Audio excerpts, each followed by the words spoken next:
Tangan aku kenapa ni? Aduh, lemu lagi, gatal sangat. Gunalah Head and Shoulders.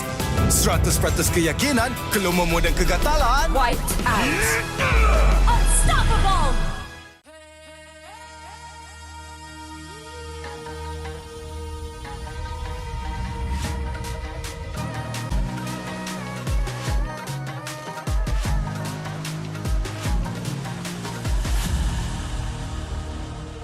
Aku hembus kata azimat. Bila terjatuh, kak. Jangan patah semangat.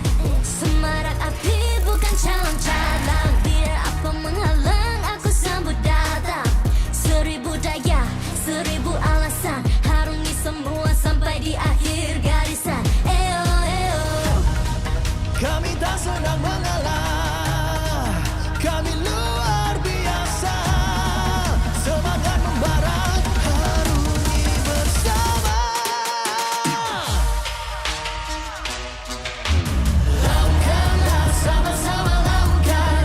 Bergema di kiri dan kanan. Tak berhenti marah ke hadapan. Tak mengalah berdepan cabaran. Jaga, kita jaga. Jaga, kita jaga. Jadi ayo. See me, watch me, hype me, gotta give it all. Don't matter how many times I fall, gotta get back up, yeah, gotta go. I can hear them calling, now I gotta serve. Mess with my clique, now you get what you deserve. We keep it tight, we keep it cool. They got me and I got them too. Renung tak rasa api tak kunjung padam. Marah ke hadapan kita sehaluan. Jangan simpan-simpan, kita anak Malaysia. Kami tak senang mengalah. Kami luar biasa. Semangat membara, harungi bersama. Jaga, kita jaga. Jaga, kita jaga. Jadi ayo. Yeah.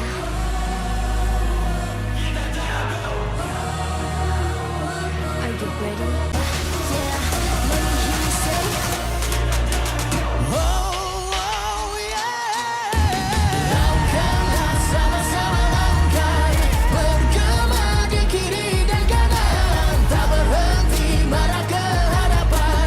Tak mengalah berdepan. Jaga, kita jaga. Jadi ayo.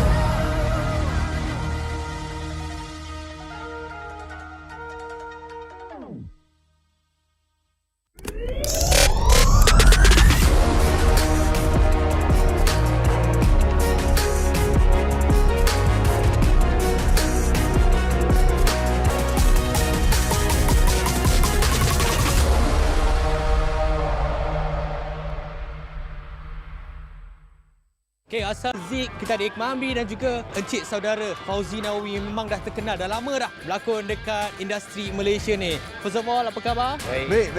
Sihat, Ini saya percaya ini merupakan kali pertama anda semua berada dekat pentas MLBB ataupun Liga MLBB. Apa perasaan? Kita mulakan dengan Zik dulu. Sangat teruja. Ini first time tengok face to face game yang sangat best pula tu. Iqmal? Perasaan macam nervous bila tengok ramai orang macam kita tengok game bola, macam tak sangka MLBB sebesar ini. So macam proud lah to be a Malaysian. Saya nampak vibe dalam e-sport ni makin maju dah 2024 ni. Yang paling penting vibe juara tu wujud pada hari ni. So tak rugi kita orang datang lah. Boleh jangka tak yang sebenarnya nanti satu hari nanti, which is hari ni, game ataupun e-sport boleh jadi sebesar ni sampai dah ada movie? Sebenarnya bila awal-awal Mobile Legends Bang Bang ni berada di Malaysia, saya tak expect bahawa penerimaan masyarakat khususnya peringkat remaja ni boleh sampai ke tahap ni. Ini dah boleh challenge bola dah ni. Sikit hari lagi saya tak heran 2025 yang akan datang population Mobile Legends ni akan jadi lebih besar. Kita tahu anda bertiga sekarang ini terlibat dengan penggambaran untuk movie terbaru khas untuk MLBB. Boleh tak cerita sedikit sebanyak pengalaman untuk shoot movie tersebut? Pengalaman dia best, sangat unik sebab saya rasa for Malaysia ini movie MLBB yang pertama kan. So untuk kita orang pun dapat duduk di stage macam player, it's an amazing experience lah for us. Pengalaman sangat best lah sebab berlakon dengan kawan-kawan dalam industri, and then ini macam impian saya lah menjadi seorang pro player walaupun pelakon je. So macam excited lah nak tunggu filem ni keluar. Ya, itu semestinya apa yang kita ingin harapkan. Alright, kita masih lagi bercakap tentang movie. Boleh tak cerita sedikit sebanyak watak ataupun karakter yang anda bertiga dan mungkin Puan Lisnawati juga bagi tahu apa yang terlibat ataupun watak dalam filem tersebut. Okay, so kita orang sama team. Kita orang daripada pro player daripada Singapore. Yes sir. So saya tak nak cakap banyak tentang watak saya bawa watak Jahat lah. Sangat-sangat paling jahat lah. Orang akan menyampah lah tengok dia sebab saya sendiri pun menyampah tengok dia masa syuting. Okey, watak Cik Fauzi. Tanyalah buat saya pula. Ibu kepada watak hero dalam story. So, dia sebenarnya ada true story yang telah di-plan untuk jadi lebih menarik untuk tayangan filem Mobile Legends. Alright, jadi anda semua dah dengar daripada pelakon-pelakon sendiri. Terima kasih diucapkan kepada Zik, Ikmah dan juga Fauzinawi bersama dengan isi Puan Lisnawati. Jadi stay tune, keep in touch dengan kita orang punya social media untuk saksikan movie terbaru untuk MLBB. Nak tahu dengan lebih lanjut, stay tune dekat kita punya social media. Bye-bye. Alright, Assalamualaikum, anda bersama saya Sid dan sekarang ni kita ada tetamu istimewa iaitu pelakon terkenal daripada Pascal.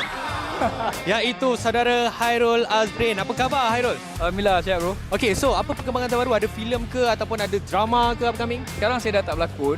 So, saya sekarang tengah cari tim lah untuk nak main ML. Faham.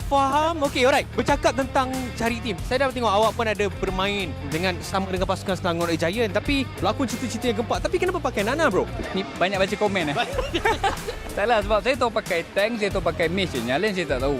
Nana macam dia kena dengan jiwa lah. Sebab Sky sebagai itu saya, kalau nak jadi jungler yang terbaik, kena training pada Nana. Itu dia punya skill dia. Permulaan Nana barulah boleh jadi macam Sky. Yeah. Okey, tadi dah kita tengok pasukan Selangor Giant dapatkan kemenangan 2-0. Bagi pendapat Hairul sendiri, adakah itu satu perlawanan yang sengit ataupun Hairul memang dah jangka Selangor memang boleh menang 2-0? Saya tengoklah SRG punya game sebab saya tak pandai sangat, tapi saya tengok daripada apa yang diorang main tadi. So memang diorang ada je cara ataupun ada je teknik yang nak masukkan, kalau kata SRG antara tim yang sangat kuat lah di Malaysia sekarang. Ya, kita pun memang dah boleh nampak sebab mereka pun dah menang untuk kejuaraan dunia pada tempoh hari. Alright, tadi Hairul Azrin pun ini kali pertama datang dekat venue MPL. Saya first time sebab saya tak pernah sangka macam tengok perlawanan bola sepak di final tau. Ini bukan final kan? Ini bukan final. Bukan final tapi dah macam final tadi. Dia ada tukang sorak daripada tim SRG. So best lah. Best lah. Memang ini vibe. Benda ni dah berlaku dah few season dan kita boleh nampak lepas kemenangan Selangor.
nikmat.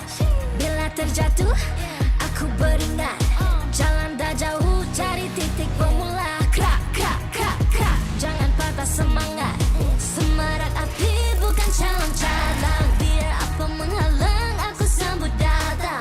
1000 daya, 1000 alasan. Harungi semua sampai di akhir garisan. Eo, eo. Kami tak senang mengalah, kami luar biasa. Semangat membara, harungi bersama. Langkahlah sama-sama langkah, bergema di kiri dan kanan. Tak berhenti marah ke hadapan, tak mengalah berdepan cabaran. Jaga, jaga, kita jaga. Jaga, jaga, kita jaga. Jadi ayo. See me, watch me, hype me, gotta give it all. Don't matter how many times I fall, gotta get back up, yeah, yeah, gotta go. I can hear them calling, now I gotta serve. Mess with my clique, now you get what you deserve. We keep it tight, we keep it cool, they got me and I got them too. Dirundung tak rasa api tak kunjung padam. Marah ke hadapan kita sehaluan, jangan simpan-simpan kita anak Malaysia. Kami tak senang mengalah, kami luar biasa. Semangat membara, harungi bersama. Jaga, jaga, kita jaga. Jaga, jaga, kita jaga. Jadi ayo. Yeah.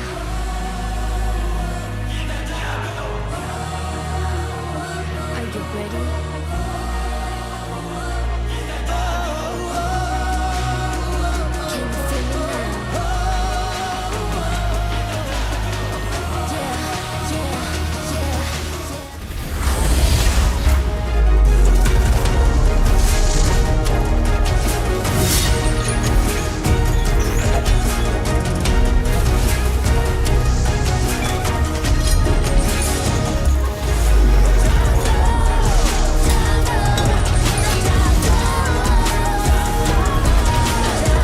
now?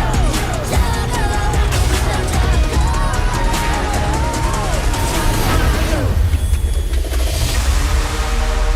The MPL MY Season 14 Playoffs is happening in Indoor Arena, Educity Sports Complex, Iskandar Puteri, Johor.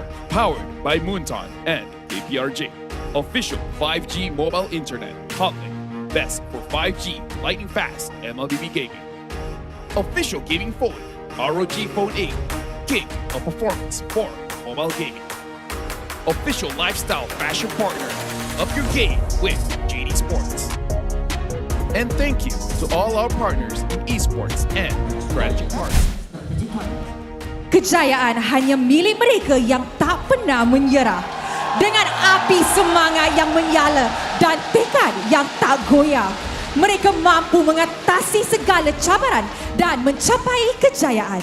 Selepas 45 perlawanan, 10 pasukan bertarung selama 6 minggu. Dan sekarang adalah saatnya menentukan pelawan sejati yang akan mewakili Malaysia ke M6 dan merebut gelaran juara MPL Malaysia musim ke-14. Ini bukan sekadar kejayaan yang satu pasukan, tetapi cita-cita seluruh negara yang mahu melihat trofi M6 terus kekal di tanah air, menjulang nama Malaysia di pentas dunia. Playoffs kali ini adalah playoffs yang sangat-sangat istimewa sebab untuk pertama kali kita buat playoffs di Johor. Alright guys, dan kita ada surprise lagi untuk mereka. Sebab kita buat playoffs kali ini di Johor, kita ada jemput kawan daripada negara jiran. So, Stadium Educity, give it up for Cheryl Yao of MPL Singapore.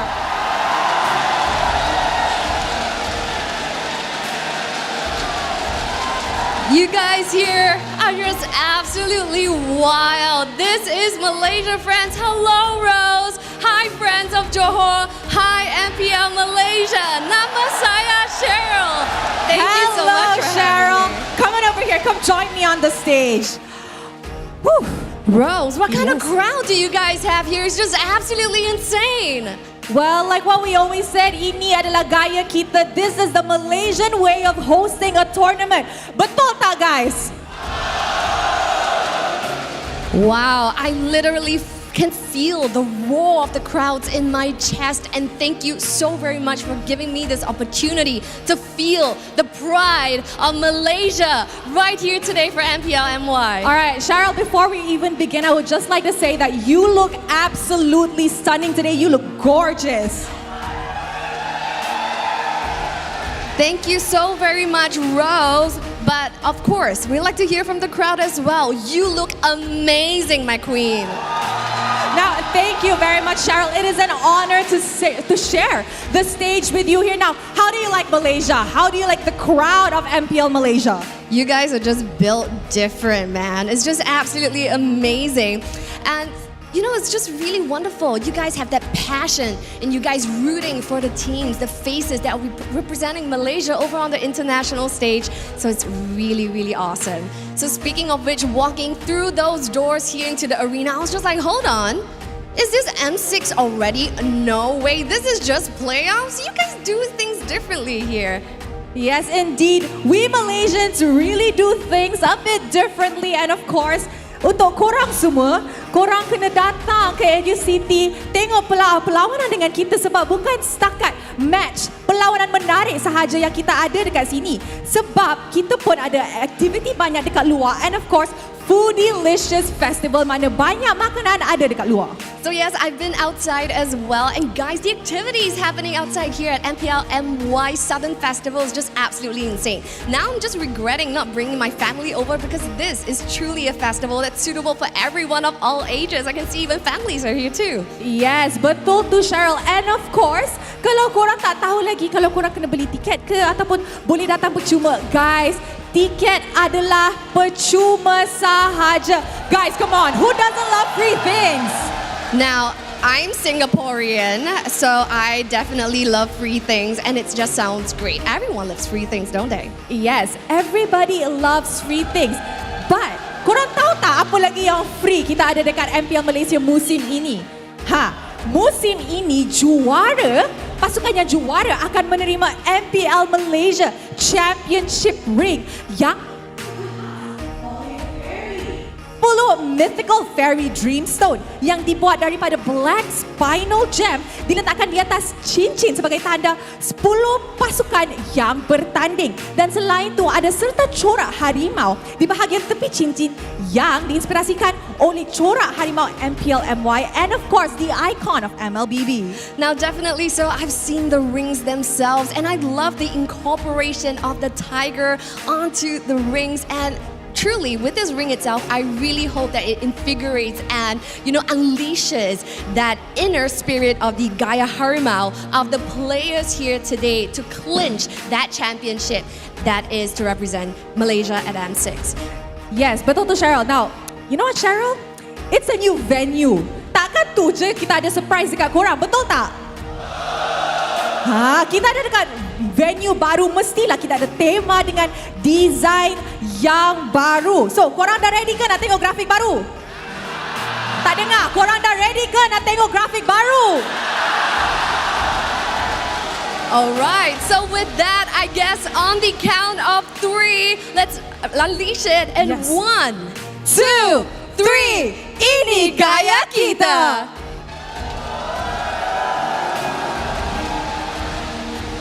I love it. It's so nice. And guys, korang dekat Johor, korang suka ke?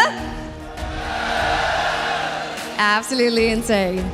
Okay, now guys, selain daripada MPL yang baru menarik, kita pun tahu dan M6 akan diadakan dekat Malaysia, mana 13 pasukan sudah mengunci slot mereka ke M6. And yes, 2 more slots will be filled by 2 of the best Malaysian teams, which we will witness unveil by this week. pasukan manakah akan mara ke M6 untuk mewakil Malaysia? So speaking of which, M1 was held in Malaysia and then it was passed on to Singapore, then Indonesia, and then to the Philippines. And now for the upcoming M6, it will be back to where it all started. But it will be different than it was ever before because this time round, this is the home ground of the defending world champions. So will it be different for the M6? For me, I will never get the venue, the glorious venue that is M1, and I can't wait to see what M6 can bring. Betul tu Cheryl, bahangnya semakin terasa. Era baru telah terlihat di mana semua pasukan-pasukan juara siri lepas telah tumbang dan gagal melayakkan diri ke M6.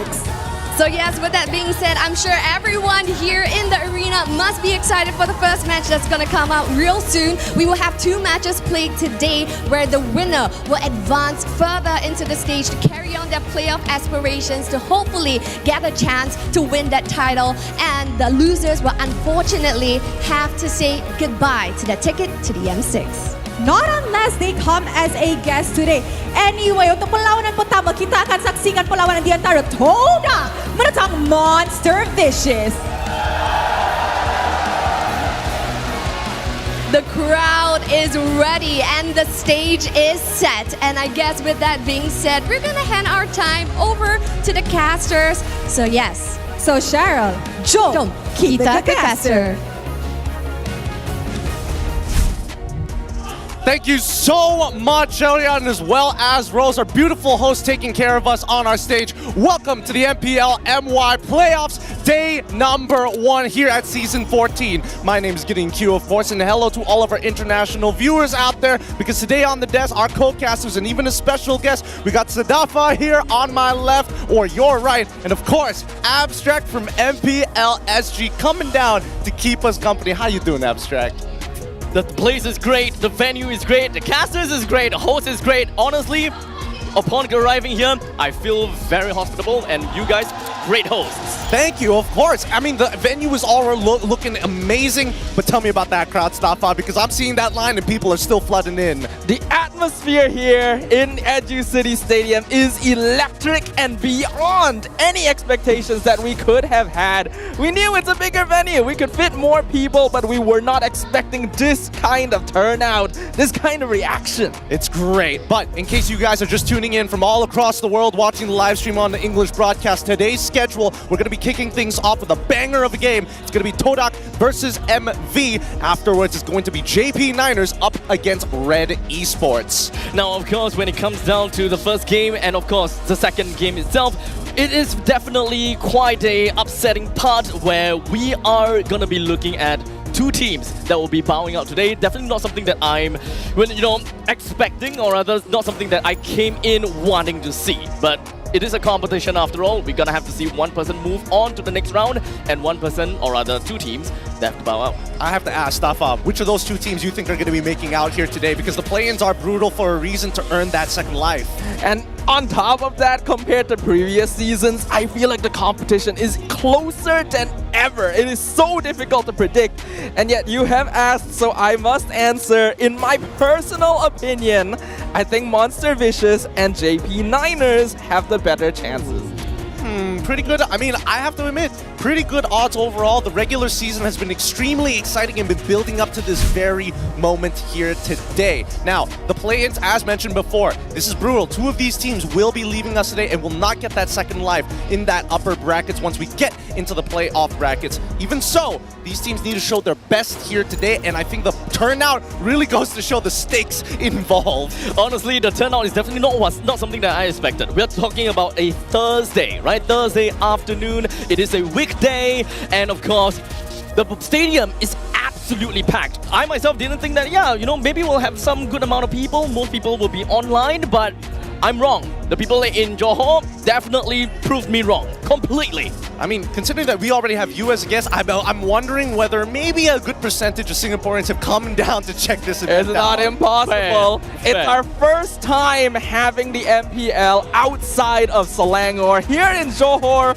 it is incredible to see. There's plenty of stuff not just the games, but outside there's festivals happening, there's booths, there's stalls, there's plenty of stuff to check out. So if you guys are nearby and you're still on the fence, I think the crowd speaks for itself. And don't forget, even if you are bringing a +1, there is a festival happening literally right outside of us. Well, I mean, I can hardly see it because there's still people coming in, but I heard that the line today really stretched out all the way to the entrance of Educity. The entrance? Okay, Yeah. it is definitely quite a walk. Right? Oh, yeah. And we came in by bus. It took some time to get past the entire roads and all that kind of stuff. So honestly, damn.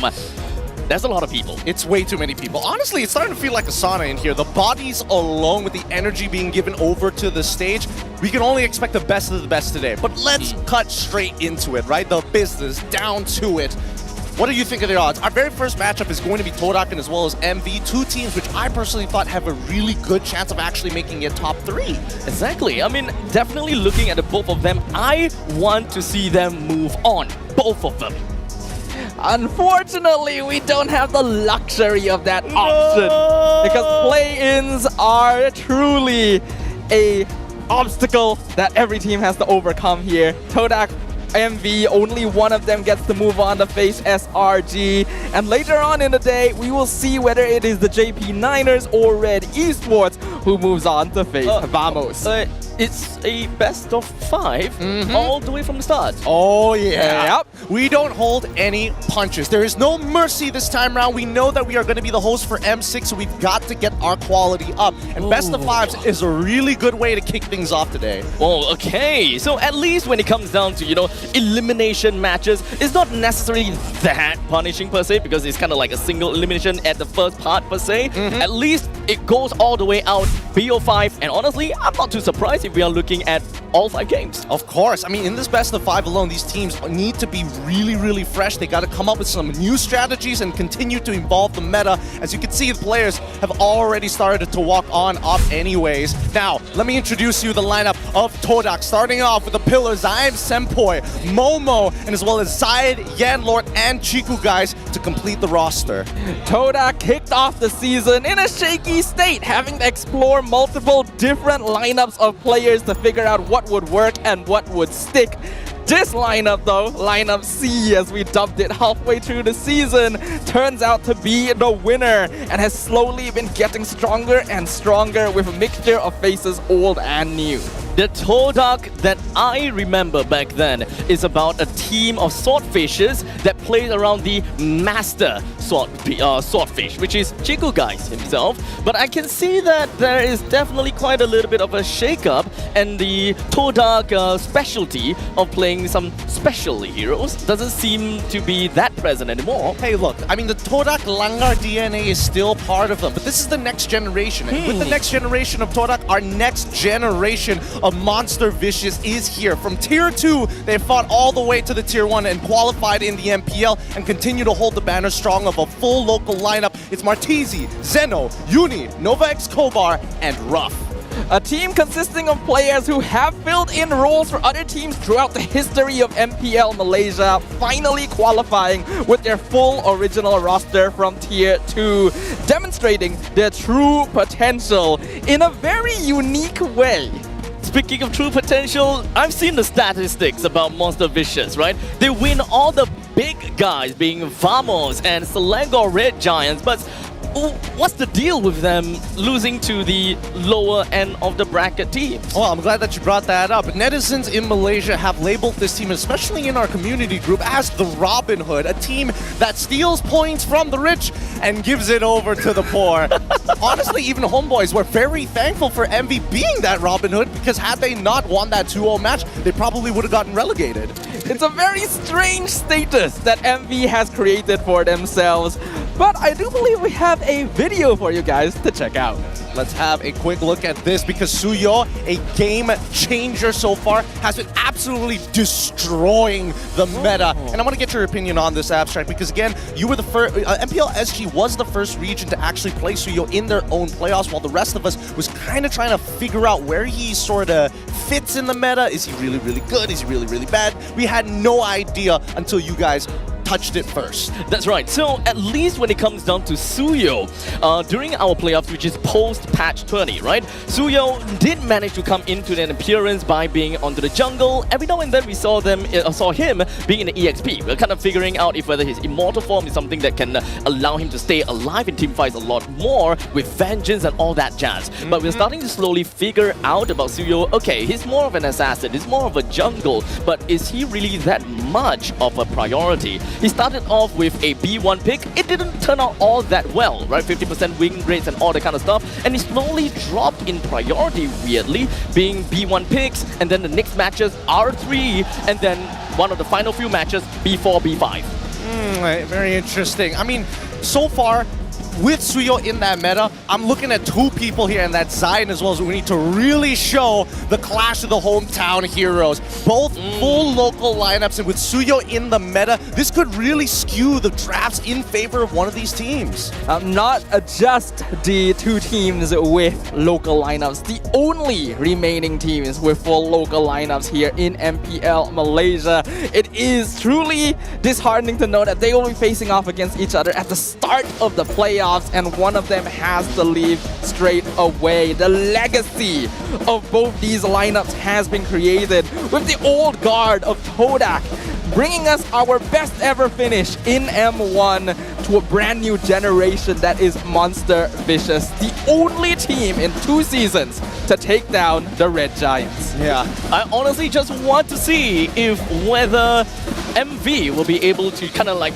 put the swordfishes into the grave, right? Because, you know, we are definitely kind of thinking about this, right? MV, they beat the strong, they lose to the weak. So the question about the swordfishes is, are they the strong or are they the weak?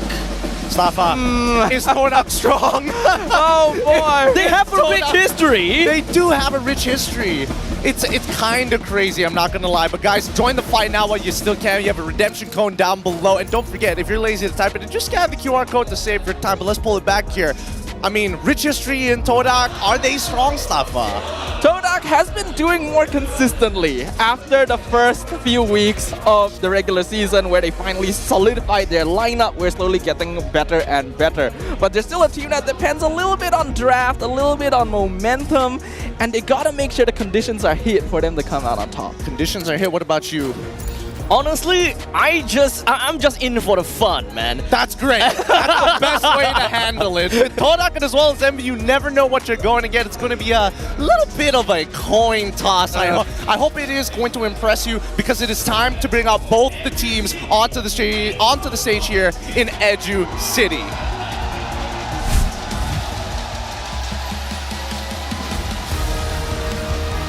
Introducing the head of League Ops, Franklin, and the marshals that will ensure fair play and professional integrity in these matches.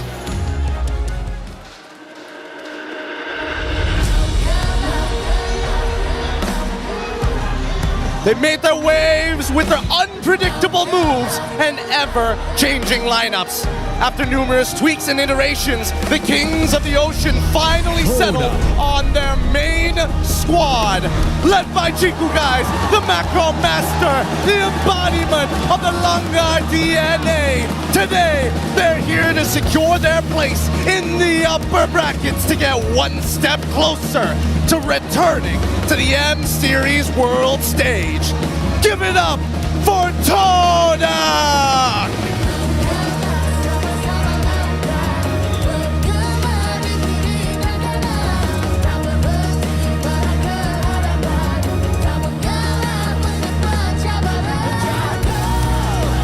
Monster Vicious.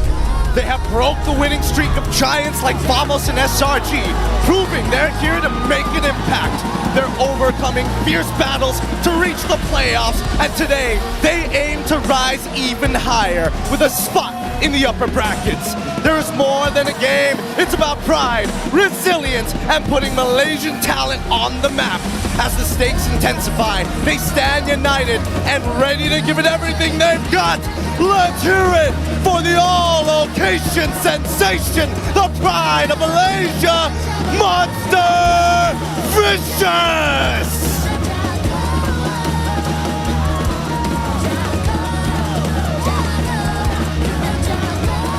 introducing the coaches and analysts of the two teams, Coach Ashi and Saiful from Todak and Coach Haru and Sora Bio from Monster Vicious.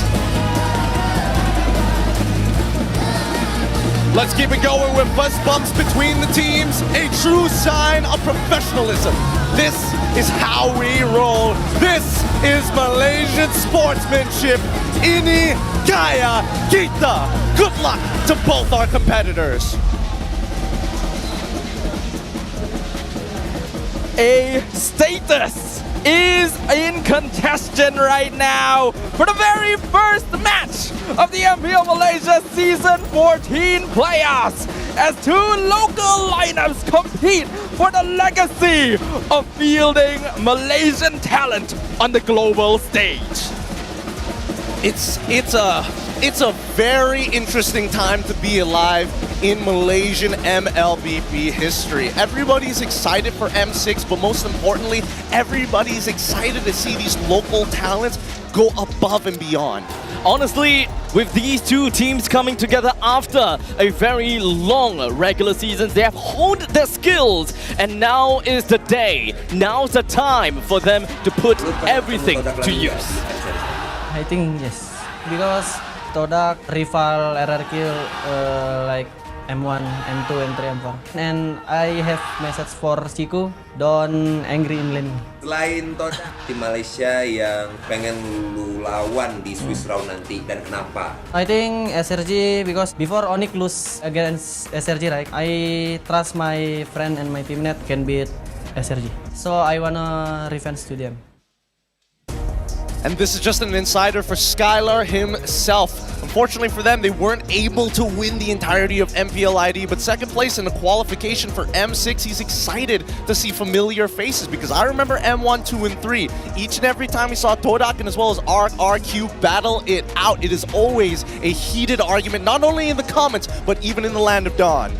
Long-time MPL MY fans know about the rivalry between Todak and RRQ. There's a long-standing feud between the two teams that has not quite been resolved since both have been struggling to get back onto that big stage. Now, speaking of which, we are going to look at Natan and our current MPL stats because after a couple of playoffs from both PH and as well as ID, there has been a huge resurgence in Natan as the insurance policy for the late game.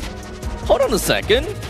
Where's MPLSG? Well, what are you talking about? It's totally there. It's like where's my MPLSG? Yeah, this is every region, right? Oh, yeah. Every region? Every major region they like to call. Look, I'll give my own statistics right here, alright? So Nathan, or Natan, or rather, you know, Natan, okay, one thing is for sure, right? We definitely saw a resurgence of Natan after patch 20, right? I don't necessarily have the stats about win rate, but let's just agree that, you know, Natan, 100% win rate. Yeah, sure, let's put it that way. Yeah, sure, put it that way. Before patch 20, we were looking at like 7.9% pick rate before patch 20.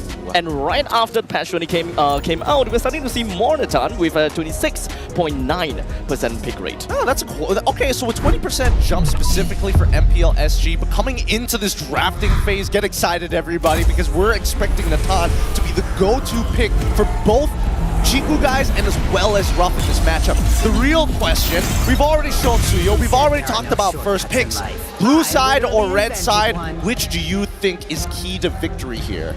Definitely, I will say that blue side have got their ways because they don't have to focus on banning on Chip nor Suyo. They control the tempo of the entire draft. What do they want to see, or rather, what do they not want to see that is outside of the Chip and the Suyo? Red side has already been burdened by the fact that they have to ban power picks like the Chip for a very, very long time. And Suyo joining the ranks of top meta heroes just adds an extra burden onto the red side to have to figure out. And this is going to be a very important draft, not just for this match, but for the entire playoffs in general, because there has been a 2+ week break between the regular season and now. Any evolutions, any changes in the strategies of the teams? We have no idea what to expect. Well, honestly, after these past 2 weeks watching both MPL ID and as well as MPL PH, it looks like Todak has actually gotten, is able to steal a little bit of that information. Yves was a very high priority in MPL ID, having some of the best players in the mid lane to play it, 100% win rates throughout the regular season. It's good to see that Todak is on top of the ball when it comes to meta. Honestly, when I'm looking at MPL MY, what I believe and understand is that when it comes down to the regular seasons, it is completely a different meta. We're looking at Zasks, as well as, what else do we have? Hylos being one of the top tier picks. But we have already went through quite a bit of iterations. We went through the Khalid plus the, who is that again? Phobias, Gato. And then now we come in with the Suyo thing. So this is kind of like a fresh new look for quite a bit of these players. All right, let's look back at the draft, because so far after the Yves ban, they decided to get rid of Fanny for the side of Todak. Makes sense, especially when you're up against Uni. But at the same time, we do see the Angela get banned out instead of the Suyo, instead of the Ling. This could be great for Todak. We have been seeing a bit of a resurgence of Angela because mid lane has been shifting more into utility prio. But that does leave Zeus Sin open for Todak to snatch up. They're not going to give it away to Martizi. So definitely one thing that I can understand is that Jusin does have kind of like a soft counter slash an answer to whenever Suyo wants to jump onto him. She does have a pretty nice blink coming in from her ultimate, and when it comes down to the Lantern Flare, she can definitely clip onto Suyo even after doing his S1s and S3s. But that's a true test of skill here, right? As much as Uni wants Suyo, he's going to need a team that's able to get him out of some tough spots, especially knowing that Zushin is going to be that soft counter. That is true, that is true. The Zusin pick not only denies it from Martizi, but is meant to force MB into a potentially bad situation with the Suyo themselves. They still have to lock it in because you cannot give it away to Todak in their second and third pick. Oh no. We have always seen Cho being played in the roam role, but at least in MPL SG, but it's definitely still a very flexible pick. But at least when it comes down to looking at Suyo onto R1, definitely something interesting is not being B1. Alright, I mean, let's quickly look at this. Throughout his entire professional career, Chiku has only played 63 unique heroes across all 5 different roles, and all 3 of MV's coaching staffs have coached a Malaysian team at an international tournament before. So it's kind of interesting to see that no matter where you are, there are ties to the biggest tournament in MLBB. Honestly, just Malaysians, they're pretty much everywhere, let's be honest here. And SRG being defending world champions is definitely something that I want to see coming into MPL MY. Absolutely. I think that's what all of us here in this stadium want to be able to witness. But we still have that second slot, and both of these teams are looking to contest for it, with the Harif locked in as the final pick in the first phase for MV. They immediately ban out the Lunox gold lane counter. This is some pretty interesting drafting here because it's very catered towards Todak's side. I think Haru has done a lot of research, and more so their opener of both Suyo and Cho. I was expecting maybe Todak was going to go with the Phobius, then the Nolan afterwards, but instead wanted to go for Gatod as a way to combo in tandem with Zushin. I really like the fact that when it comes down to Envy, they are playing a very high mobility heroes coming in from their side. Great amount of dashes from the side of Harif as well as Cho. Almost seemed as though they would want to bait out Todak to kind of pick things like a Phobius or perhaps even hard counter with a Mincetar. But of course, there's always one kind of a caveat on top of that. Since Todak has already picked up the Gato-Kacha, still pretty flexible, but most of the time we see that going over to the roam. The EXP lane is still relatively open, and MV doesn't seem like they want to target onto the Phobius. In fact, it's only onto the hard counter Mincetar. Oh, I think that Todak right now need to ban out that Phobius, right? Because Phobius does pretty well into the Nolan, is able to... I mean, yes, he kind of sucks against Zushin, but as long as you're zoning out that backline, he's kind of doing his job already, right? Yep. So it's smart of MV to get rid of that Mincetar. Maybe I'm reading too deep into that signal, but I do want to see Todak's response. It's specifically a respect ban towards Momo as well, because only 2 players ever played Mincetar EXP throughout this season. That was Momo and Rippo. Rippo, unfortunately, not going to be joining us here in the playoffs, but this is a hero you have to fear against Todak. So at this point in time, the main thing that we are looking at is the core 3 heroes from both Todak as well as MV. At least for now, we are looking at Gato-Kacha as well as Jusin. They pretty much want to play more of a kind of like 4-1 split push kind of thing. But of course, this is still pretty early into the draft for us to really just dive right in and say, yeah, this is what they're gonna do. It is still pretty diverse and pretty open, considering we still need an EXP laner. We also need a gold laner that can actually deal with a Harith in the gold lane. Unfortunately, since Lunox has already been taken away, that main counter, that bully of Harith is no longer there. All right, so they're going to be locking in their mid laner first, right? They want to make sure that this Cho is still going to be that flex pick. Aurora does really well into assassins, and more importantly so, able to kind of slow down that front line for those big engages. Well, with the exception of Gathak, because he kind of gets to wherever he wants to, however he wants to. We have to note in general, both of these teams are very specialized in team fighting. That mid-game timing is very important for both Todak and Monster Vicious to get that advantage, because their late game, while solid enough, isn't exactly stellar. That's why you see a lot of respect towards heroes that can disrupt the flow of team fighting, like Eve, Akai, and Tigreal on the side of Todak. So at least for Todak, the main thing I'm looking out for is the fact that they have a Dolan, so when it comes down to wave clear or rather creep clears, they are definitely going to be relatively fast. Perhaps something that can actually give them a very good amount of kind of curve into the game, that would be great, but Melissa? Interesting. Okay. Alright, so Melissa, so that Cho doesn't get on top of her, but you can still technically Shunpo away the dragon still. It's just that the angle might be off. I guess so, because, I mean, Melissa's pretty good in these overall team fights, generally is able to outrange the Harith before he hits level 4, so maybe there's an opportunity there, because as we mentioned before, they are team fight oriented, so the only advantages that probably Kucha can etch out is in the lane.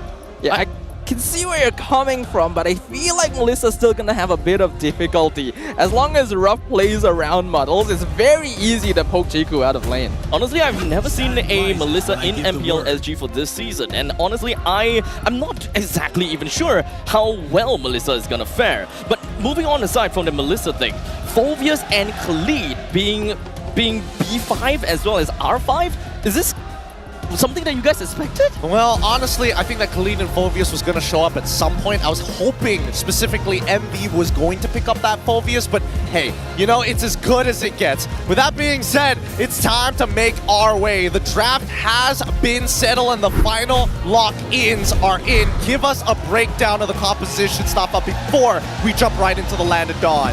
Well, this is going to be a very interesting one because MV, I feel like they're in a bit of more of a comfort zone, whereas Todak might have a bit of a tough time because their CC is a little bit more conditional, but if anything can make it happen, it is going to be them. The Land of Dawn opens to greet a brand new era as we open up the MPL Malaysia Season 14 playoffs with Monster Vicious versus Todak. Good luck to both of our competitors today. Remember, in this best of 5, whoever wins the series moves on into the upper bracket. Well, unfortunately, the opposing team will get eliminated with no second chances. Todak is going to be on blue side with MV on the red. Abstract, walk me through this, because so far, MPL SG was a long time ago, and the meta has evolved. Did you expect it to look like this? Honestly, when it comes down to the meta, I would definitely say that when it comes down to your EXP laners, pretty much the same. Mid laners, pretty much the same. It's mostly very similar, but not exactly on its timing as to when these heroes are being picked out. I don't expect to see a Khalid as well as a Phoveus being picked on the 5th pick.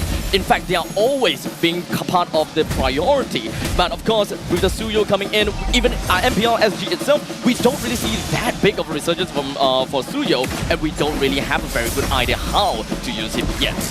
I think, you know, the meta has definitely progressed since that time, right? You guys did get to technically beta test him for the rest of the regions. Yeah. Now, in terms of the lanes, I think that at this point of time, Zeno's going to have a bit of a hard time. Momo is a very stable laner generally, and it's not like we know... Wait, hold on. Zayed in some trouble, surrounded by 4 members of MV. Dashes out, gets frozen though, and Zeno jumps on in with the flicker to get that first blood.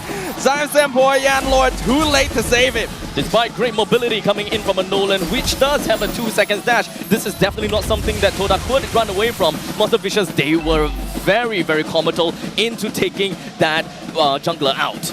It was a very good pinch as well, right? In the meantime, we do see that Uni is trying to find his way in on this as Zeno rotates into the mid lane. The first turtle should fall into the hands of Monster Vicious because of that. I would only imagine that Zayed probably wants to stick around for his purple. And Lord and Zion Senpoi are here. They're gonna start dealing with Nova. He's dropping very low actually. Revitalize comes out from Yan Lord. Uni secures the turtle. Raging Stance from going to miss unfortunately. As Zion goes in, Fracture takes out Uni. Martisi is able to freeze 2 other people and flicker out to safety himself. But I think Todak's already taken their casualties as Momo jumps back on in, breaks the passive on the Aurora and continues to get the kill on Martisi. And that's why Momo's a beast. This purple buff is going to get contested, but I think it's smarter for Todak to back away. Zayed now is able to catch up against Uni, and honestly, really interesting calls are being made. Putting a Pride of Eyes on the cooldown is something that I expect, but actually following it up to get a kill down on the Martisi is not what I expected at all. But you know, when it comes down to the turtle fight, one thing I definitely think that was very interesting to see is looking at Zion Senpoi actually using the Lantern Flash to pick someone up, but not toss them towards him. He actually extended the time of how long he stayed up in the air by not tossing him away, but to keep him at where he was. Yep, and that's just why, you know, Uni unfortunately was going to be the recipient of it. Stuck in the air, ends up dying, can't use his iframes to get out of these tough situations. But even when we look by the gold lane, oh, whoa, what's going on here? A lot of contention by Riverside. I was going to say that Ruff, it looks like he has a slight EXP against Chiku at this point of time. I can only imagine he has a slight gold lead. Maybe like 100 gold? I would say that is actually kind of interesting how both teams, they are very strong about wanting this lane. Nova with the kick, we have the Dragon on the top, but they're not able to follow up. Raging Stance is gonna land on him, and now Nova will be traded for Yanlord. Zeno has to flicker out to get away from the Lantern as Uni jumps back in with the Surging Blade. Zion pops the ultimate to escape. Good stuff, good stuff. They're able to trade support for support, but they guaranteed at least Yanlord using his battle spell. Nova can still make a play once his Way of the Dragon comes back up. Flicker is still available. Zeno has to take his time with this. So far, MV has been very decisive as to who they would really want to target down and who they want to single out right before objective takes and such. So I really do like what Monster Vicious is trying to do at this point in time, but of course, they are very brawly at this point in time, and it's just kind of like, okay, I'm going to go for a trade kind of thing going on, just so that they will be able to take control of the river line and make sure that they will be able to keep a couple of bodies just around the Turtle's Pit or around the Lord's Pit to get themselves more control. And speaking of control, it looks like Todak wants to actually drag this out. They're positioning very aggressively, but they don't want to commit just yet. Here comes Momo, jumps in. Zeno with Zion Senpoi in the meantime. Wave the Dragon, gonna find Phobius, and Momo is already gone. Yanlord jumps in, but he's not able to catch anyone on MV as Zeno is just buying so much space and time with his healing. He will finally fall as Zion gets the killing spree, but this may have been enough time bought for MV. Yanlord with the Revitalize keeps him alive against Uni, actually forces back the Suyo, but here's Ruff to join the fight as well. He's chasing down Zusin in the mid lane as Yanlord just barely escapes with his life intact. How did nobody die there? How did nobody die there? How does Monster Vicious get to walk away with casualties and still pick up the neutral objective? Wait, Zeno, did Zeno not die over there? He did. He did. It did. Okay, aside from that, I would say that Todak, they generally are, you know, have their back against the wall time and again, and Monster Vicious is just so overwhelming when it comes down to being in the river. They knew what they wanted to do, and they just ensured that they will be able to push people away from all of these objectives, which I absolutely love. Personally, for me, I think this is going to be a slow roll of a game. It's not like Chiku Guys is having the best time in the world. The tier 1s have already collapsed because of that early rotation coming in from Ruff. Regardless, I still think that Momo falling behind against Zeno is not a good idea, because Momo is probably what's going to push Todak over the line during the mid-game. Yeah, I think Momo has to be a bit more careful about the timing of his jumps. He's been doing a good job so far, but MV is starting to adjust. They are delaying the fight so they can take advantage of the Phobias jumping into their ranks.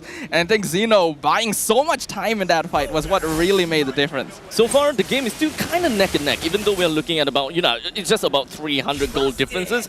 And MV, they did manage to get themselves a good amount of turtle ticks thus far. And when it comes down to the lanes, we are definitely looking at MV's EXP lane that took one T1 down, and for the gold lane, Todak did lose one T1. So from this point on, what should we really be expecting coming in from both teams? What are the tendencies? Well, based on what we're seeing, I would imagine it's all about scaling, right? Like, all of these pokes here is basically a nothing fight. Martisi is never going to walk too far. Zeno doesn't mind taking the damage, especially now that he's probably already completed the Thunder Belt. He just wants the stack, right? So I think that Todak need to play towards the win conditions. Number one, Chiku Guys, right? Zayed's got a bit of a lead, so really he should be at the tip of the spear. They really do seem like they want to control the game all the way to the end stages. stages, right? Because when it comes down to the mid stages of the game, albeit around 13 minutes time, they don't really have a lot of damage potential. They do have quite a bit of ways to, deny an area and hope that they will be able to take all of these objectives, which is what we are seeing right now. Turtle gonna be secured by Zayed. Here comes Raging Sand, flickers backwards into Zayed, lands on him, revitalized, keeping Jalur alive, and now my MV realizing they're not in best spot. Bridging Glacier gonna stop Todak, but Ruff has already been cracked out by Phobius, and now MV is being chased down by Todak. Zayed with the mega kill, gonna be able to get a double on top of that, as Todak chases down their enemies. Is this what you call a Langar? Yep, that's what we call a Langar, man. This is the new evolution of it. Todak, honestly, they were real chill about the scenario, right? It's like, okay, I mean, if you get the turtle, it's kind of whatever, but Zeno committing the flicker so far down. How was he expecting Monster Vicious to realistically follow up? He did manage to kind of get the hit down onto Zayed, but he kind of moved away from Zayed and focused on the main targets up front, wanting to kind of go for a front-to-back kind of an issue. Now, of course, one thing that I did not expect is the fact that Todak, they definitely can single out Zeno, take this kill, and move right back. Because my objective here is to take the turtle. We managed to get a free kill from Zeno. Let's move on back. But Todak seemed to manage to seize the opportunity, and they realized, you know what? We can actually run all the way in. We can take more away from MV. Now, Nova Kobar looking for another one. Actually gets denied by Chigu's ult. Finally lands away with the dragon, but it's way too late. And now the Avatar Guardian gets a double taunt on Martizi and Ruff. Martizi is gone. Ruff getting chased down as Todak continuing with the Langar. Blade Surge comes for Uni, gets the Sun Raging Slam. Gonna land on 2 as well. But Zayed comes in from backline. Monster kill for the Nolan as Chigu picks up Zeno as well. Uni gonna stop Zayed from taking that tier 2 mid, but the damage is done. God damn, Todak's looking real good right now. What a play from Chiku, guys. Absolutely shutting down Nova X Kobar's engage and turning it around so fast. It feels like Todak's Langar strategy is, how about you mimic us first, and then we'll show you how to do it better. What the hell is this? 9 minutes into the game and we're looking at a 6,000 gold lead from the side of Todak. That's a lot of gold lead right off the start, and the audacity of me to think that Todak don't have any damage coming into the mid stages of the game. They're clearly doing so much better than Monster Vicious. Todak has a lineup that's really good at diving and chasing. MV needs to have a little bit more finesse with picking who they pick off first. And we're not really seeing that. They're just diving at Todak. This isn't a team that you expect, I'm going to out-mechanic you. Todak right now getting mega value. Discount Thursday today as Monster Vicious keeps giving them free 2-for-1s. And I think that Todak, they don't mind this. Every mistake that they punish off of Monster Vicious has gotten them at least 2,000 gold. So 3 bad fights has already pushed them to 6,000. And honestly, with the Lord pushing on over, I'm expecting this to turn into at least 9 to 10k. Moving on forward with the Lord coming into the middle lane, ready to plunder everything that Monster Vicious love. There is still the Holy Defense that is available all across the lane. Obviously, all of these are going to be pumped, but Todak with the great lead of 7,000, they're going to have to play like as though they have the 7k lead, and they're going to have to break down all these inhibitor turrets. That's what they're trying to do. The Lord is down mid, and so is the mid inhibitor gone on the side of MV. Momo and Zyme Senpoi just standing there menacingly, not allowing Monster Vicious to walk forward. Maybe they can get some more damage in, but for now, Momo still buying space.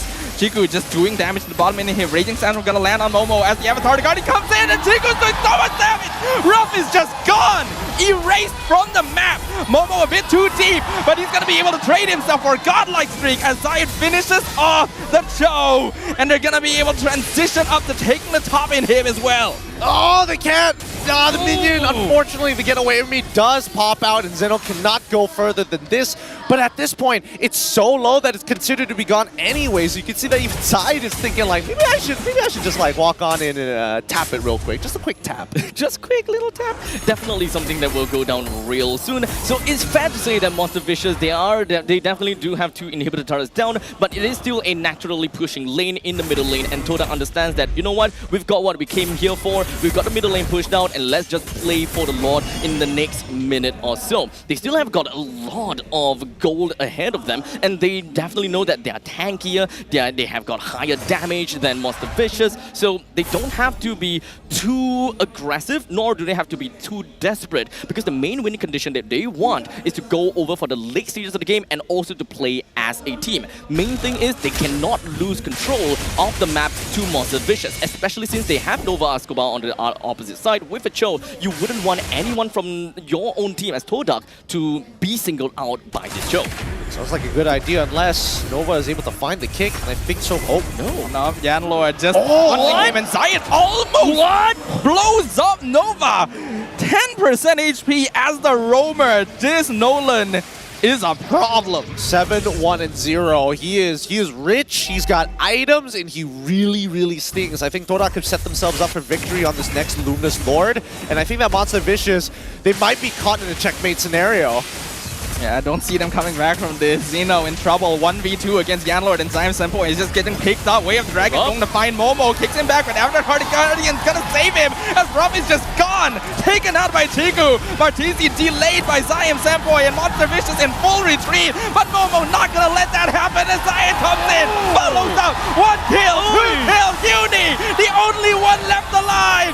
As Todak are looking to land the coup de grace on Monster Vicious. 1 minion wave, that's all they need, and the crystal will fall to the hands of the Swordfishes. Beautiful game. Great game ball coming out from Todak's side.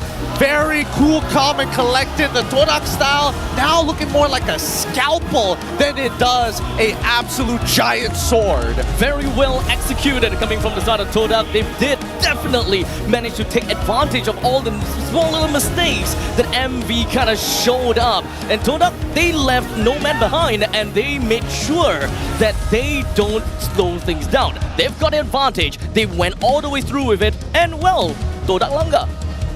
I can't have put it any better. Todak Langga is a great way to kind of describe this.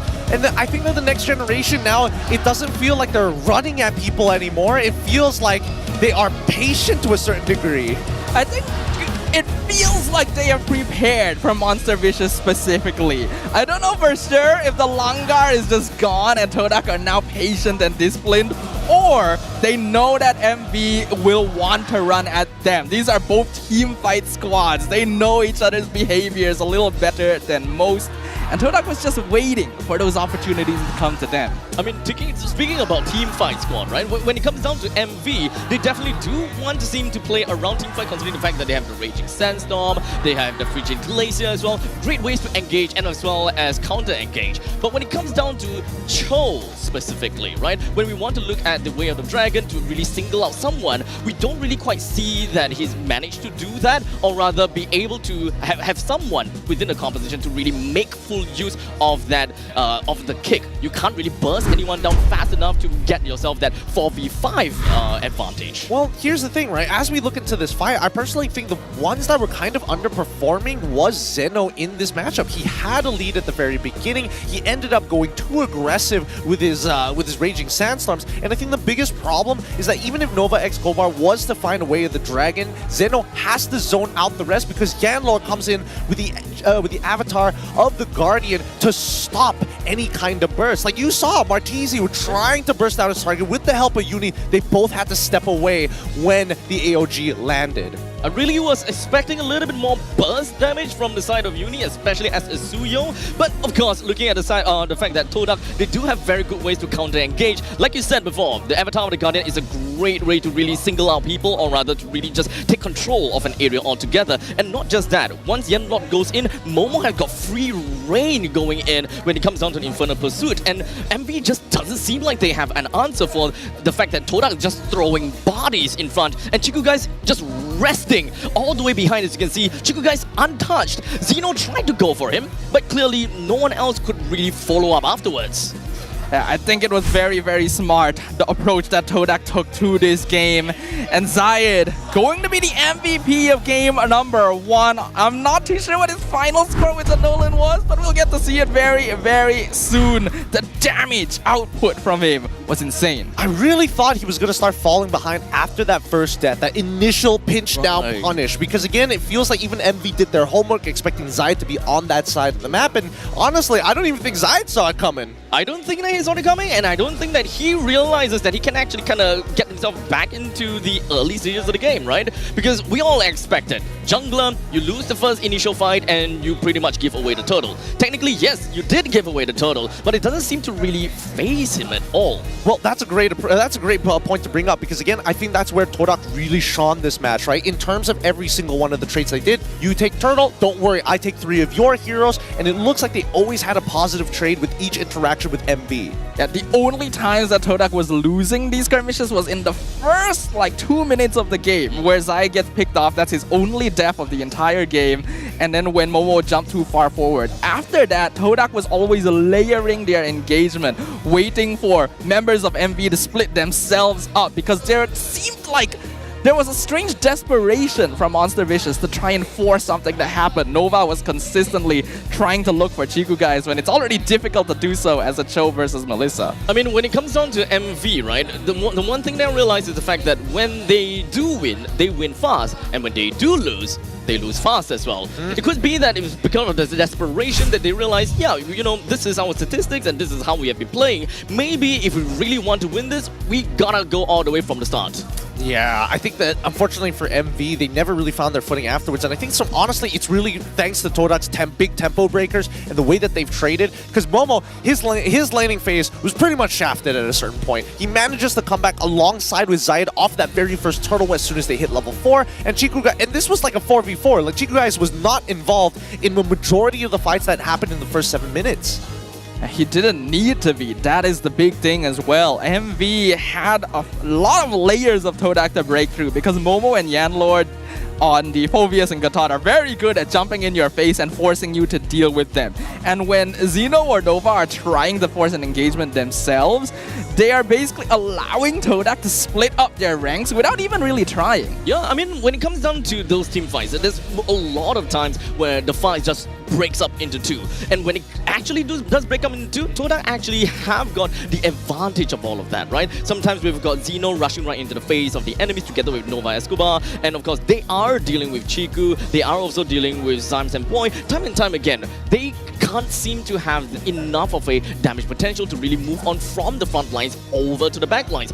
I would definitely see that Xeno, he tried his best. He tried to hold on to the backlines as long as possible, but they can't clear the first wave enough to move on to the backlines. Well, I also think that, like, a majority of the members got outranged entirely, right? Like, who can realistically outrange a Melissa plus a Zhu Xin? And I think Ruff really took, living up to his name, really got shafted. 0, 4, and 0 on a Harith. You're expecting him not only to win the lane, which we saw, but in these team fights, he's basically non-existent, with Momo jumping at him, Zayed one-shotting him, and Chiku guys and Zayed Senpoi making sure that your auto range is also lethal range for us. Right. There has, of course, been some time whereby Ruff seems to be very confident being in his Zaman Force. He went all the way in, and he was hoping that he will be able to take all of these trades against Chiku guys.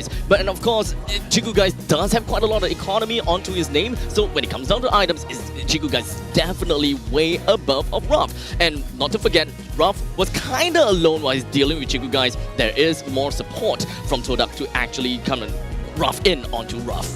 Yeah, Ruff was doing okay in lane. His farm was actually pretty solid and he was confident enough to start joining team fights. But I think MV also needed him to be part of these team fights because they weren't going the way they wanted. They needed that extra bit of DPS, which is fine, right? Your marksman is winning lane, they come over, join fights, they get more farm. It's really good. But that was not what was happening. Ruff was getting caught out, and any advantage he may have built up in the lane was just surrendered immediately, allowing Todak to snowball even further. Yeah, and honestly, this isn't even like the atypical snowball we expect from Todak. We've seen Todak absolutely crush it, you know, take the momentum and really run the marathon and finishing it at world record times. But this time around, it's very much the riposte, you know? You attack me first, I parry, bam, haymaker again. They're just constantly just making sure that they have the advantage and they're making full use of this advantage. There are, of course, time and time again when it comes down to MPLSG, you play with a lead, 5k lead, and you're just kind of, you know what, we have the lead, let's play a little bit safe, let's play based on objective, let's wait for the Lord. But it's very different for Todak per se. They did only do that retreat once, but that is only after they broke through the inhibitor turret and they have got the top lane inhibitor turret to a tiny little bit. Well, let's take the Singaporean experience here. I'm curious to know, how did that look different compared to, like, I mean, if we're comparing MPLSG, I would say that you guys are much better at, like, you know, kind of slowing down the game, playing the macro style, keeping everything in check, compared to, like, you know, the Malaysian POV, which is fast or ultra slow. Yeah, you guys are just fast, at least for this game itself. You guys just blazing it, right? But for the side of Singapore style, we are just holding on. We play on the tempo, right? We like to pick up heroes whereby it's great in the early stages, such as Khalid, level 1, rush you down right into your jungle. You are suffering, I may suffer, but you're the jungle, I'm the EXP. And in the meantime, they just hold on to the mid stages of the game to ensure that they have someone that have power spike in every single phase of the game. And if they do manage to get a good amount of lead, their late gamers essentially is accelerated over to the mid stages of the game to get the power spike, and they end by 15 minutes plus minus. And if they go to the ultra late game, then all hands on deck. It's all about skill, me and you. I don't know, all I'm hearing is like, that's why I'm going for SRG as well as Vamos is first and second, because all of those characteristics are within those teams. Maybe like a little bit of overlap, but maybe Vamos is very much against that early game. But what do you think? Do you agree with it? Wait, hold on. It looks like we've got some news. We've got something happening on the offstage. Rose, or maybe even Cheryl, what's going on your side here at Educity? Selamat datang ke MPL Offstage yang dibawakan khas oleh Hotlink untuk anda, dan bersama saya sekarang tetamu yang istimewa. So yes, we do have tons of questions for you. Now, first up, what I heard is you're the owner of Todak. Yes, Todak is my team. Fantastic. Tell us more about you. Okay, there's a lot of things I want to tell about Todak, but today, Todak here for M6. We want to be in M6, yeah. Wow, so straight up, you are here not to be champions, you're here straight away to represent Malaysia. Yeah. To the M6. Yes, M6 Absolutely is our amazing. goal. Yeah. And you know, Todak has been iconic for the longest time. Tell us more about how this Todak is different from the previous Todak that we know. Beza kita dengan tim-tim lain, Todak ni kita langgar je. Apa pun kita langgar. Todak! You heard them. Yeah. Absolutely amazing. You got to translate that for me, Poji. Aku tak tahu. So sebenarnya dia tanya apa feeling dia lah kan. Tengok crowd ramai, semangatnya ramai kat sini, dan Abang Lan cakap jiwa Todak macam tu lah. Tapi sekarang Abang Lan, saya nak tanya sikit lah. Kita tengok dekat awal-awal dulu kan, masa regular season kita tak nampak bayang langsung. Tapi sekarang dekat playoff Abang Lan datang dengan army segalanya, Todak langgar, Todak Patriot. So cuba bagi bunyi sikit lagi sekali boleh? Todak! So, feelingnya macam mana? Sebenarnya Todak memang kita ada organisasi yang besar. So ketika para jurid kami berperang di atas pentas, kami juga berperang di luar. So kita nak sediakan foundation dan persediaan yang mencukupi untuk masuk M6. That is actually our goal. Kita nak masuk M6. Kita nak jadi juara dan nombor 1 dunia. That is actually our goal. Faham. Maksudnya memang dah ada aim. Yes, our aim. Saya simpan dulu saya punya keynote ni. Sebenarnya saya ada cincin Todak bang. Saya dah ada feel. Bukan. Ni tapi ini Todak ikan. pasar malam. Ni tulang ikan, bukan Todak. Todak pasar malam. This is the real one. Yeah.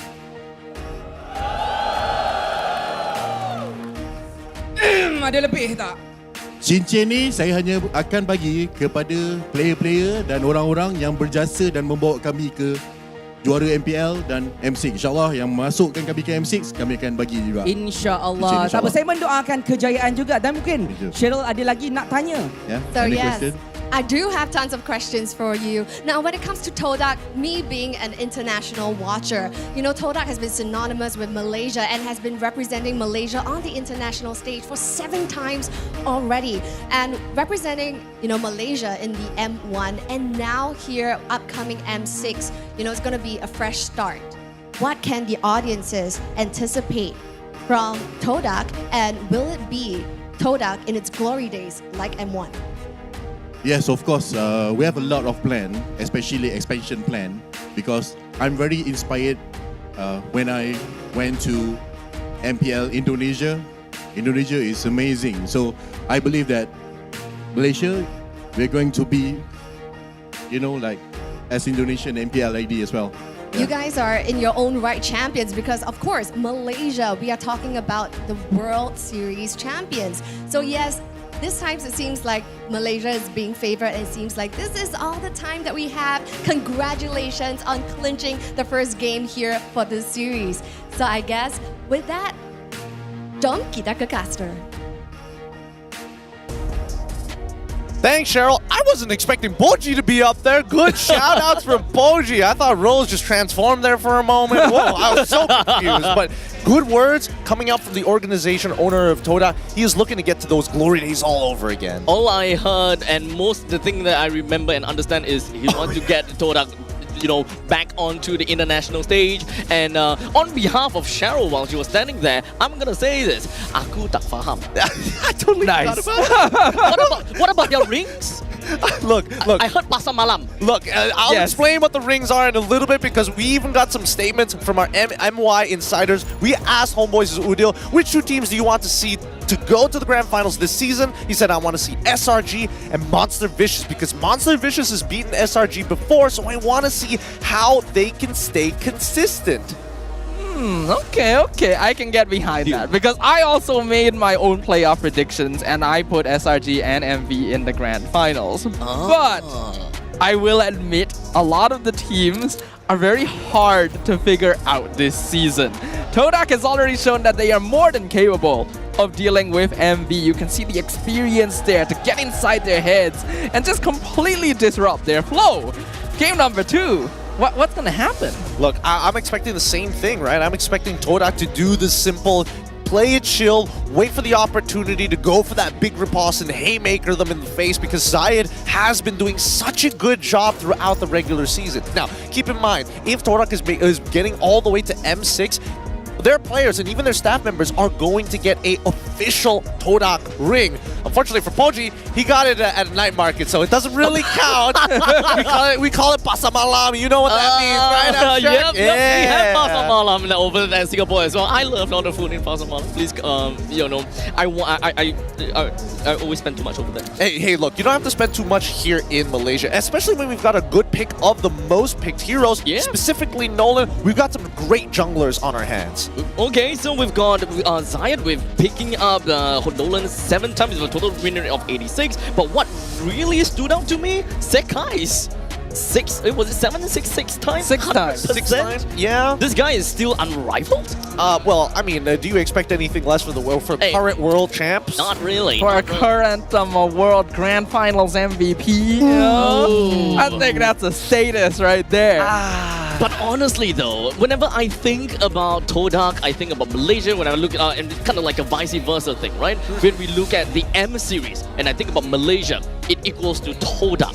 And they have pretty much been present throughout every single M series, being Chiku Guys himself, and back then, Yums, right? So honestly, to see that Yums is not part of Todak anymore, and how big of a thing that losing Yums is for Todak, it kind of breaks my heart a little bit that they have kind of settled both ways, different ways. I mean, they found a replacement in Yanlord, right? I mean, Yums was a young, star-studded player, high mechanics, able to make those big plays, and I think Yanlord is starting to fill his shoes ever so slowly, right? Maybe at the beginning of the season, it was like, I don't really have the chemistry with these boys, but now he's looking a lot sharper. There is a reason why he is a candidate for the most improved player of the season. Yanlord has been catching a lot of eyes because it is only his 2nd season here in MPL Malaysia, and last season his team got relegated.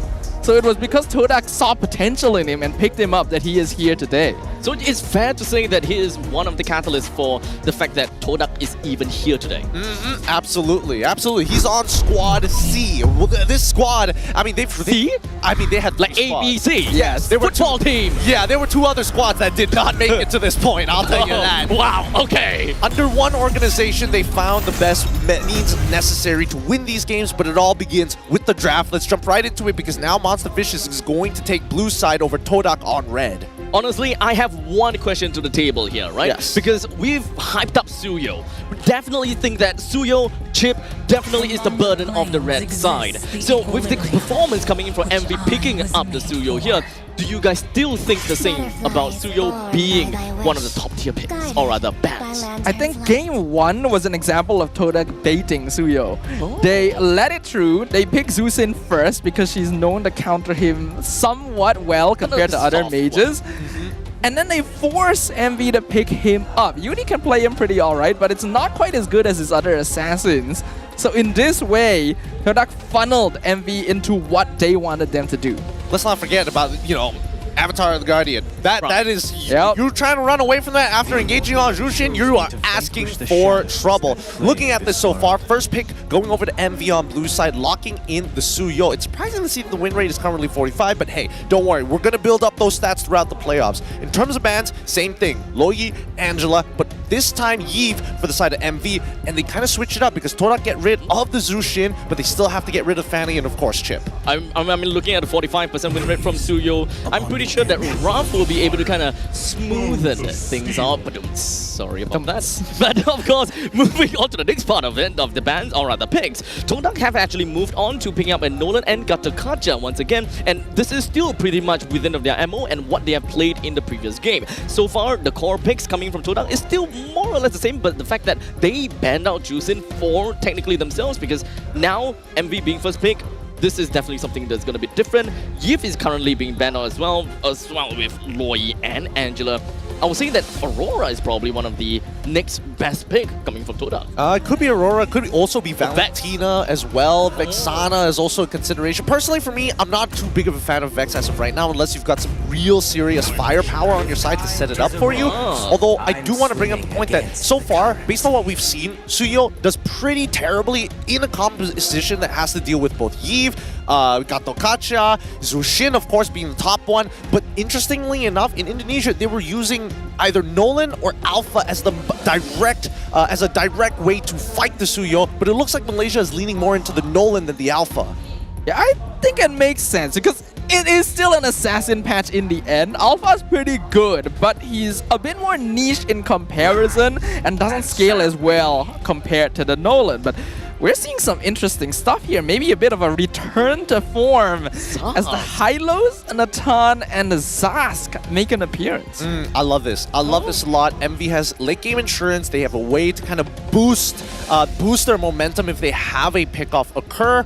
Todak, I just love this Zask because, again, soft counters against both the Natan if he walks up too far with the entropy, or even Suyo if he's just caught in the Dominator's descent. It's going to be a struggle to walk away. Is this kind of like an answer from Todak just for Natan as well as Suyo? Because when it comes down to MPLSG, whenever we see that there is a Hylos on the opposite side, we see that, okay, I may not want to pick a Zaz unless MV really wants the Zaz, then we just kind of deny it because you don't want to give both the Zaz and Hylos to them. This is kind of like the previous patch kind of thing, but with the fall of Zask, I didn't really quite think that he became a priority, especially since Hylos is one of those beefy laners, beefy heroes that can just face tank the entire Dominator's descent. I think it's better, at least in comparison to if I had Aurora and Hylos is on top of me, right? If you're not in that perfect range, then Aurora is going to have to struggle. Zask, oh no, you're too close. Dominator's descent. Pop it right in. Exactly, pop in and out of these types of fights. And I think that's the beauty of the Zask, even though they kind of nerfed this early game,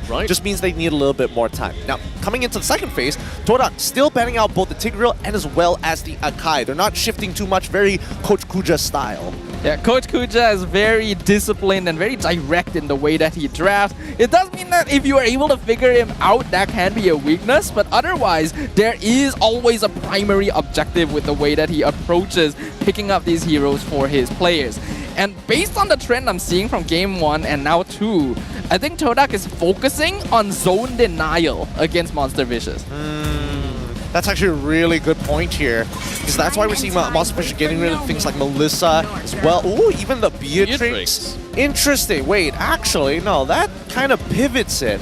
So, are they worried that Todak is going to have a composition that they can maybe try and set up like a wombo combo for? Because the way that I see it, if MV really wanted to punish Todak, just take away a lot of their wave clear. Oh, damn. So even picking up a Harif for Todak themselves, it does definitely seem like they want to play in an area, they want to keep the longevity of the Zaman Force and keep Harif in there for as long as possible. And of course, Phobius currently is still available for the picking, so I would definitely say that for MV, it would be nice to pick that up, but at this point in time, what I'm looking at is the lack of crowd control. They have no way to really stop Harif in his tracks, nor do they have any other ways to stop Nolan. In fact, when it comes down to the phases from the early, mid, and the late stages, at least Suyo got the early game covered, Nathan got the late game covered, but what do we do about the mid stages of the game where Nolan comes up crazy, Zaz comes up crazy too?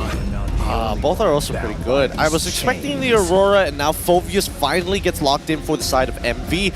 I don't know. Personally, for me, the way that I was looking for it, I was surprised that EXP and their EXP as well as their flexes were not locked in a little bit earlier coming into the second phase, because at the end of the day, I feel like this Harith pick, they could have waited for it, right? Right. It just means that Kuja wanted to see the full lineup before he decided in on this, but that might have bit him in the back of his leg, right? I mean, Phobius is going to be dangerous. I would love to see a Phobius onto the side of the Todak, like picking up for R4, and since the opponents MV have already picked up their own Natan, it's very unlikely for them to get a Harry for themselves too. But this is a flex, it turns out. It's the Gatot that's going into the EXP lane as they last picked the Matilda, a hero that is quite commonly contested depending on which team you're facing here in MPL Malaysia. Truly, this is going to be extremely interesting, because now, as much as Phobius loves people who dashes so that he can proc his passive time and time again, I think with the Matilda, they might be able to do a very good job at actually kiting away from it. I mean, look at these compositions. So far, Todak, they can play for the late game, but if they start snowballing Chiku guys' lane very early on, it could be extremely devastating for MV's side, so they got to take their time, they got to push their lead forward bit by bit. Well, the lead is already in favor of Todak right now. Let's see if they can push it further, or if Monster Fishes will live up to their legacy. The Land of Dawn greets us once again as we enter game number 2 of day 1 of the playoffs. All right, let's see where the junglers are going to start, as the mid lane is immediately contested. MV going to go with a purple start on the blue side, while Todak going to go with an orange start on the red side. We can only expect that the gold lane is going to be the priority here once we see the main minimap. Yeah, gold lane down on the bottom side.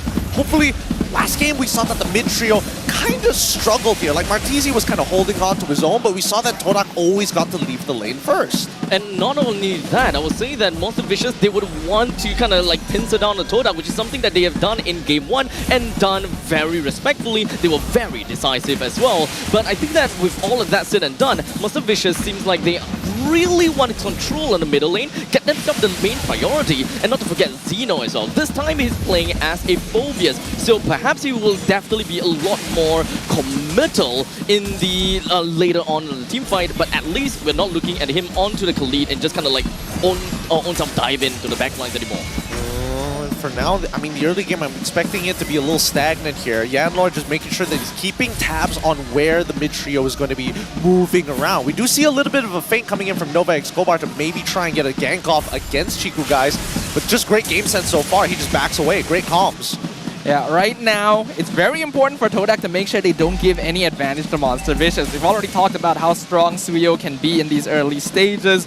As long as they can keep Zayed even, Nolan scales very, very well. And I'm pretty sure we're not going to see too much happen until that first turtle. For now, they're going to be going back and forth consistently. And I think that so far, Todak has got really good sight lines amongst this river. The control is great. Now the very first fight might just occur right here. that's where things are going to get interesting, right? Purple buff already spawned, and let's just see how this plays out, because Zayed, waiting for a steal. Turtle at 40%, Yanlor trying to jump in, Avatar the Guardian gonna be tossed away as Uni gets the retry steal just in time. Zayed zoned out by Zeno, and now Momo left eye his lonesome. Got taken by a lot of time, but 1v4, there's not much he can do other than give first blood to Uni. That's 200 gold in the pocket of Uni so far. I mean, this is, honestly, that entire motion looked like MPLSG. I covered the names and I'm like, yeah, it was extremely clean. Everybody knew exactly what they wanted to do in that fight. Yep. Supports were looking to zone each other's junglers out. They were looking for that big stun, but again, you're up against Suyo. It's not that easy. I honestly really do like the fact that Todak, they were just kind of like chilling around, hanging around, and knowing that, okay, Momo, you're just gonna have to deal with it yourself. Wait for Yenlok to actually have his guiding wind back off cooldown, because they were just waiting for that point in time where they will be able to pluck him right out of the fight. But unfortunately, a little bit like a 0.5 seconds, a little bit too late. Yeah, Martisi does lose out on his flicker, and honestly, Ruff, I can't tell if he's like winning the lane really, really hard. Like Chico Guys is healthy for the most part of it, but it feels like, wait, hold on, they're setting up a dive. Yeah, Zaman Force already used. Yanlord being in this position actually scouts out MV before they're able to collapse on Chiku and keeps him alive though. You have to admit, a lot of homework has been done for both of these squads. Like, again, most people wouldn't be prepared for a dive that soon, and even Chiku Guys using the Zaman Force to like zone out that wave, very impressive. Uni not able to find Chiku in that brush. Chiku finally shows himself. Ruff gonna use his ultimate. Chiku gets stunned. Not gonna use his Purify yet as the Zaman Force comes out yet again. He's gonna chase down Ruff, but he's inside the glorious pathway. That's not gonna work, sir. Oh, that Revitalize saved Ruff's life. Definitely. Oh, cancel him! Yeah, just to be annoying. Well go, Matilda players. Honestly, that was pretty insane down in the bottom lane, considering the fact that I definitely expect Chiku to want to stay underneath the turret, because that is where you are safest. But for him to actually stay right below the turret where the brush was, he pretty much expected that Suyo will be coming in with an Immortal S1 to come in to really deal with him. Oh, Nova taking a lot of damage. Momo gonna use his Revitalize, and now the Circling Eel comes out. 3-man knockout, but Todak not quite ready to follow up. Uni gonna be able to get the Turtle, and now Zayed is stunned and locked down in front of the pit and finished off by Zeno, who's now chasing Momo as well. Another stun comes out from the high lows, and Nova gets a kill for himself. The momentum is building up for Monster Vicious. Todak has some really great concepts here, but right now these neutral objectives are really difficult for Zayed to contest, mainly because of this Suyo. I think take away the stun, right? Even if Nova X Cobalt or even Zeno wasn't zoning out Zayed, I don't think it would have been. I don't think it would have been close anyways. I think that Todak need to change their approach. They need to start moving away from these neutral objectives and really start hunkering down on the rest of the map, because there's so much gold to be attained. There won't be too much of a change when it comes down to them actually challenging for these objectives after all. And especially since we are talking about Zayed, right? Playing as a Nolan, you don't really have the kind of iframes that we want that we will want from a jungler, but at least when it comes down to pacing as well as tempo, that is definitely something that Nolan is very capable of. However, the difference is the fact that Zayed is currently only at level 8 and Uni is currently at level 9. You're clearly going to be slightly behind at this point in time, because MV, they are singling out Momo these time and over again. And MV, with the 3,000 gold lead, they are definitely going to be real happy with the way that they have been playing the first 5 minutes. Well, with that being said, we're looking at the item list, and finally Starlium Scythe is completed for Chiku Guys. Feather of Heaven's already done for the side of Ruff. Both really still on track, but Ruff still has a slight lead. Now, Staffa, walk me through this, right? Because we're expecting a big tempo breaker coming out from Todak's side. What is that? Oh, that was close. Wow, that was a lot of damage. That was just one person, and he did not want to use his ult. We're using the flicker instead. What is the tempo breaker for Todak? What does that scenario look like? Well, it would result in Monster Vicious overextending again, because Todak is very good at cutting off the front line. They have a very similar draft to what we saw in Game 1, even with a few new heroes. If Monster Vicious overextends and they're able to catch Nova and Zeno separated from the rest of the team, that is a great condition for them to dish out some damage. MV, though, a lot more disciplined this game and with a lot more tools. I really expect that Todak would want to be hyper-aggressive when it comes down to team fight, and if they really want to go over to the backline to deal with Ruff, they can, since Yenlok can just very easily pluck that one person out. Be it Momo that goes in for the Avatar Guardian super deep in, or perhaps even for the side of Chiku dropping his Summon Force and just zigzag zooming straight into the face of Ruff. But I think that clearly after that engagement down in the bottom lane, even Chiku wouldn't want to repeat the same thing because Ruff is still pretty respectable with the damage that he's dealing with the Feather of Heaven. Well, for now, I mean, unfortunately, fail on the purple buff. Didn't really get the steal as much as they wanted to, but now Monster Visions are kind of like shifting their attention to the top side of the map. It looks like they want the tier 1, but let's see how Uni plays this, right? He's got to check these bushes. He knows Zayed is there, but he doesn't know where the rest of the members of Todak are going to be.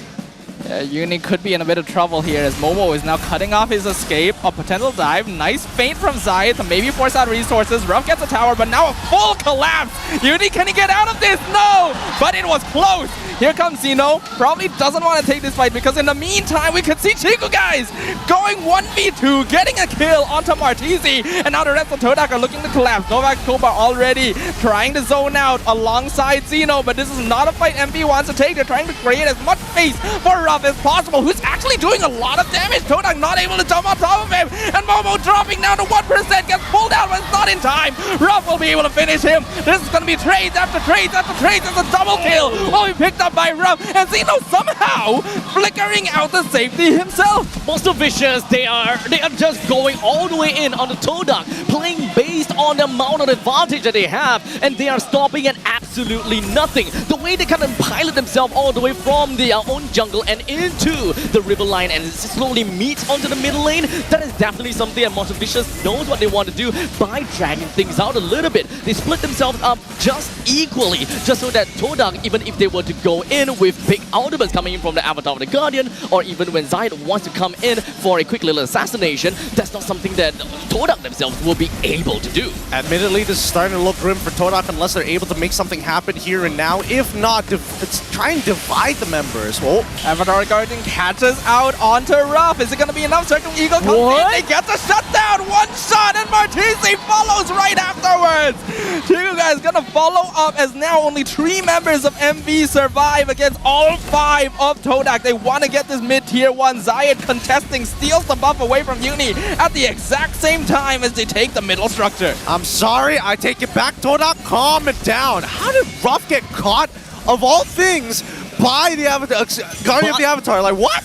It's not only the fact that he got caught by the Avatar of the Guardian, but he got caught in the epicenter of the Avatar of the Guardian, eats that taunt, and for some reason takes a lot of passive shots coming from Momo. Kind of feels like he forgot that he doesn't have Purify in these sort of senses, but hey, I think that Monster, it's a competitive series for a reason, and Todak right now trying to equalize that score. Oh! Ooh. Big damage, doesn't find the one shot yet. Not quite enough. Zayed is not nearly as bad as game number 1. Avatar Guardian used and whips completely. Not again! What are you doing, Ruff? He gets picked up. Momo will trade, it's worth it, but Zayed will follow, so it's not quite as good for Todak. Oh no, you can see Ruff, he's moving his hair out of his face. He didn't see it, it was just getting blocked. He needed a haircut before this. Should have thought about that before hitting up on this stage, because right now, the crowd, it feels right now, the Todak crowd has not lost their spirit. He had a great lead. At this point in time, he still have a lead on top of Chiku guys. But for sure, if he didn't die the previous 2 times, it is definitely a lot more towards the advantage of Monster Vicious. So it is definitely a pity. However, they still have 2,800 gold that is on top of Todak still. So they're still technically okay, but Todak they themselves knows that they are not out of the woods. Now, I look back at the stage and I didn't realize it doesn't show. Wait, hold on. They want to get a little bit more. Force comes out. Glorious Pathway as well to maybe do some damage to the mid-tier 1, but Todak with a perfect defense here. Barely any damage taken on their tower. Just the beauty of Lord on Matilda. Already has Flask as well. Flask already done, and Shannon Talisman is already done. Things are looking good for Todak. They should be able to scale. Ah, look at that! Look at that! That is a lot of damage. Hey, hey, Matilda things. That's completely illegal, right? Coming in from the members from Todak, there are definitely some of these heroes that, well, yes, they can do pretty good damage, like Momo, for example. But where are some of these bursts ever coming from sometimes? Glorious Pathway used again to get them top tier 2. Momo taking a lot of damage, actually getting dragged forward with Circling Eagle. The Glacier comes out, Avatar Guardian lands right in the center, but Chiku is the first one down. Uni gonna be traded as well as Martizi as Todak continues to collapse with Novak's Kobar in the front line. Momo dropping the low HP, Zeno chasing him down, but still able to reach, and thanks to the blast coming out from Yanlord. Jeez, how does only... I don't understand how it was 2 for 1 there. How does Momo not die there? Oh, how is the fact that MV lost 2?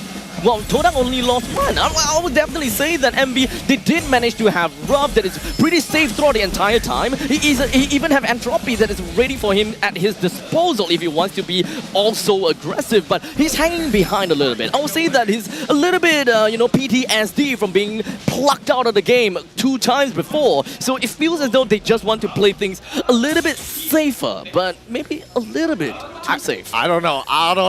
When it coming from him, or like Ruff is already 2 levels ahead of Chiku, guys, right? There should be a level of confidence, but so far, the blunders have kind of put him back in his place. Now, I was talking earlier about the stage actually has information that you guys don't see, but we can clearly see the damage difference here. 53.6% for Todak compared to 46.4. Now the Lord gonna get contested. Avatar Guardian comes out again, but this time Ruff is able to dodge it, and that means that Momo is just gone, exploded, never existed. The rest of Todak trying to chase him down, but the Glorious Pathway will allow them to continue. And now Nolan in some trouble. The Guiding Winds will get him out. Dude, these games, the angles are not normal. Todak is playing really fluidly right now, and they're making sure that these angles aren't expected by Monster Vicious. They don't know where to look sometimes. Honestly, at this point in time, it's really just the fact that both teams just want to engage, and both teams just want to get some bodies out of the game. There are always someone that is dead every minute, which is vast difference from what we are seeing in MPL SG, right? Monster Vicious and Todak, they find an opportunity, they will go for it. It's not about, getting information too much and just kind of holding it in. It's more the fact that, okay, this is an opportunity, I have 2 seconds, I'll make the call, I make the play. All right, let's see what this next play is going to be, because these inhibitors are going to get contested pretty hard. I think that Todak, no matter what, is going to lose an inhibitor, but at the same time, we're coming to the final builds of the game. I'm seeing Blood Wings being purchased by both Martizi and as well as Ruff. Now it's just situational items and more economy so that they can start swapping out the items. Yeah, a lot of this late game, though, is still going to come down to Ruff specifically. Monster Vicious needs to watch his positioning, because if the Todak take out the Natan, they immediately turn the fight around in their own favor. Positioning mistakes cannot be afforded anymore, as now they're pushing into the mid lane. Zai gets stunned under the tower. Is he able to get out in time? Oh, the shield! The Revitalize! Somehow, they save Zion! Oh, Martizi. Yeah. If I was in Martizi's shoes, I'd be fuming. He was literally a pixel off. A pixel! Had it one more ability connected, they would have gotten the kill onto Zayed. I find it intriguing that even at this point in time, Todak, they lost an inhibitor turret, but they pay so much attention onto the mid lane tier 1s to the point that they're ready to throw bodies just to clear out the wave. Monster Vicious, they have a strong lane coming in because of the Lord. As such, it's actually a very simple takedown from MV themselves, but the fact that Todak managed to kind of like weave in and out and no one died there, it is indeed feels a bit greedy on my part, wanting to defend the T1, but it is a very fortunate thing that Todak didn't lose Zion from that. Yeah, I think that Todak, they're living right on the knife's edge right now. Even their trades against Monster Vicious, we haven't seen Monster Vicious actually attain a clean 5k gold lead against Todak throughout this match just yet. And even so, the blunders have been coming through, but it's just to whip them back up into shape. They're full build at this point. Yeah, it's getting to very scary territory. Wow. Could be in some trouble. Guiding Winds, he's able to dash out by himself. But positioning is key. Avatar the Guardian comes out, they catch Zeno. Is it going to be enough though? Because Zeno is just continuing the chase with the Infernal Pursuit. Chiku guys looking for an angle for that Zaman Force, but he's not able to find it as Monster Vicious are just sticking so close together. Very close together. I think the next play that Monster Vicious could look to do is probably a flicker. Oh, hold on. Glorious Pathway comes out. Uni going to be able to secure the Lord as Chiku guys maybe a bit too deep in the backline. Brought in the Landlord as Momo buying time in the front by himself with the Revitalize, but he gets picked off, killing spree, being taken second as both are traded. Zion loses immortality, is in trouble, able to dash away. Zeno now has to flicker out. Zion gonna flicker to follow him up, and he will get that kill given to Chiku. The minions, though, they are in the base. No way. Zion will be able to recall in time to defend it, but here comes the rest of MV. Do they want to capitalize on this? Probably not. Oh, no wonder. I was wondering why Zeno took a half step, stood still, and was willing to die at that point against someone like Chiku, guys, which you shouldn't be giving kills to anyways. But now we're reaching the later stages of the game, and Monster Vicious clearly having a better idea of what's going on the map. Todak, they've got to be careful, and thank God their composition has a lot of mobility. And not only that, they also have a lot of ways to control Monster Vision and hold them down. While I'm Senpai, why are you here, my friend? Mega kill for Ruff as they find a free Zask in the brush waiting for them. Okay, that was kind of bizarre. What was the angle there? That was deep. That was super deep in. I mean, I kind of get it if he was playing like a burst hero, but Zyme's currently on Zasko. Okay, Yeah. look, he still has 23 seconds until he's back up and running to get Todak back at full fighting strength, but it's going to come at a cost, right? And this first inhibitor on the bottom side going to collapse. Yep, free tower for Monster Vicious, now transitioning to another glorious pathway to zone him out. Uni jumps in, gets the stun, gets the freeze on Zion, but he's still alive thanks to Matilda. This hero is so difficult to deal with, but that is every tower on the side of Todak gone. And MV, they'll just wait for the next opportunity to close things out. So slippery coming in from the Nolan. I mean, this is pretty much expected considering the fact that MV has only a couple of crowd control, or rather a couple of stuns from their part, being the Hylos as well as the Suyo, and of course Matizio with a decent amount of freezes from his part. But aside from all of that, we have mostly been seeing that Todak is just running rampant during team fights. So honestly, in the later stages of the game, I won't be too surprised if MV loses control of the team fight, because Todak, they make the calls as to who they want to go to without any obstructions. A lot of it is just, the war of attrition. Todak just need to make sure they get Monster Vicious to commit really, really hard. And you can tell that even Ruff is hesitant to actually join up on some of those picks. Like even earlier, right? When they did see the opportunity to actually go for the one-shot onto Zion, I think, Ruff could have entropied forward, but he is nervous. If he makes another mistake, this is going to drag on longer than it should. Well, he's still able to steal the purple buff away, though, so that requires a certain degree of composure. At the same time, Uni actually secures his own, so no buff for Chiku. It's really sad for the side of Todak, understandably. But we've come to the point where it is 19 minutes into the game where economy is not that too big of a deal for one of the main damage dealers being the gold laters. But Aurora is still lacking of a single slot of items, so perhaps some gold is definitely still appreciated to go over to the side of Aurora. At this point, Zion hasn't been able to find big assassinations just yet. Yeah. I think when you're looking at the conversation, if you're talking about the composition, it's just majority of it is magic damage, right? For Todak and even for Monster Vicious, who have a slightly better spread. Honestly, at this point in time, I'm just really convinced that Zion is more of a peeler than anything else. He didn't really quite manage to win any of these objective picks because we're talking about Suyo. It's pretty fair. But he is constantly just going in, just gonna bruise up the enemies for a little bit and just gonna escape with just a tiny little bit. Oh, flicker forward by Yanlord. Not gonna catch anyone, and Ruff flickers out of the after the Guardian as well. Glorious trying to cut off the rest of Todak from backing them up, and that means Promo is gone. Zeno buying so much time, so much space. He doesn't even mind risking his life. He still has immortality. Todak just has to back it up because the minions are on their crystal. Chiku will make it back in time. The rest of Todak has to make a hasty retreat, and that means a free Lord for Monster Vicious. And they're already on top of it. What a great play coming out from Monster Vicious. Todak was able to survive that, but everything that could have gone wrong went wrong for Todak. And right now, Monster Vicious making sure that when they get into these fights, they get Todak to overcommit and focus all of their attention on the situation at hand rather than their base. Murphy's Law hard at play here. Monster Vicious, they didn't really need to engage because they know that they have naturally pushing lanes, while Todak, they are the one that's on a timer. side. Gonna just zoned out. Glorious pathway used maybe a bit early. Lord is still like 10 seconds away here. Todak still mounting a defense, but all the waves are pretty close to synced. This could be endgame for MV. They go in, a stun on Yan Lord. Uni gonna get jumped on by the Zaman Force as Ruff backs off. Avatar Cardigan comes in, only hits Nova, so Momo's just gone. Zion Senpoi too far out, gonna get chased down by Martizi as Uni just jumps on in and executes Yan Lord. Chiku and Zion, the only ones remaining in the base, but even they cannot stop the pressure of the monsters and their vicious form. Ooh, equalizing score 1-1. Blue side looking very, very good for either one of these teams, but I have to admit, Todak put up a much better fight here, even when they are on the back foot. Definitely showed exactly what Todak is made of, even though they were playing from behind time and time again, I suppose. And of course, every single engagement they take, they knew that it would be a gamble, and they always managed to come back in time to do an utmost best defense. Albeit it is a law that eventually ended the game for them, but they don't really have any way to get themselves out of the pickle.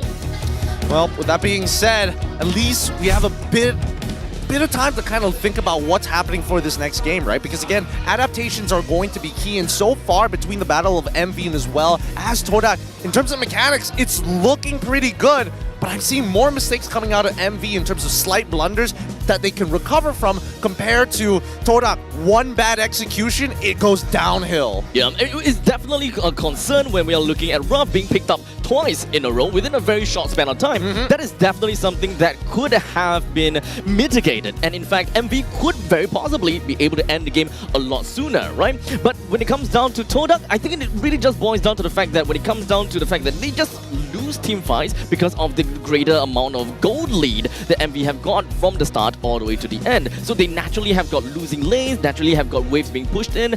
They are kind of trying to hope that they can get that one big fight and win in that big fight, and then possibly just end through the middle lane. I see. What about you, Staffa? Do you agree with the statement? Because I mean, even I can see that like 2,000 to 3,000, it's still manageable. Like I would still roll the dice in a fight. Yeah, I can see exactly where both of you guys are coming from here, because we already mentioned, right, the win con for Todak later on in that game is to try and separate the members of MV and take them out one by one. But in a similar way to game one, where Todak had really bulky frontliners that MV couldn't get through, in this game, MV had really bulky frontliners that took Todak too long to get through themselves, because Harry just doesn't quite match up in burst damage to a scaled up Natan. Well, I think that, honestly, I think that you guys definitely had a couple of angles, but you gotta be brave. It's one of those, like, I jump in with a Matilda, I need the whole team to just land a couple of abilities. Once we're on top of Ruff, we can make something happen, but if it's not Ruff, I mean, I don't think it's worth jumping on Uni for the most part of it. I'm not too sure about the Zask pick in this case. I don't really quite manage to see too much of an impact coming in from the Zask, especially since the Hylos can very easily just take that damage away. Wait, I just realized. Wait, he changed the color of his hair. Hey, wait a minute. When did this happen? I don't remember this. I don't think he's the only player who made his hair green in the break as well. Oh, goodness. Okay, so this is his hair before. Yes. Yes. That's how I always envision him. Flawless. Look at Flawless. So wait, so you're telling me that he's now flawed? Well, I mean, he's 8-2-3 right now, so it's like if he was like 8-0-5, like I would have been like, yeah, fair enough. Yeah. Okay. Can we please talk about this wishing lantern here coming up for the side of Ruff? Should this have been the go-to item? I mean, I guess it's good when it comes down to bulk, and yes, there are a couple of tanky frontliners from the side of Todak, but could it have just gone for just, you know, I don't know, immortality, like, you know, some of the usual stuff? It could possibly save his life many times, actually. Winter Crown, all of these. Even a Winter Crown. Yeah. I'm down for that as well. What about you, Staffa? Any thoughts?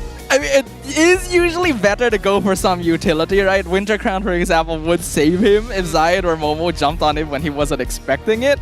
But Wishing Lantern is probably one of the reasons why Momo exploded so quickly every time the Avatar the Guardian came in as well. So if Ruff knows how to position himself to not get caught, which I'm sure he learned that lesson the hardest way possible, then why not, right? Yeah, I think that's a fair point. I don't know. I think that right now, when it comes down to magical items like this, like you want to have an Athena shield, you want to have radiant armor, and even it feels so bad that Momo has been stacking up this Thunderbolt this entire game and still pretty much getting one shot by Ruff anyways. It's just so much damage that a Natan can just deliver. I mean, I'm not too sure if whether most of those work actually came from the Wishing Lantern. I would like to believe it is, but in the end of the day, Natan just skills incredibly well. Mage items just skills incredibly well as well. So it really just makes it to the point whereby Natan, late game beast, if you don't shut him down, you're gone. I think that's something that maybe Kuja needs to start thinking about in this next upcoming game, right? Again, I would only imagine that Todak is going to get blue side once more. I feel like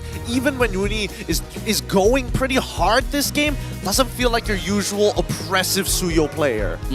Yeah, I can see what you mean there. And I think that's fine because Uni doesn't need to be in that position here, because trying to go over aggressive to start fights and force things is exactly how MV lost game number 1. This is a more structured approach, and since they have Hylos and Phobius to take the front line more easily, MV have more time to think about what they need to do. I would say that Ruff definitely did manage to be the compensating factor for Uni not being overly aggressive, nor trying to go for those flashy assassination plays. In fact, I do like what he's trying to do here. Kind of like if I have the opportunity to assassinate someone, I would, but it is not the most, it's not my biggest concern. The main thing I want to do is to single people, is just to pull the Lord and just kind of hold on to the Lord. If I can get the Lord, if I can get objectives, I will go straight for it, because this is unlike most assassin players or most assassin ways whereby they let their frontliners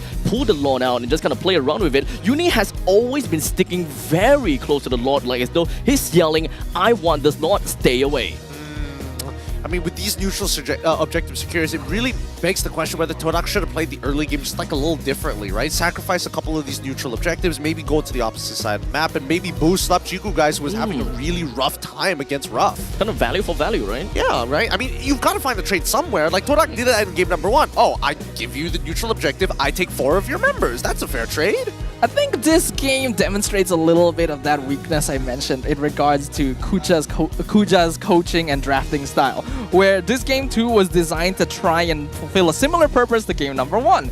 You want MV to run at you, then you use heroes like the Zast to cut off the backup, and then you slowly pick him off one by one.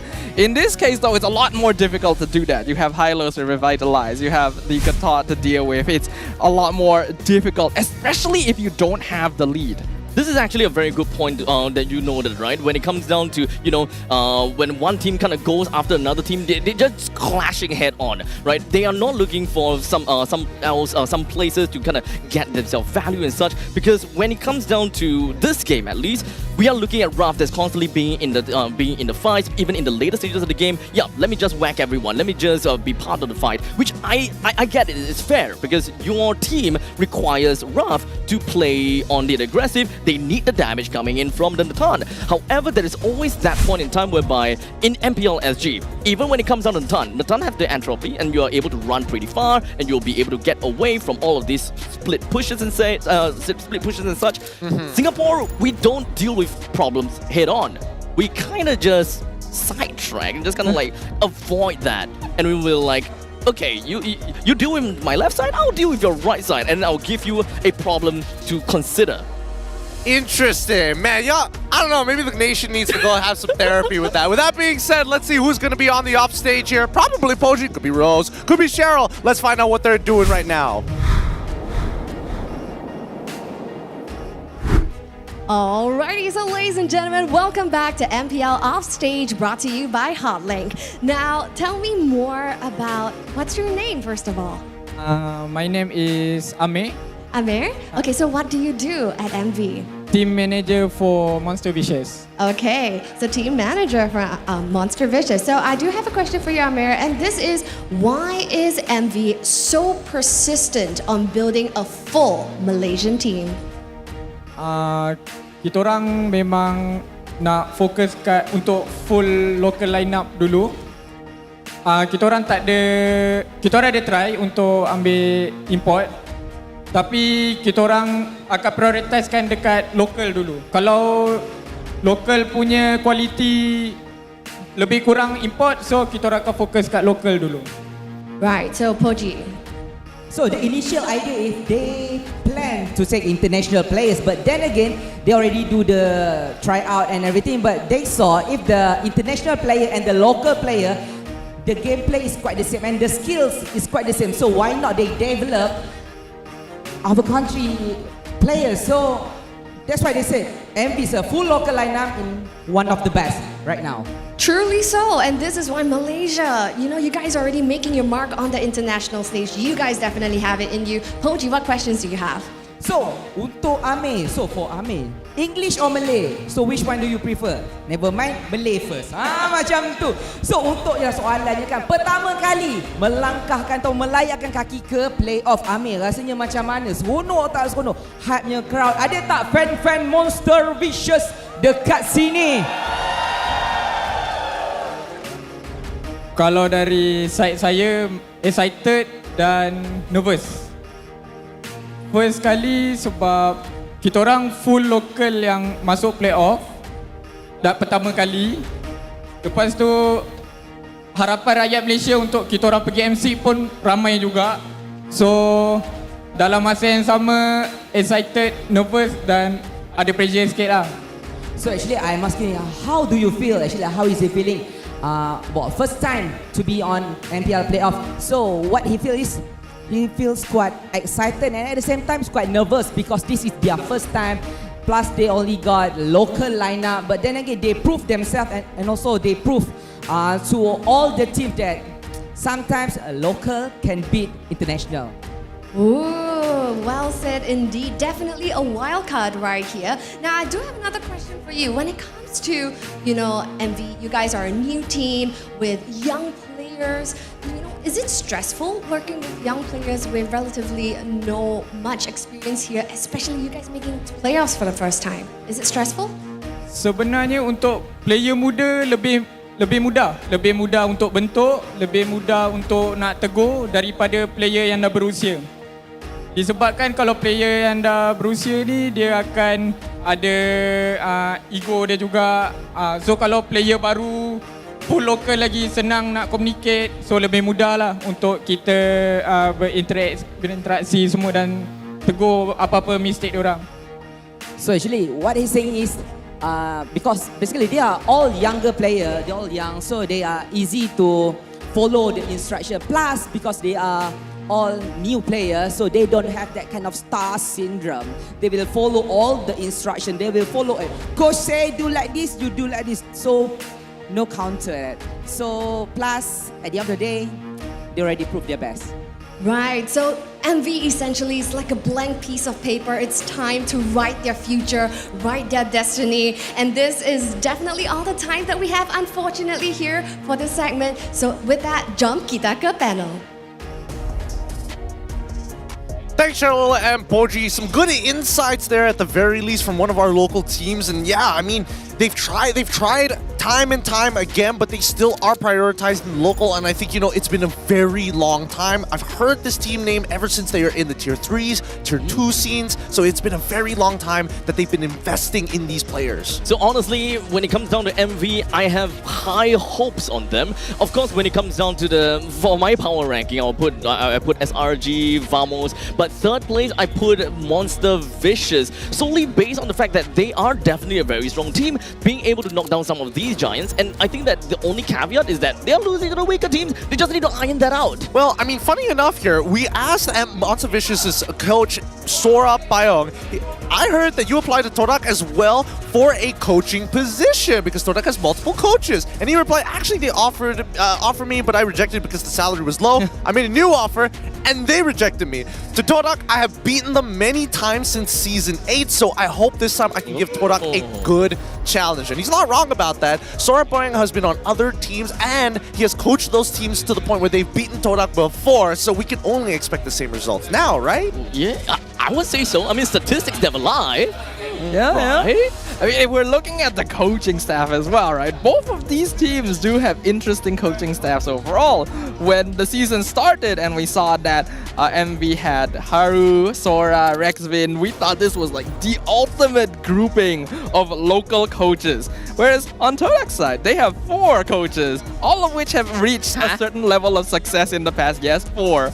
I'm not kidding. You heard that right. 4. Don't worry, here. We'll show you 5 of the DPM high score rankings just to kind of forget the fact that they had more coaches than necessarily needed for a team, maybe even for a football team. We've got Ruff, who holds the current top 2 when it comes down to damage per minute, with Story being in 3rd place, AJ and Nets being 4th and 5th. But you can see the disparity. Ruff is very consistent as a goal laner. In fact, in the previous game playing as an Atan, he did manage to have quite a bit of damage as well, considering that he went over 100k throughout the entire game. I thought that was pretty interesting, but we didn't see that in this high score. So that means that those games, he was even more vicious. One of them he was actually playing Hanabi, funny enough. I mean the Hanabi Lolita combo, right? Yeah. That is what they used to beat Todak, isn't it?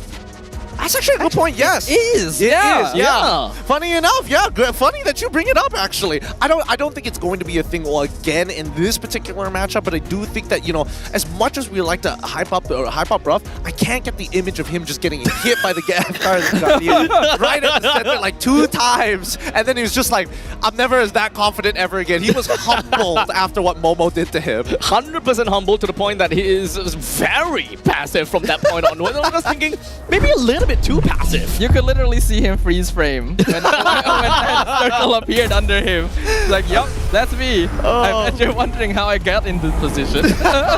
That's hilarious. All right, let's get into it. Game number 3 is about to begin, and it all starts here in the drafting phase. So far, blue side is 100% win rate so far for both of these teams. Wait, transaction successful. This is your order confirmation ticket. Ooh, for Did M6? I buy a ticket No to way. M6? Right now? Hey, why not?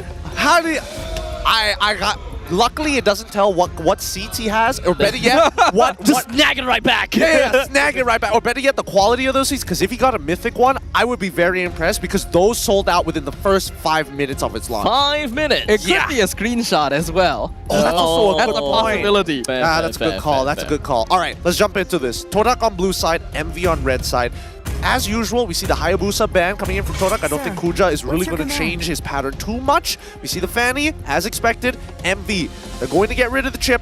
Real question is whether or not they're going to ban out Suyo early on and maybe focus more into Ling. I mean, they did manage to pilot the Suyo to pretty good success, considering the fact that they managed to take a lot of these objectives time and time again. So they know the priority, and they also know the value that Suyo is able to bring onto their side. So are they willing to just kind of give it away to Todak? But the question is, Todak did manage to play on the blue side. They didn't prioritize onto the Suyo, but in fact, they prioritized onto the Chu Sin. So let's see, because Todak, the last time we saw it, they banned out Zhu Xin, but that's when they were on that red side, right? So coming into blue side, I don't think they're going to touch it. They might even just ban out the Yves like they did in game number 1, and then give the question over to MV. What you gonna do? This guy is spending a lot of diamonds right now. He's still going. He wants that recall. Hey! Are you gonna stop there? You're almost there, man. Hey, look. He's just like, don't worry, let me just recharge it. Next game, that's when I hit it. I do actually want to put a little bit more topic around Juicin, right? Because Todak, they've prioritized on the Juicin in the game number 1, and right now Juicin is still not in the banning pool just yet. In fact, for MV, Matisse himself, they do have a lot of priority onto the Juicin for Matisse himself. So if Todak don't pick up that Juicin right now, I'm pretty sure the MV will snag that for themselves. Oh yeah, for sure. But Jushin is, I mean, when you have Suyo still available in the pool, I would say that at least for Kuja's mindset, his priority is Jushin is a good way to deal with Suyo, so therefore she is more important. Yeah. So do we pilot, or rather, do we pivot away from the Suyo? Considering that MV dealt with a Juicin as a Suyo, didn't really go so well. So do they want to bring in some other junglers? Because Nolan, at least for MPL SG, we don't see them all that much. We are looking more at Hayabusa, we're looking Fanny, and Ling, especially Ling. All right, now that's an interesting point here, because I feel like if MV decide to play Ling, it's going to be really hard to play into Suyo. So, actually, wow, this is a different take. MV decide, you know what, we're not going to take Suyo, we're going to go straight into the Nolan and pick up Pylos.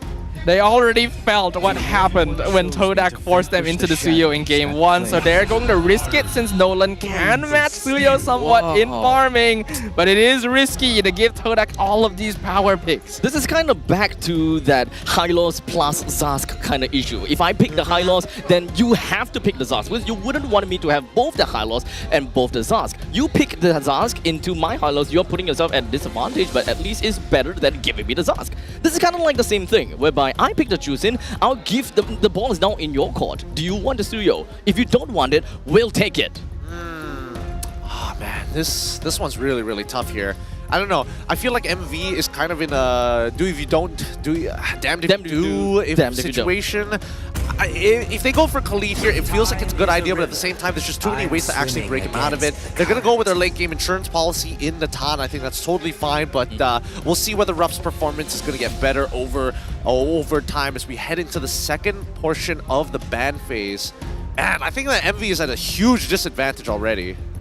Yeah, but I think they're making the most out of what they have. Having Nolan and Natan is going to give them a lot of backup plans if Todak does start going ham with the Zusin Suyo combo. And I think if they can top up the Hylos with another frontliner, then they can actually deal with Todak somewhat well. Another frontliner. I mean, so far, at this point of time, I can imagine that Gatot is currently being held as a flex. If MV shows off whether or not Hylos is that flex pick for the support section, it's not too bad, but for EXP is where things are going to get weird. And I think that MV need to understand that, hey, if they show this too early on, it could pose a lot of trouble. Like, I'm thinking Terizla, for an example, as a good means to slow down the aggression and a solid engage tool that pairs well with Hylos. So what exactly do MV want out of their EXP laner, right? Because with the Gato on the opposite side, you kind of just want to pick up something like back at it again, right? Khalid as well as Phobius, they all perform fairly well in the lane, and of course they have, at least for the Khalid, great amount of mobility just so that you'll be able to come in with your roaming trio to kind of play that very decisive game of just jumping onto Todak, which we have seen in game number 1. I mean, if you want to hear like a wild pick that I think MV could utilize pretty well, I think Diggy is a very funny option here, mainly because you can run in and out of these fights, and as well as a guaranteed insurance policy to disengage from bad ones. Yeah, Diggy is one of those heroes. Everyone hates playing against Diggy because it just denies so much CC, but it would also take away a big bunch of MV's potential presence. They go for the Zask. I'm not the biggest fan of that. Yeah, I'm not the biggest fan of Zask as well, but I mean, MV seems to believe that at the very least they can kind of walk together and truly utilize it. And also, Zask is a really good means to an end to peel for Natan. This is the same thing again, like game number 2, whereby they don't really prioritize too much on crowd control at all. In fact, what they have, at least when it comes down to dominate and descent, we have got firepower right as where we stand. We've got Natan as well, we've got Nolan, they can just kind of slide in and deal with your backlines. At least for me, MV isn't too bothered about the fact that Todak can just run them down like that. MV just wants to have that kind of firepower, stand where I am and stop you from wanting to get close just because we are really painful. I knew it! They have been watching the other regions, yep.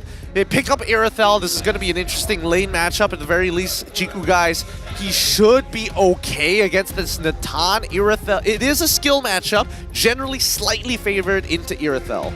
Yeah, a skilled Irithel player is going to actually be able to win lane against Natan straight up. So if Chiku guys can use that, it'll be great. Plus, the mobility of Irithel will allow him to get out of things like the Glorious Pathway and Dominator's Descent more easily. But the hero will need some time to really come online. Oh, they go into Phobius. Man, I don't know. MV really doubling down on this dive composition. Trying to get... I mean...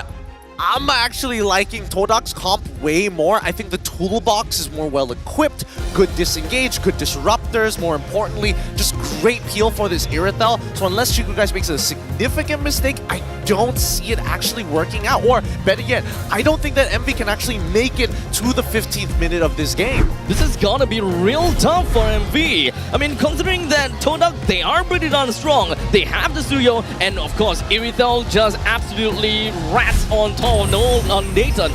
That's tough. It's tough, but I think one thing is for sure, looking at these drafts, this is going to be another match full of brawls and battles.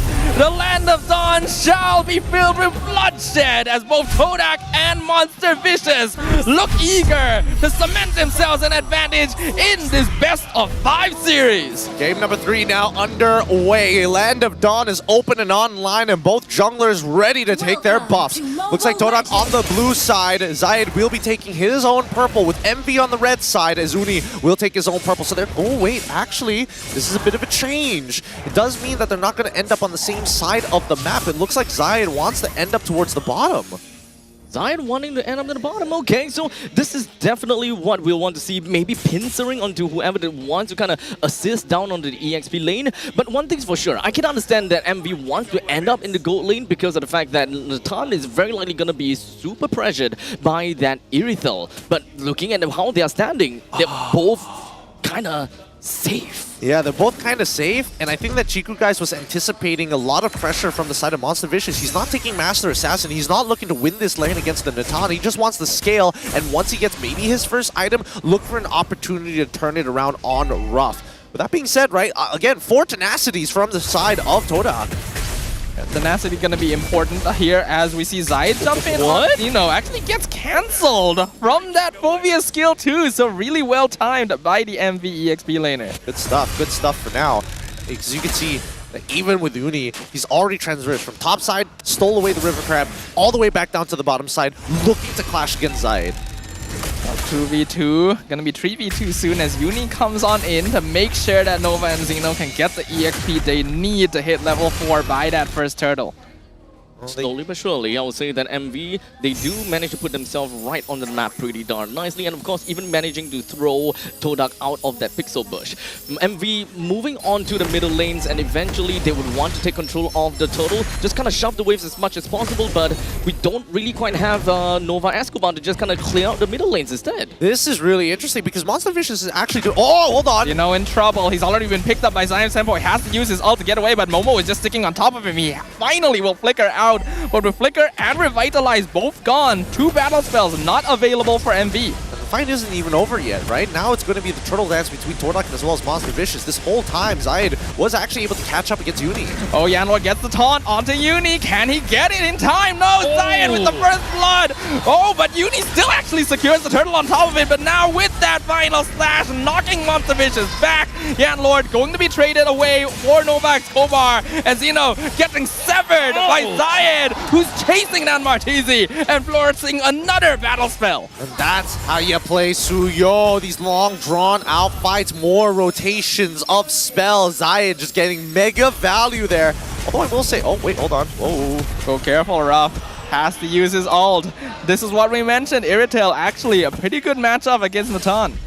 Having both the Jusin as well as the Suyo onto the side of Todak definitely shifts my attention over to Todak. They are definitely going to be real happy when it comes down to all of these team fights. You can definitely slow down this Hylos to a crazy extent. Glorious pathway onto Chiku, guys. Can he get away? He's wobbing and weaving, but it's not quite enough. Uni finishes off the gold lane. Yeah, but now there's going to be an invasion. We're going to see them go straight for this purple buff to maybe slow down the aggression coming in from Monster Vicious. Oh, Final Martizi. slash onto Martizi, feeds him into Zayed, but he has dominated the sense, so he gets out, flicker forward, skill 2 knocks up 2, and Zayed is trapped under the Zaz summon. Momo cannot save him, but they will trade for a kill on Ruff in the top lane. Was that worth it though? I don't know. It feels, I want to say that it's worth it for Todak, but at the same time, it's pretty even. At the end of it, still, Uni doesn't have his purple buff, so I gotta give it to Todak. I still think that is pretty okay, considering the fact that you would want Chiku to kind of scale pretty hard, right?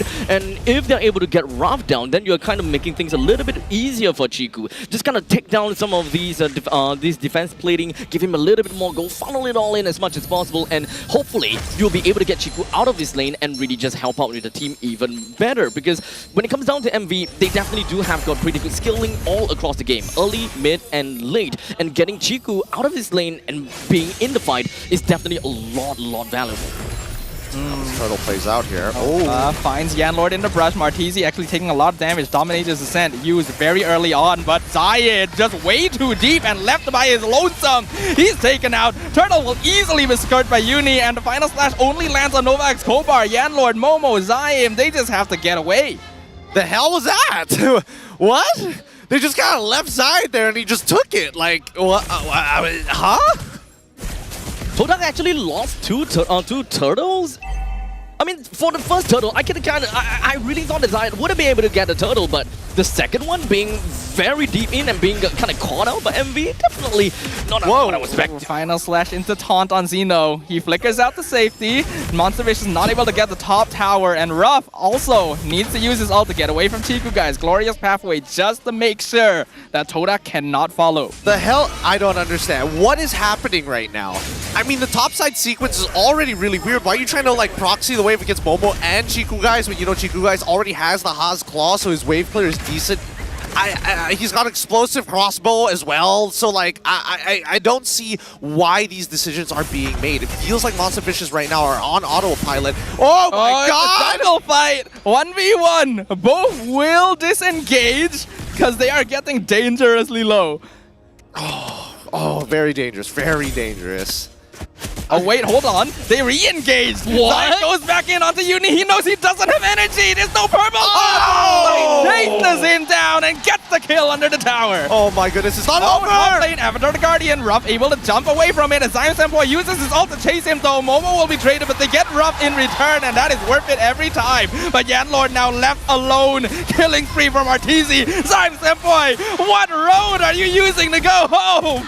Why did he kite back into Monster Vicious? There was the glyph. Just take the Cyclone Eye. What? Even so, Todak are still winning in terms of objectives. They were able to pick up a mid-tier 1, which is a very big resource here, because now that Todak is picking up a lot of steam onto Monster Vicious, this next turtle, whether they take it or not, doesn't matter. They are going to make it to the late game. You kind of honestly feel as though both teams are kind of like playing things a little bit blind, whereby they want to go for a 4-1 split push, but they're not really sure exactly where these fast roaming junglers really are, which is why we decided, which is why we saw both Uni as well as Zayed just kind of like brawling it out, ego rushing down in the bottom lane, because they want to have the priority in the bottom lane, they want to split. Glorious pathway used already, maybe a bit too early, as Yanlord is on top of Ruff and buying space away from the rest of his team. Zeno on top of Zayed, Chiku guys jumps in, blows up Ruff instantly, somehow Zyme Boy steals the turtle, and now Uni also caught out by himself. Avatar the Guardian to cut off Novak's Kobar, but Yanlord, he's just waiting for the rest of his team to get by.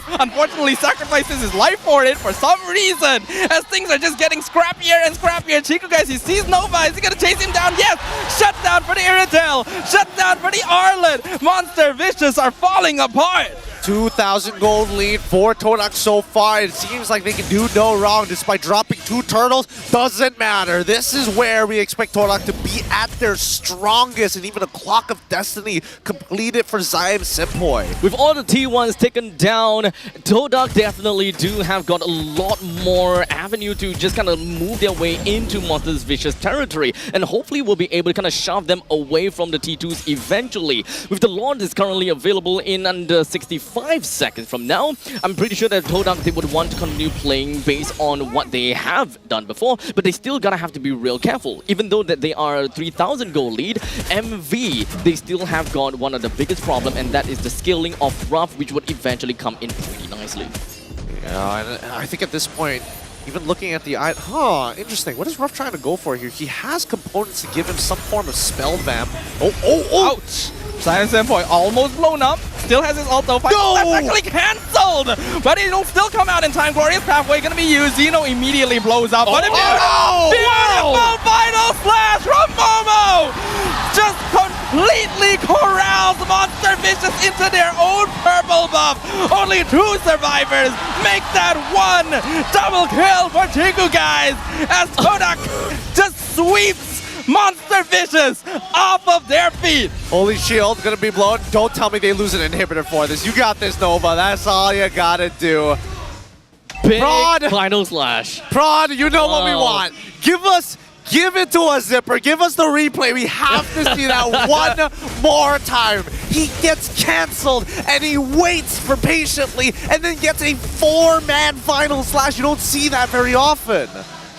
Momo is a pillar of Todak for a reason. Monster Vicious let their guard down. They canceled the final slash. They thought they didn't have to worry about it anymore. And then they walked right into the trap. Deadly, so very, very deadly here. Let's look at There we the go. gameplay. Thank you, Zipper. Let's have a look at this one more time. Oh, this is just after it. Oh, no, it happened too fast. Blink and you missed it. But this is what we're looking for, right? Sweep across, corral everybody, and then let Chiku guys sneak into that backline. And Ruff, he cannot afford to make another mistake. He's already 1-4-3. He's super slow on the item pickup so far. And Chiku guys, even opting to make... Oh, not again! How did he know? Because he's Momo! Uni just barely escaping. But this is leaving an impact. 7k gold lead for Todak. Lord pushing in mid. Avatar the Guardian zones out. Monster Vicious actually catches Martizi. They take the mid inhibitor. Yanlord still alive. He gets the taunt as well. Pulls Uni into his team. Monster Vicious don't know what to do. Jeez, they can't even walk up. Unless Zeno walks up, I don't think anybody else can. Maybe, it's tough to say. Maybe the little sentry coming out from Martizi, like there's so little he can do. Chiku guys just blows that up so fast. It's kind of tough, right? I mean, with Martizi, he's just gonna zone in on one person, but who exactly is he going to go for? Momo flickers back with final slash. Ruff is gone. Zeno as well. Double kill for Yanlord somehow. But Monster Vicious, Uni just respawned. They've lost their top inhibitor. Novak Tora trying to run away, but Avatar the Guardian cuts him up, and Martizi gets the shutdown. They'll get a mega kill in return. Immortality popped on Momo. He is still alive. Still 4 members of Todak in the base of Monster Vicious. Martizi, can he hold? Uni jumps in, gets the kill. Zion going too far. Shut down by Martizi. But Chiku's on the crystal. He's unstoppable. Another. And they wipe out Monster Vicious and take game number 3. 2-1 so far. Todak pushing it up to match point. MB have to figure something out. That game, they got absolutely rolled. They got destroyed. Convincing game all across the board from Todak. Even when it comes down to the game number 1, they knew what they wanted to do and they just went straight for it. MV, they definitely struggled throughout all 3 games. Game number 2 is the only one they managed to get 1 point for themselves. But now, we're moving into match point.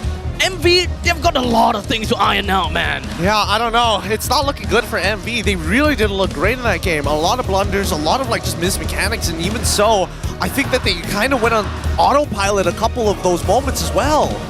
It's gonna come to the point whereby there's also a little bit of what can I say? They just zone in too deep in, especially when it comes down to the final fight where the Garukacha went in for the Avatar, the Guardian. Nolan, Uni just assumed that, yes, he's used his taunt, but he didn't. He didn't at all. He was waiting for the right time, and perhaps he even had the foresight that he knew that he's going to be waiting for Uni to come in. Yeah, and you can see right behind us, the Todak audience, they are loving the moments right now. Guys, don't forget, our PCU milestone has just been hit. Previous seasons are easy to break. We're all currently catching up to the MPL MY Season 10, which we had 232K as our peak viewership. We're looking to break 631,000 overall, and maybe if we're lucky, we break into the 850s. Hey, look, 200k, that's rookie numbers for MPL MY, right? We'll be able to go all the way to 750k for sure. Right? I don't know. MPL ID was like 3.9 mil, so like, wow, that was their PCU. So as you can tell, we want to try and catch up. If we can make it a mil, I'd be very impressed. But let's you know, step by step, Yeah, it's a process. It's a process. That's the best way to put it. But man, I think there needs to be some adjustments for MV because they just didn't feel like they were playing like themselves this time round. Yeah, I think Todak were able to adjust this time to what Monster Vicious were trying to do, and we got to see some peak performance from the players as well. I think Momo and Yanlord were really popping off this game, and Chiku got a great counter pick to deal with a lot of what Monster Vicious had, so it was an uphill battle from the beginning. Honestly, it just kind of felt as though... Disgusting. disgusting. God, he was so patient. He's so friggin' patient with it as well. Like, he waited so long. He could have just like let it rip immediately after it was like cancelled the first time, but he knew he could catch more. Well played to the MVP of the game, Chiku, guys. Strong Irithel, one of his signature picks. I'm sorry, man, but in my heart is Momo. Is Momo? But my heart is Momo.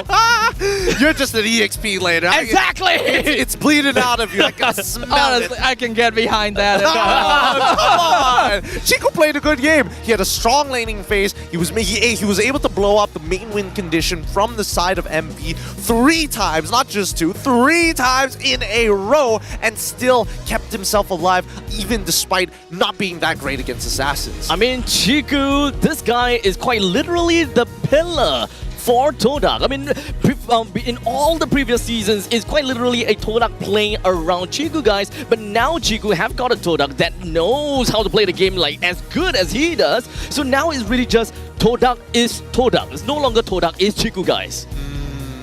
I can take that. I think that's a fair assessment overall. Yeah, pretty much. Todak's legacy manifests in Chiku, guys. He is the one who prolongs it. He is the Todak aura now. He is the Langar man himself.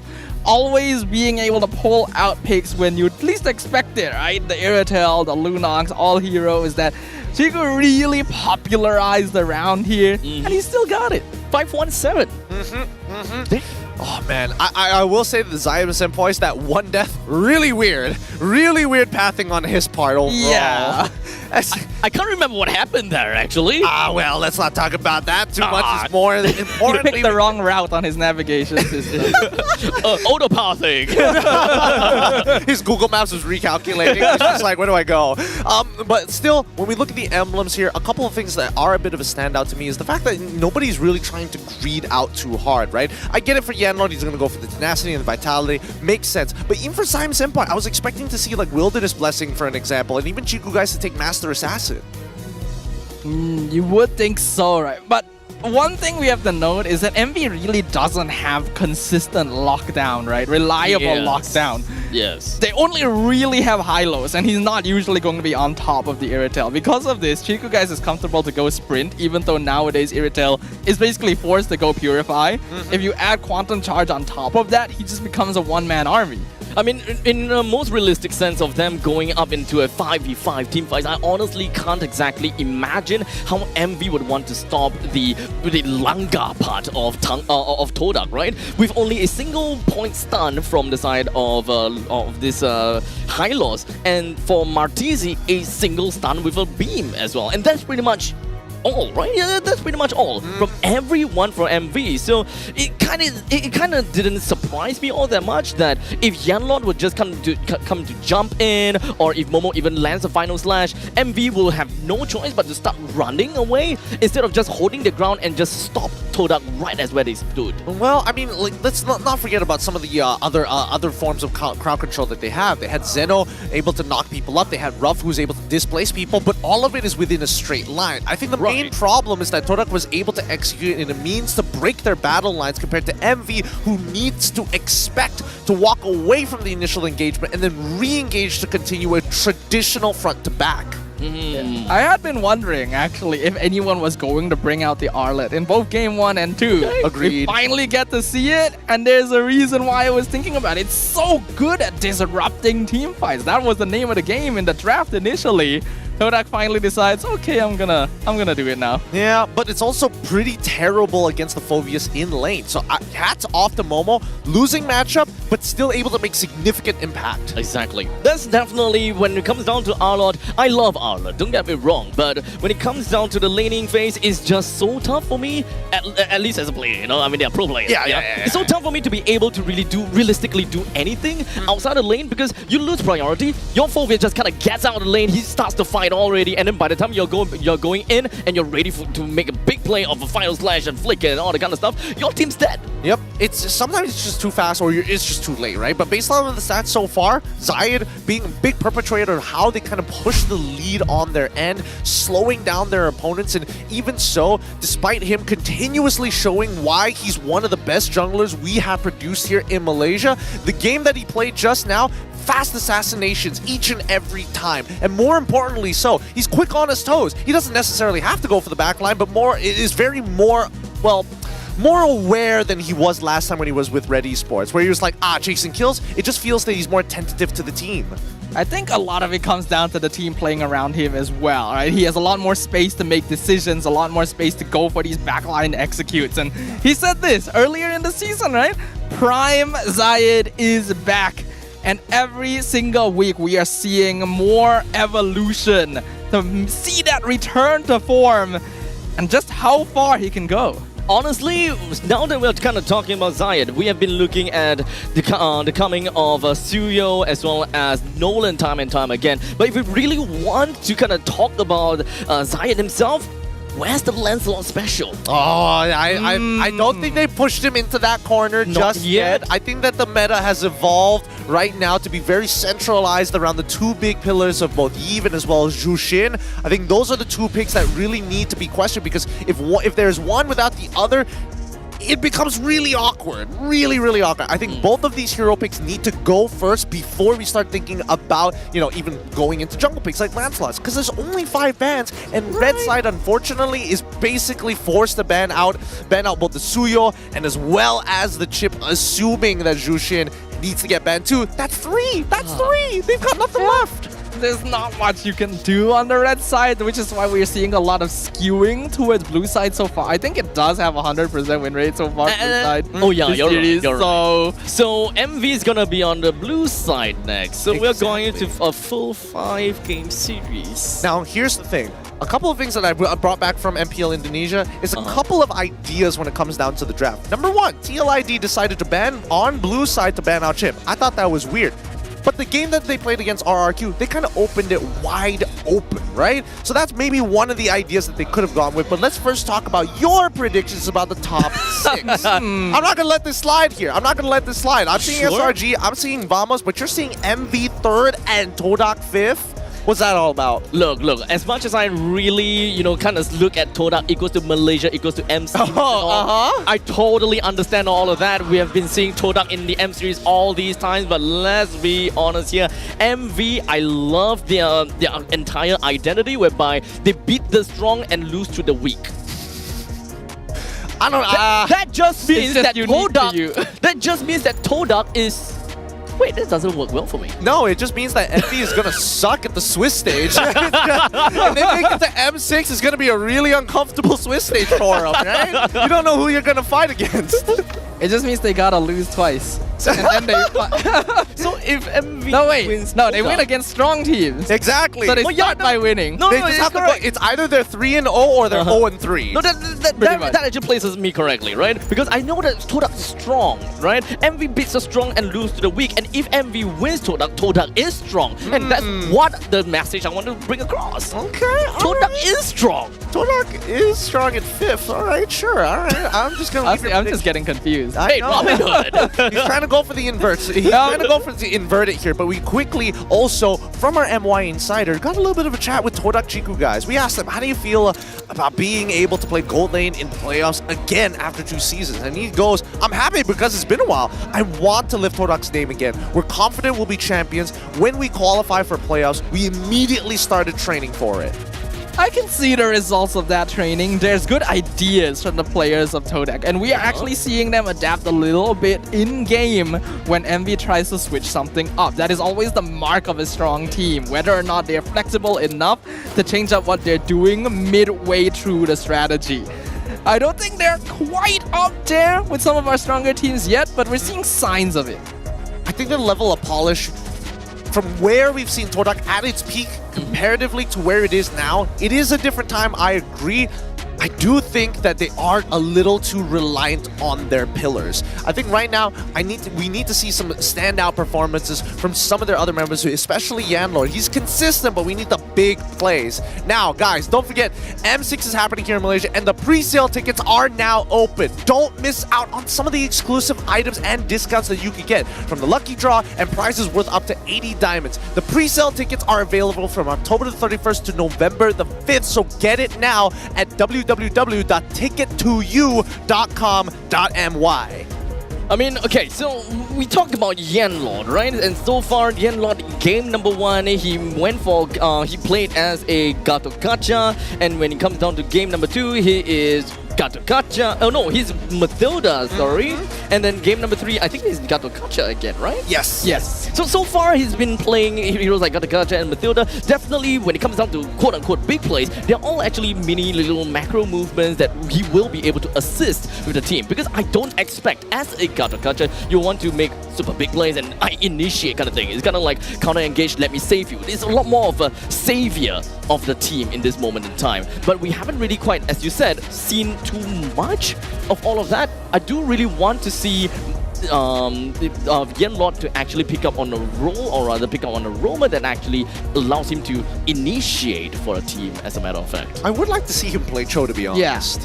His signature Cho that has been basically the star of Yanlord's roster has not been picked up yet this series. I think it is in particular because they're against MV and they know they don't need to work too hard because MV is gonna run at them instead. I mean, speaking of Cho, I actually thought that we might be able to expect to see more Cho in MPL MY, right? Because when it comes down to the previous time, we have got like 38% pick rate onto the Cho as compared to like what, MPL ID. They're definitely lower than MPL MY. But looking at today's games, we only seen 1 Cho out of 3. That's the thing. I thought that maybe Cho was going to be higher up on the list in comparison to Hylos, especially since we've seen both Zeno and as well as Momo get their hands on the Cho before in the regular season, and I would like to see them kind of do it again. But I know we're not like MPL PH, where even when we're talking about like some of the top EXP laners like Sanford, you give him Cho, like he will make something happen. Yeah, they've got the mechanics to do so, and I feel like these teams feel right now, especially in playoffs, with M6 qualifiers on the line, and the fact that we're not in the upper brackets just yet, we're still in play-ins,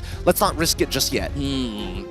Okay, so now with that all said and done, we jump into game number 4 of the drafting with MV onto the blue side and of course Todak onto the red side. It has been a common thing whereby we said before, blue side equals to win. But of course, maybe, just maybe, Todak might be able to kind of break that blessing of the blue side. I mean, I want to see what Kuja's ideas are going to be, because right now, Harun as well as Kuja both have a similar drafting style where they want to keep their players comfortable, but most importantly, they also don't want to tweak their draft too hard. We haven't seen a complete 360 of it just yet. Same drafting pattern since game number 1 all the way up here to game number 4.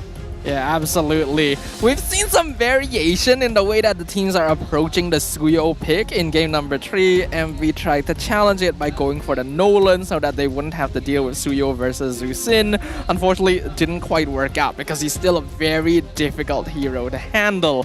Now that they're on blue side, will we get to see the first pick Suyo again?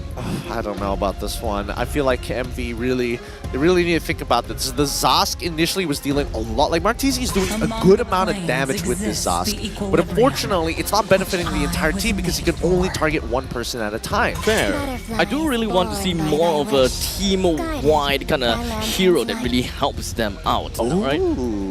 Jusin is out, Suyo is in.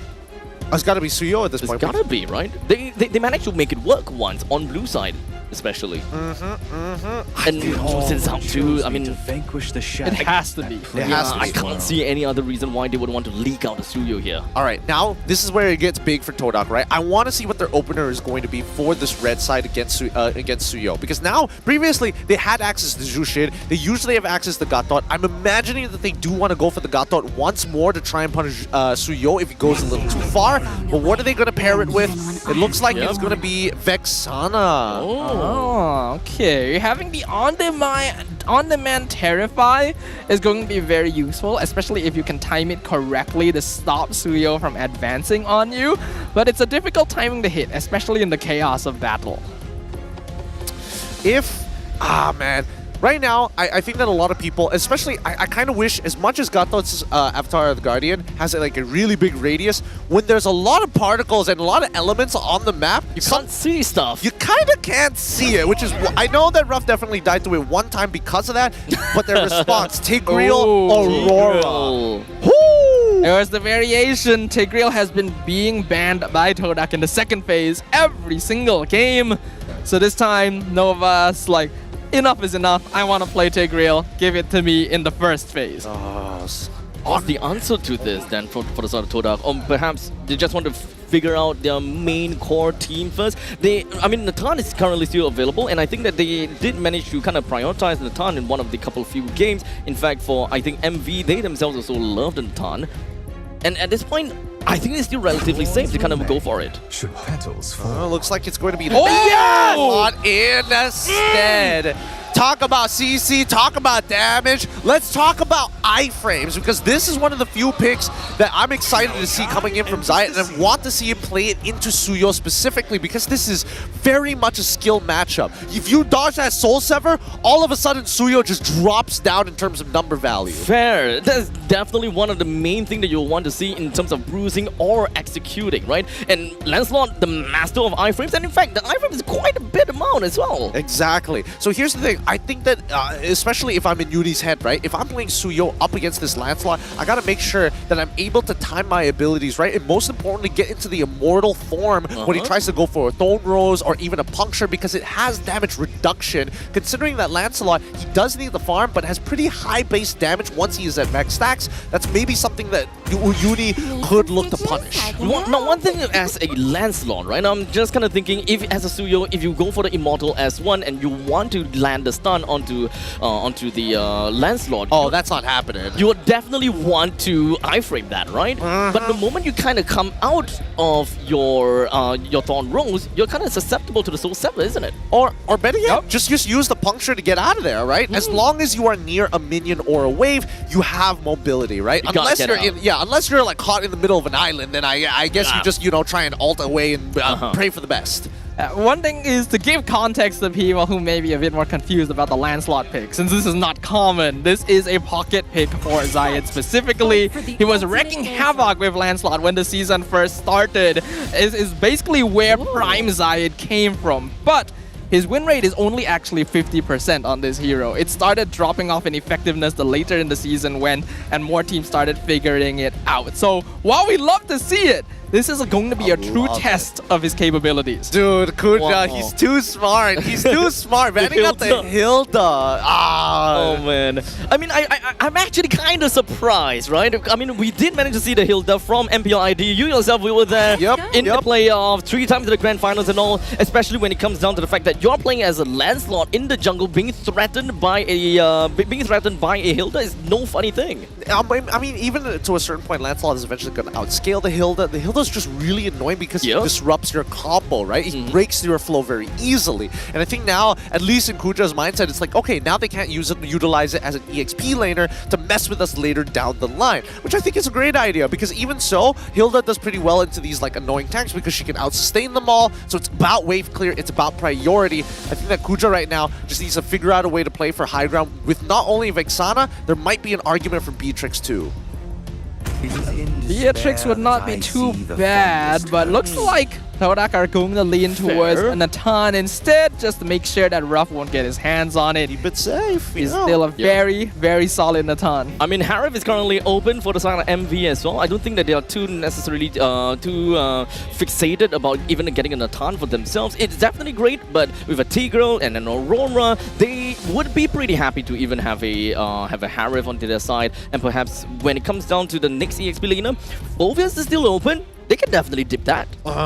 They could go for the Phoveus. I think that would be totally fine. I think even Irithel should be taken into consideration here. Irithel's banned though. It's banned out by MV. By MV themselves. Okay, bit of a bummer. There. It would have been nice when it comes down to the heavy crossbow. It would have been. Okay. All right. Fair. All right. So now MV have kind of pivoted their composition to just be wombo combo oriented. Early pop-off too. Early pop-off as well. I think that in terms of item power spikes, it actually coincides very well. Kali gets his first item, Beatrix gets their first item. They're ready to fight. Same goes for Suyo. Oh, now Todak ideally needs a hero that can keep Khalid in lane, because if Zeno is able to win level 1 and unlock himself, he can actually be the hero that disrupts Lancelot in the jungle, the same way that a Hilda would.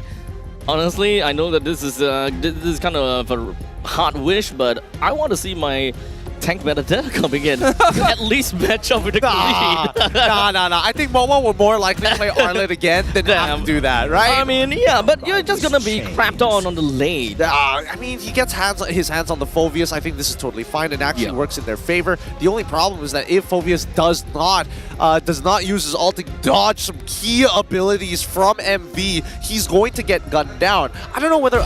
I'm curious to see whether Momo is going to take Flicker or Vengeance this time. I'll personally say that Vengeance will be great. You're probably going to be in the center of attention and you'll be taking quite a bit of shots instead of trying to get yourself out of the game or rather get yourself into a fight. What do you think about these compositions before we head into the land dawn? He did take Vengeance. Hey, yep, there we go. That's the Vengeance. I do absolutely love what Todak have, but honestly, MV with a Wumba combo Unga Bunga thing, that's what I want too. All right. MV definitely has the wombo combo draft with the Tigreal Aurora. Todak needs to disrupt the combo. They need to break it. Otherwise, they'll find themselves on the wrong end of the arena. The Land of Dawn opens up for the 4th time today. This could be match point. And it is up to MV to see if they can stop that. Good luck here. Both competitors are going to start off MV on the blue side. Doesn't look like they're going to go for the early invade. Might need to hold off on that. Todak on the red side. It's going to be a purple start for Rooney and Zayed on the same side of the map. They're going to end up towards, I'm going to assume gold side because Khalid went top. Yes. Yep. Exactly what we expected. But this mid lane battle between Yanlord and Zyme Senpai versus Martizi and Nova X Kobar, it has been very, very tense, right? We are now seeing that even the supports don't really leave off the mid lane anymore. They're really struggling to maintain control over it.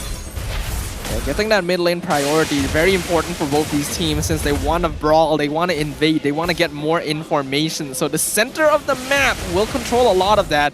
And what I was mentioning earlier too is, gonna try and disrupt Zayed. Yeah, I mean, when it comes down to Lancelot, he definitely do want to get the creep clears as fast as possible, but MV with a very early pop-off. Honestly, I'm not too surprised with Zeno just kind of gonna get all around the place. Oh, a beautiful catch here by Nova, but revitalized, keeping Yanlord topped up. Uni not quite ready with the finisher. Nicely played by Yanlord, honestly. That could have been a very dangerous first blood to give on over, especially since Uni, you don't want him to start off with a snowball. With that being said, like Todak, if we're talking about item power spike, I think that Momo, he needs to be left on an island until he starts stacking that Thunderbelt, right? He's got a bit of an EXP lead against Xeno for now, but at this point, I'm more worried for Zayed. He needs a lot of items. They don't really have they don't really have anything that can really help them win in fights per se, and so far, out of all the 3 games that we've seen before, both Todak and MV, they really like to fight head on. So I'm just very curious how Zayed is going to take control of team fights like this as a Lancelot.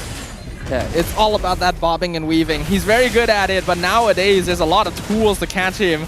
Right now, though, a brawl in the turtle pit. Nova gonna push Momo out. Meanwhile, Yanlord versus Uni 1v1. Here comes the Lancelot. Uni gonna be able to secure the turtle away, though, as Yanlord just gonna sacrifice his life to buy time, gives first blood over to Martizi. Both the junglers did manage to slip themselves away and out of the fight. Uni, of course, getting the total for himself, definitely admirable. But Todak, unfortunately, they definitely tried to contest for it, but understandably, it's kind of tough to kind of outskill against Uni at this point in time. It is true that it's difficult to outscale him, but I think at this point, right, Monster Fishes have created a 1.1k lead. That's pretty good for them for now. But in terms of EXP, this is where we're expecting that Todak need to calm down a little, right? Momo and Zayed are going to do their thing. Chiku guys even need some time to scale. I think the mid trio is more of a sandbag at this point of time more than they are initiators, which we expect them to be. Yeah, utility going to be very important nowadays with the importance of allowing your jungle and marksmen to do the damage they need to do. We see Monster Vicious starting to play more aggressively now, invading the jungle since they know they have the lead.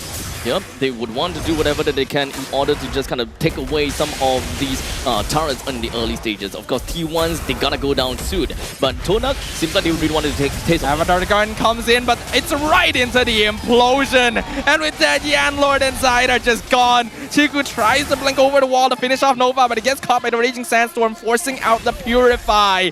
So he just has to walk home with nothing to gain for it. Man, Chiku's having a rough time. If Martizi cancels that recall, it would be even worse. They can can actually start proxying the wave, to be honest. But Ruff able to at least, he's winning out this lane pretty hard against Chiku guys, and I think, MV are just going to keep pressing the knife deeper into the wound. I'm kind of torn by the fact that Todak tried to kind of defend their own purple buff, or rather maybe kind of take their own purple buff and kind of move MV away. But Todak, they definitely don't have that great of an early game, but they're trying to go for it anyways.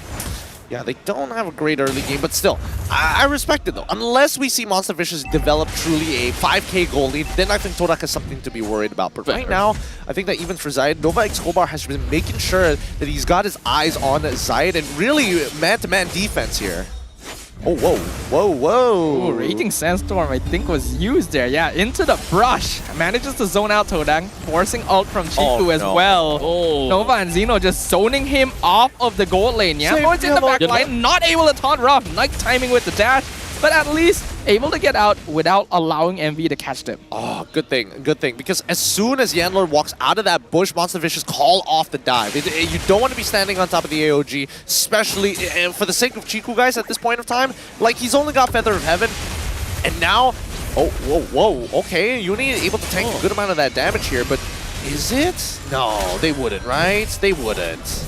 And we really want a piece of Todak, or perhaps really want to find a way to kind of cripple this Lancelot and not allow him to skill into the mid stages of the game. I really do respect that as well, but seems like Todak, they just want to kind of play it a little bit of a calm and collected manner, which is actually kind of weird to me, because so far in the past 3 games, Todak just kind of went head-to-head against MV, but now completely off on the opposite side. It does kind of feel that at least MV is taking a very different approach this time around, right? It's not like they're heavy on the combat. It's really very much about the execution. The better you can execute, the better this is going to get. And Uni, he doesn't mind because he's already too... Oh, Chiku in the back line, 1v1 versus Xeno. Avatar the Guardian landed on Ruff, but he's able to get away since Nova is on top of him as well. 4 members of MV around the bot lane versus 3 of Todak as Xeno.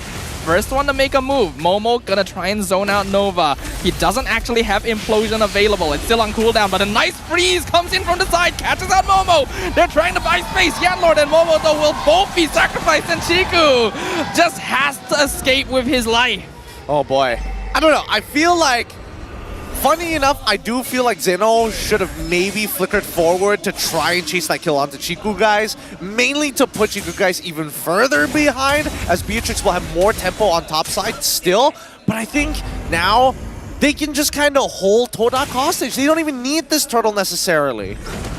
Yeah, this is a really tough situation now for Todak. We know that they're not that good in the early game, but they also don't want to be too far behind to make sure they still scale. And there's a 5k goal. Ooh, nice ult from Chiku, but it's not going to save him. Raging Sandstorm, unstoppable for Martizi. And MV will be happy with their reward. MV is just mega oppressive down on the Todak. And honestly, I'm trying to look for like very realistic answers from the side of Todak to kind of flush Monster Vicious away, right? They seem to be really having problems kind of push Monster Vicious away from their jungle, even though most of their T1s were still up and running. Hopefully that does start to change here, because right now Monster Vicious are kind of running away with this game, right? They're about to hit the 7,000 mark, but they need to break this mid-tier 1 to conveniently walk into Todak's jungle. I think that even for Zayed, right?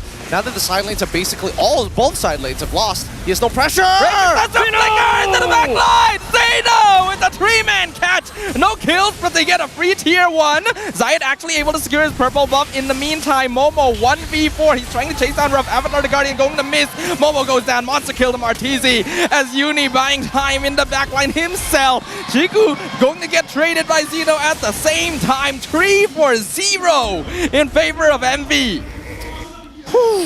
This game is snowballing so fast out of control. There's so much to digest, and MV, this is what we see from MV, right? When they do win, they kind of win real hard.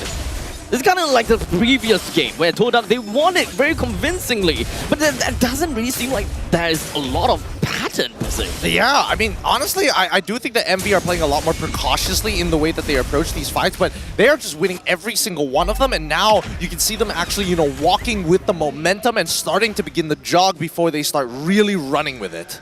He's in the brush. Conceal comes out and doesn't do any damage. Oh, no! It's a disaster! It is a beautiful masterpiece for Monster Vicious and a tragic piece of art for Todak. Oh, Zion able to dash out, but somehow trades for Ruff. But this is an absolute victory for MV in the bot lane. God. That was disgusting. Oh, that's not even funny anymore. Zeno coming in even. Jeez, I was surprised they made that play, but at the very least, it's on really good timing because now they can start walking up to the Lord for free, 10,000 gold lead. They might just have the checkmate angle right here. They might be able to just win off of this one push. I think MV can even just take their time and farm Todak. Honestly, back in the hotel room when we had the talk where Husky say 1,000 GPM or rather 1,000 gold lead per minute, I thought that you guys were just absolutely kidding, but this is way more than 1,000 1,000 per minute. 11k in 9 minutes? Yes, let's just watch this one more time. It's beautiful if you're an MV fan. Terrifying as a Todak fan. They're somehow able to trade for Ruff, but 1-4 there is not worth it, especially with the lead MV has. Yeah, it's not looking good so far, but can they actually protect themselves here? I don't think they have enough items at this point. I think Todak are just too far behind. Way too far. Like, we have like a raging Lord that's just gonna be trampling down in the middle lane. They are losing all of their holy defense. What can they realistically do if MV just decides to just go crazy and all ham onto Todak if they wanted to? I mean, so far their high ground is looking very good with Zyme Senpai as well as Chiku guys alone. I think at this point, I think Monster Vicious should probably look to force the scenario to get an inhibitor turret to increase their odds for the next endgame push. Side it down to the bottom. Todak doing a good job at defending so far. Conceal gonna be cancelled. Nova looking for the flicker implosion, but Todak are spacing out very, very well. Even the Bennett's Rage gonna be dodged away. So Todak actually still surviving for now. The question is, how long can they hold on to this? Well, they're gonna dance around for a little bit, just wait. They gotta wait until the next Lord push, right? This is the checkmate angle we were talking about. They're gonna hit max items before Todak, who are significantly behind. I think this is one of the biggest whopping gold leads we've seen in a while. Look at that, 12,000! We don't just commonly be able to see two teams that is relatively equal in skill level to have that big of a of a gold lead. Like, this is just unimaginable. How do they even get this much gold lead? I mean, just look at the KDAs, right? Like, Martizi is already like 8 kills, 5 assists. Uni has just been power farming. Zeno, honestly, has been participating in more fights than I would like to believe in. And even Ruff, right? He was winning out in the lane early on against Chiku guys and honestly has never really stopped putting his foot on the gas. Monster Vicious are just winning out in every point of the map, and Todak unfortunately doesn't have the right draft to deal with it. We questioned this Lancelot, we were happy to see it, but there is a reason this hero just stopped appearing even in Zayed's hands halfway through the season. And now with Suyo joining the roster, it's too difficult. I don't think he'd be able to 1v5.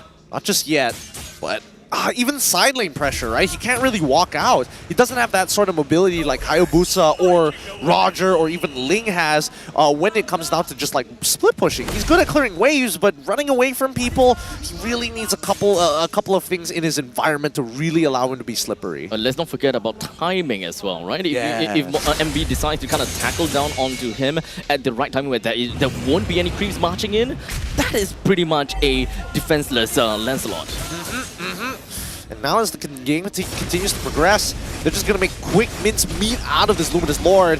And now, here's the end game push. 13,000 worth of gold lead. 14 kills to 1, 13 minutes in. We are witnessing a disemboweling of Todak. Absolutely under pressure. And Todak literally have got no answer at this point in time where they want to clear the waves as soon as possible. And the best thing is, or rather the worst thing is for them that they can't take any fights whatsoever. They just need to focus on the creeps and only the creeps. How long can they hold with the Lord coming out and then being 14,000 gold behind? It's gonna take him a long time to deal with it. And this is on top of MV having a Beatrix to just poke the towers from afar. Yeah, but you can see Ruff just slowly chipping away at it.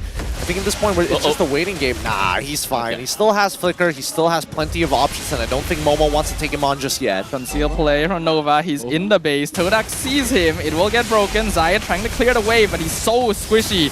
He doesn't get caught, but he's not able to stop MV. A Flicker implosion only catches one. Into the vengeance. Raging Sandstorm jumps into the backline, doesn't catch anyone, but it's more than enough because MV is just so farmed at this point. Double kill for Ruff. Zayed trying to pull the Lord away. Actually successfully does so, but he goes back on the crystal anyway. Martizi with the legendary. And ladies and gentlemen, our first series of the playoffs will go to a game 5. Woo! 2-2. How do you like them apples this time, huh? Hey, I told you, I'm here for the fun ride. I'm here for the fun, okay? 100% win rate on the blue side. If it's all telegraphic, Todak's going blue next. Oh boy. I mean, 100% on the blue side. Hopefully somebody needs to figure out red side right now. Because if the story continues to go in this manner, we know for a fact that Todak will eventually take that game. So hopefully it's going to be enough. Hopefully Coach Arun as well as Sora Bayang have something in their back sleeve for red side. What's the answer? That's the question. We've got we've got both of these two teams, right? MV and Todak. They're trying their absolute best on the red side. Every single one of these games were actually quite a decisive victory, except for game number 2, where Todak actually held it all the way to 19 minutes. So if anything, Todak's the only one that have an idea of red side. But unfortunately for MV, they are red next. The turn order may not... I mean, I really hope that this just doesn't come down to, oh, MV or Todak lost because we didn't win the coin toss.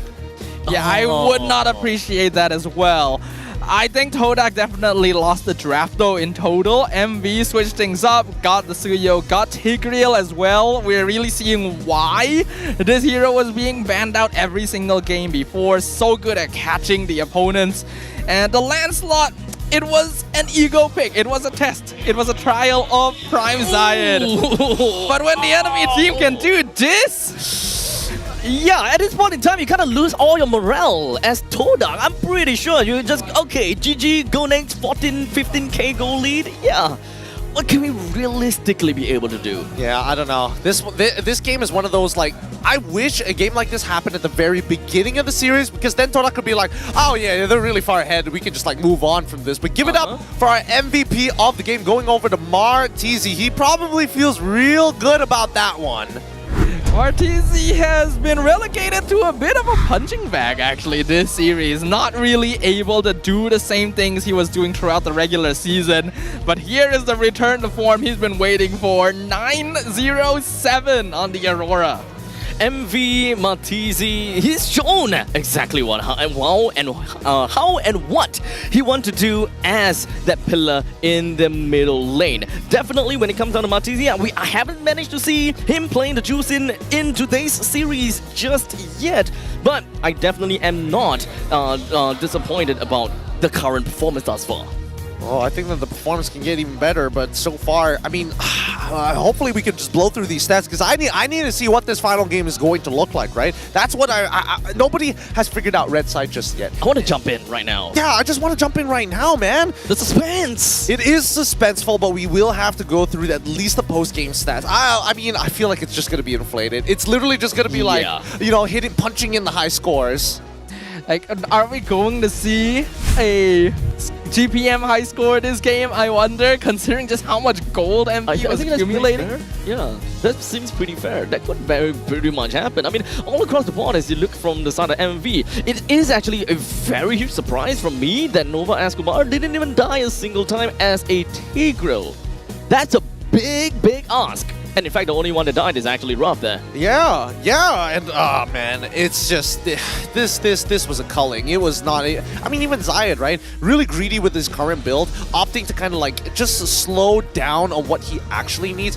What he likes to do, he likes to get the Fury Hammer first, complete the War Axe, and then start building components. But instead, he had to rush quick items like the Malefic Roar just to kind of keep up the pace with people like Nova X Kobar to deal some relevant damage because of his passive, and then look for the Endless Battle, which is when you would have expected Zayed to really start to deal some real damage against the squishies in the backline.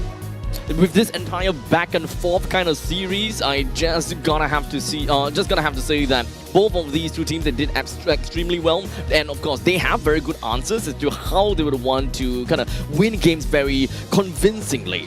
Now, of course, when it comes down to this game, Todak, I felt as though they were just completely oppressed. No answer whatsoever from the start to the end. Even though at the start we're only looking at like, what, 2,000 gold lead? They tried to contest for their purple buff. They tried to kind of push MV away, but to no avail at all. Oh goodness! Looking at the total damage dealt as well. Yeah, I mean I'm no surprises that they couldn't do nothing at all. Literally everybody all across the board except for Nova X Kobar doubling, tripling the damage numbers being pumped out of Todak. It was a perfect storm for MV. We know that they are a team fight squad. We know that they lean towards early to mid game fighting. This is a draft that perfectly accentuates those strengths. And Todak went for a draft that wants to get items, needing to farm up on the Lancelot and the Natan. So just providing an easy time window, a huge one too, for MV to do whatever they wanted. So coming into this game with the fact that you guys mentioned that MV, they want to play for team fight whatsoever, right? Wouldn't that mean that if it's not broken, don't fix it? Go for the next game with roughly the similar win condition and the same ideas? I mean, Todak did ban out Tigreal like a good amount of times in the previous matches Second phases, right? Yeah, second phases. So that's why this probably, you know, kind of sweep them off their feet a little bit. I don't think they're going to make the same mistake again, but it just goes to show that the draft right now is probably top priority at this point. It's less about, oh, I make a blunder and I can't execute. It's more so I just don't have the tools. Right. So just go out and ban out the Tigreal in the first on the first phase? Oh, it feels so bad. Really? It feels so bad to do it. Because Todak has been dedicating a good amount of bans towards Uni's assassins, right? So that they're not able to match Suyo with like Fanny or Hayabusa. I don't know. This one, I don't have a direct answer. Usually I would have an answer for it, but I think this time around, I'm just going to have to let the teams kind of prove it to themselves that they can do this. This is definitely the highest GPM we've had so far in the playoffs, though. 5? It's only day one, but it's pretty high up there. It's pretty high up there. I mean, I was thinking that maybe they were like touching at least 1,000, like 1,000, 1,005 maybe, getting close to that. But I think the extra couple of minutes did drag it out a little bit longer for his numbers in terms of stats. Even so, I will say that at least from Todak's side, they could just probably like brush that game off. I think out of all of the games they played against MV, that was the one where it's just like, all right, move on. Move on for that one. We had all 3 losing lanes. It was not going to happen even if we tried. I think not only them, I think we can kind of move on from this game as well, right? Because everything is like overinflated. Maybe we'll just kind of GG go next. Take a look at what we can expect from the next game as well. Yeah, I do think that the next game is going to be interesting, but again, I feel like this is a canon event that blue side is eventually going to dominate everybody. So what do we change? Well, let's think about this for a moment, right? Well, we're gonna sit on it. We're gonna quickly jump over to Stafa because I want to talk to you about your top 6 predictions so far. Because as much as MV looking, wow, second place. Yep. You talked about my MV, talk about his MV now. Yeah, I got an opponent pick. Well, what's going on here? What's going on? Second compared to like Vamos of all Vamos? Even Todak. Fourth? I think the MV ranking had a bit of faith behind it. Oh! And I was expecting them to fix the issues that were causing the Robin Hood thing going on. Yeah. But I actually consider 2nd to 5th very, very close in power. Second to 5th? That's I know. I don't usually say that. Oh, that's usually This is the only season I've ever considered that. Guys, this is a competition in MPL MY then. I mean, true, but I think for the longest time, our competition here at MPL MY specifically has been revolving around 2 teams. But hey, we're going to go deeper into that a little bit later. For now, we're going to head on over to the stage for, you know, a bit of a chat with both Cheryl and as well as Poji. What's going on? Selamat kembali ke MPL Offstage yang dibawa khas oleh Hotlink and Lafel. I'm sorry to disappoint you, tapi kali ini it's Rose and not Cheryl. Tapi fret not, I'm pretty sure you'll see her later. Alright, so sekarang ni kita bersama dengan satu wakil daripada side Todak. So maybe you can introduce yourself kepada audience kita. Nama saya Sri, saya talent Todak. Alright, now Sri, I just want to make it simple. I just want to make it quick. Sekarang game sangat-sangat sengit. Daripada best of 5 sekarang adalah best of 1. Dua sama. In your opinion, does Todak have what it takes to win and get their slot after this play-ins? We are Todak, we are not going to break up. It's not easy to break us. We are the team which breaking the limit. So we are going to breaking the limit and we will go for the next round and we'll beat SRG there lah. Sri memang confident lah orang kata that Todak akan jumpa Selangor Red Giants selepas perlawanan ini. Now, apa yang you rasa Todak ada that Monster Vicious tak ada, which is why you guys can actually take this win? Kita ada Chico. Orang ada Chico, orang tak ada? Tak ada. Apa Chico ada sebenarnya? Chico bukan player yang normal. Dia legenda kita. Betul juga. Chico adalah nominee untuk legenda MPL Malaysia musim ke-14. Alright, now Sri, do you have anything you want to say to the Todak players back in the player room? So, whatever happens, I'm going to be with Todak. So, my players will do their best and they will do the best for the fans lah. So, we'll go for the next round. Alright, dia sangat-sangat confident dengan Todak. So Sri, kita boleh nampak that Educity hari ni, walaupun hari pertama, it is a full house. So maybe you can lead the cheer and ask them to cheer for Todak. Okay guys, bila saya sebut siapa kita, korang sebut Todak. Bila saya sebut Todak, korang sebut Langgar. Boleh? Siapa kita? Todak! Siapa kita? Todak! Let's go! Alright, and mari kita pass ke Poji for the side of Monster Vicious. Dan sekarang bersama dengan saya ni, relax. Saya tahu. Saya tak tahu diorang cheer untuk saya ke ataupun abang ni, tapi saya rasa saya. Dan sekarang bang, perasaan abang berada di sini bang, melihat MV dua sama. Satu langkah terakhir untuk berjaya atau tersungkur. Macam mana? Saya yakin, sangat yakin dengan player Monster Vicious kita. Full local power. Membawa nama Monster Vicious, semangat raksasanya. Macam mana tu bang? Vibe tu boleh kasih bantai ke Todak sebab tadi dengar Sri cakap Todak takkan kalah. So untuk abang, boleh tak nak balas sikit kat diorang? Takkan? Macam tu. Kalau Todak langgar, MV sodok. MV sodok? Yeah. Bunyi agak lain tapi asal jadi. Kalau kata diorang ada cheer, MV nak cheer juga tak? Mesti. Kita Okay. akan lawan. Bagi. Okay guys, bila saya cakap MV, korang cakap sodok. Boleh? Boleh? MV!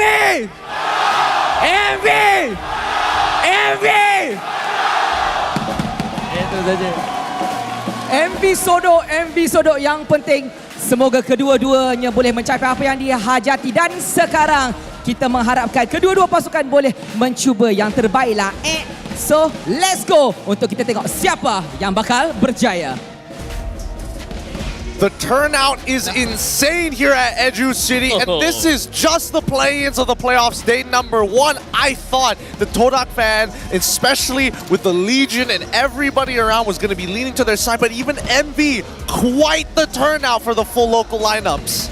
Well, as we mentioned already, these are the only 2 full local lineups left in the tournament, and one game determines which of them gets to keep their dreams of making the M6 alive. Now, to hold anticipation, guys, keep in mind that the IESF World Esports Championships 2024 is going to be happening real soon. Between the 12th to 15th, the MLBB Men's Division will play. Between the 16th and 19th of November, the MLBB Women's Division is going to play. And out of 88 countries, only 16 will arrive in Saudi Arabia, and only 1 will be crowned as the World Champions. So tune in and support Team MY as they will be making their way on over for both our women's and as well as our men's. We have quite a roadmap for MLBB, huh? It's crazy. Yeah, we literally have MPL all the way, and then ISF, and then I believe that SPS is also part of that roadmap, and then we've got the M series. Yeah, the M series as well. Honestly, like, it is jam-packed for the competitive route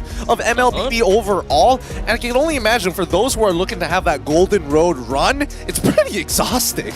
It definitely is, but that is the nature of competition. You gotta keep your spirits up. You gotta make sure you are always up to date and you are always the team to beat.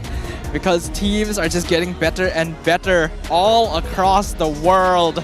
We've only a little bit of time left before we jump into game number 5. This will determine the fates of both Monster Vicious and Todak. Good luck to both of these teams. The drafting phase is going to be by far the most important part. The narrative so far, blue side has been 100% win rate in this match so far. So unless Coach Haru and Sora Payong have a plan, let's see how this is going to play out. Todak banning out. Oh, wow. Look at They this. did do it. This is the way, guys. My question answered immediately. Yeah, they're like, hell no, we ain't dealing with that nonsense again. This does mean Hayabusa is open though. Yes. That is true. That is true. I think that Hayabusa is still pretty punishable in so many different ways. I think it is a lot more manageable compared to Suyo or even the Ling.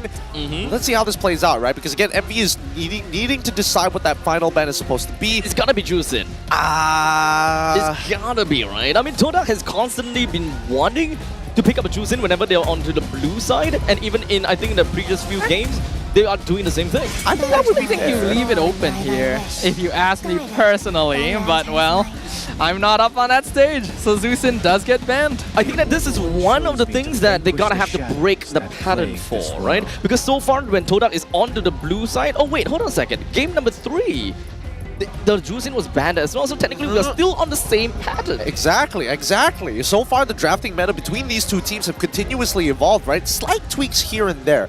Now, here's where it gets interesting. I think that MV should go for an opener.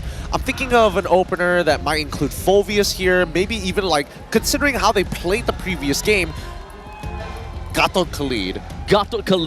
Creators. I do agree on that Gatot, on the Gatot part, right? Because it's always been R2 picks all the time. But R1 has been relatively flexible up until this point in time. But why the Khalid over the Phoveus though? Well, see, here's the thing. I think that MV played a really strong game previously, making sure that they can kind of cut the waves and get him outside of it. But finally, MV have adopted I was literally just about to ask you guys, why do you think these teams have not been picking Alpha to counter Suyo when every other team across the world has been doing it? We've been talking about it. But MV finally decided, okay. Yeah, out of that, we've been talking about, okay, Alpha's the answer for Suyo. This is how we're going to be keeping up into the pattern. That's how Kyrie has been playing it as well. So, honestly, seeing that Alpha being picked up on R2, I think that's the pattern breaker. Well, let's see whether it's going to be good enough here, right? Because now Todak have to predetermine a couple of things. Lo Yi was led through the draft, and even now Gatot falls into the hands of Todak. And Gatot is a really good way of punishing Alpha. As soon as you see Alpha use that spear,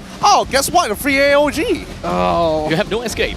Suyo Gatot Lo Yi is such a terrifying opener. It gives Todak so many tools to work with, and that early game is going to be something MV needs to retain control over. I really hope that they've got something ready to go here. I'm thinking like maybe displacement, things like Cho, maybe even Arlet as well, both of which don't seem like a bad idea, but fortunately both really can't get through the Gatot in the first place. So it's just going to be I don't want to say a wet noodle fight, because both of them are really tanky, but just like cement cinder blocks just leaning against each other.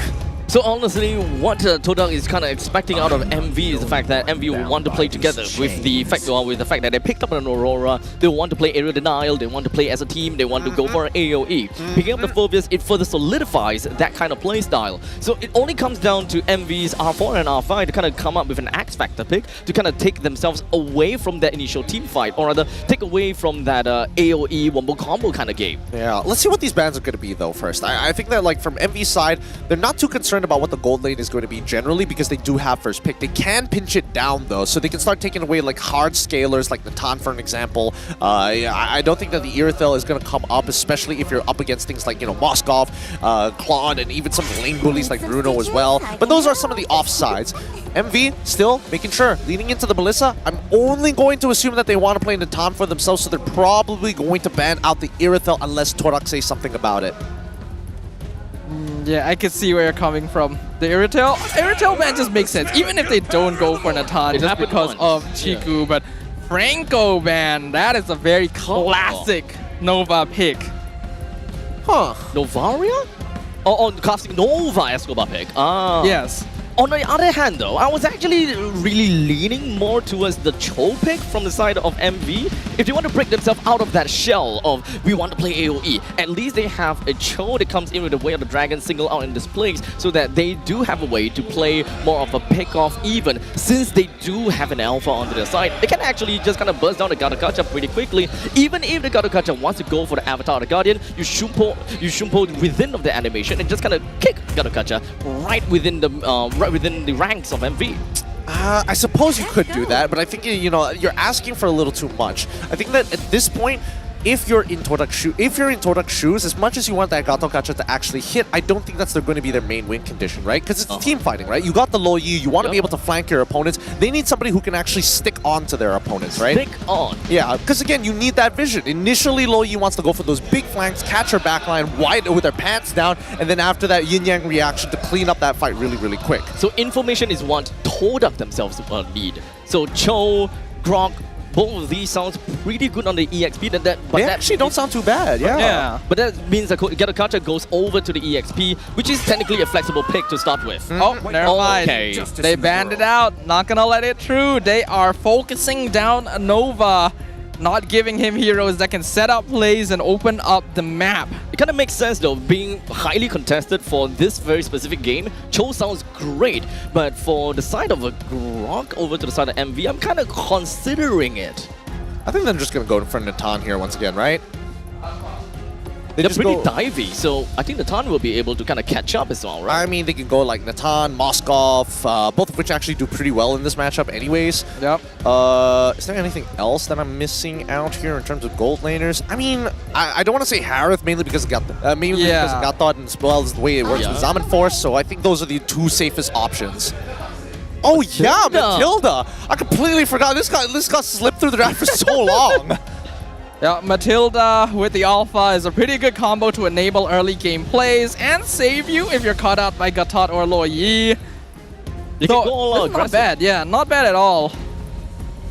It just leaves out with the final X Factor pick for MV, but at least that is not a blind pick. We will be able to wait for Todak to eventually get the final 2 pick, but what could that very possibly be? Being the gold laner and either EXP or the roam. Well, it looks like they've locked in the Arla to kind of slow down the hard engages from the side of MV. Still, though, doesn't it give us much of an idea of who's going where? Ooh, Bruno! So Chico guys wants to win the lane. Like MV knew for a fact that as long as Ruff wins the lane hard against Chico guys, there's a very real possibility that Todak doesn't make it out of play-ins. Picking Bruno here as well means that MV are gonna need to choose whether the Matilda spends more of her time around the Alpha or the gold laner, since Bruno is a tough gold laner to have to deal with. So do they want a gold lane that have roughly the same skilling as a Bruno? Probably. Ideally. Good enough to me, but Natan is going to be the final pick, but it's not exactly a skill lane that I was expecting to kind of rival the Bruno. Well, that's the thing. I'm hoping that at the very least, like MV understands that, like, if Natan ends up losing his lane, this game is going to get really, really difficult. And the same goes about the mid lane as well, right? I'm hoping that at the very least, in that Zyme Senpai, he's got to play really fast on this low E. He's got to create big advantages with the help of that rotation. So far, they have been very aggressive in their lanes, in the middle lane, getting priorities whatsoever. And of course, when it comes down to the great amount of mobility coming in from Todak, I believe that could be a pretty good chance that they take this game and still single out that 100% blue side win. Well, game number 5 hovers right over the horizon. We will be witnessing the local legendary legacy of Todak up against the local giant slayers of Monster Vicious. No matter what happens, only one shall emerge victorious and alive to continue their journey in the MPL MY playoffs.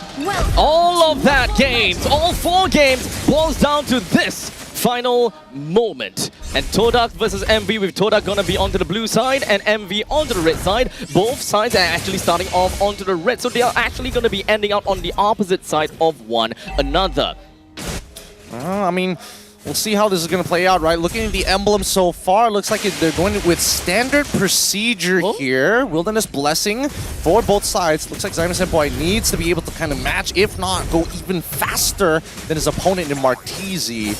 This is a different pathing from the jungler or Uni. Wait, hold on. You guys opted to go for common emblem this time around, huh? Didn't want to go for assassin emblem. It looks like he just wants to have a stable laning phase.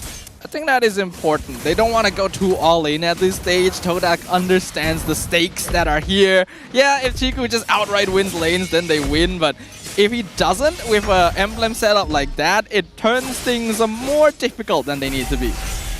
Oh, they're gonna have to take their time here. First interaction might just happen. There we go. Oh, nice freeze on the side step boy. And the guiding winds pulls Uni in for the first blood. That's too fast. I don't think that there's any way for him to actually react and thinking that, yo, the Alpha's just gonna be flying in. Yeah, it's either you react fast or you just game sense like pre-flicker on that one. It's a little tough to say. But, well, unfortunately, that's going to be first blood for MV. The Todak fans will have to hope that Todak bounces back from this one. We've seen them do it before, so I'm not too worried about it. But in terms of like where the lane is so far skewing, so far Chiku guys having a much better time.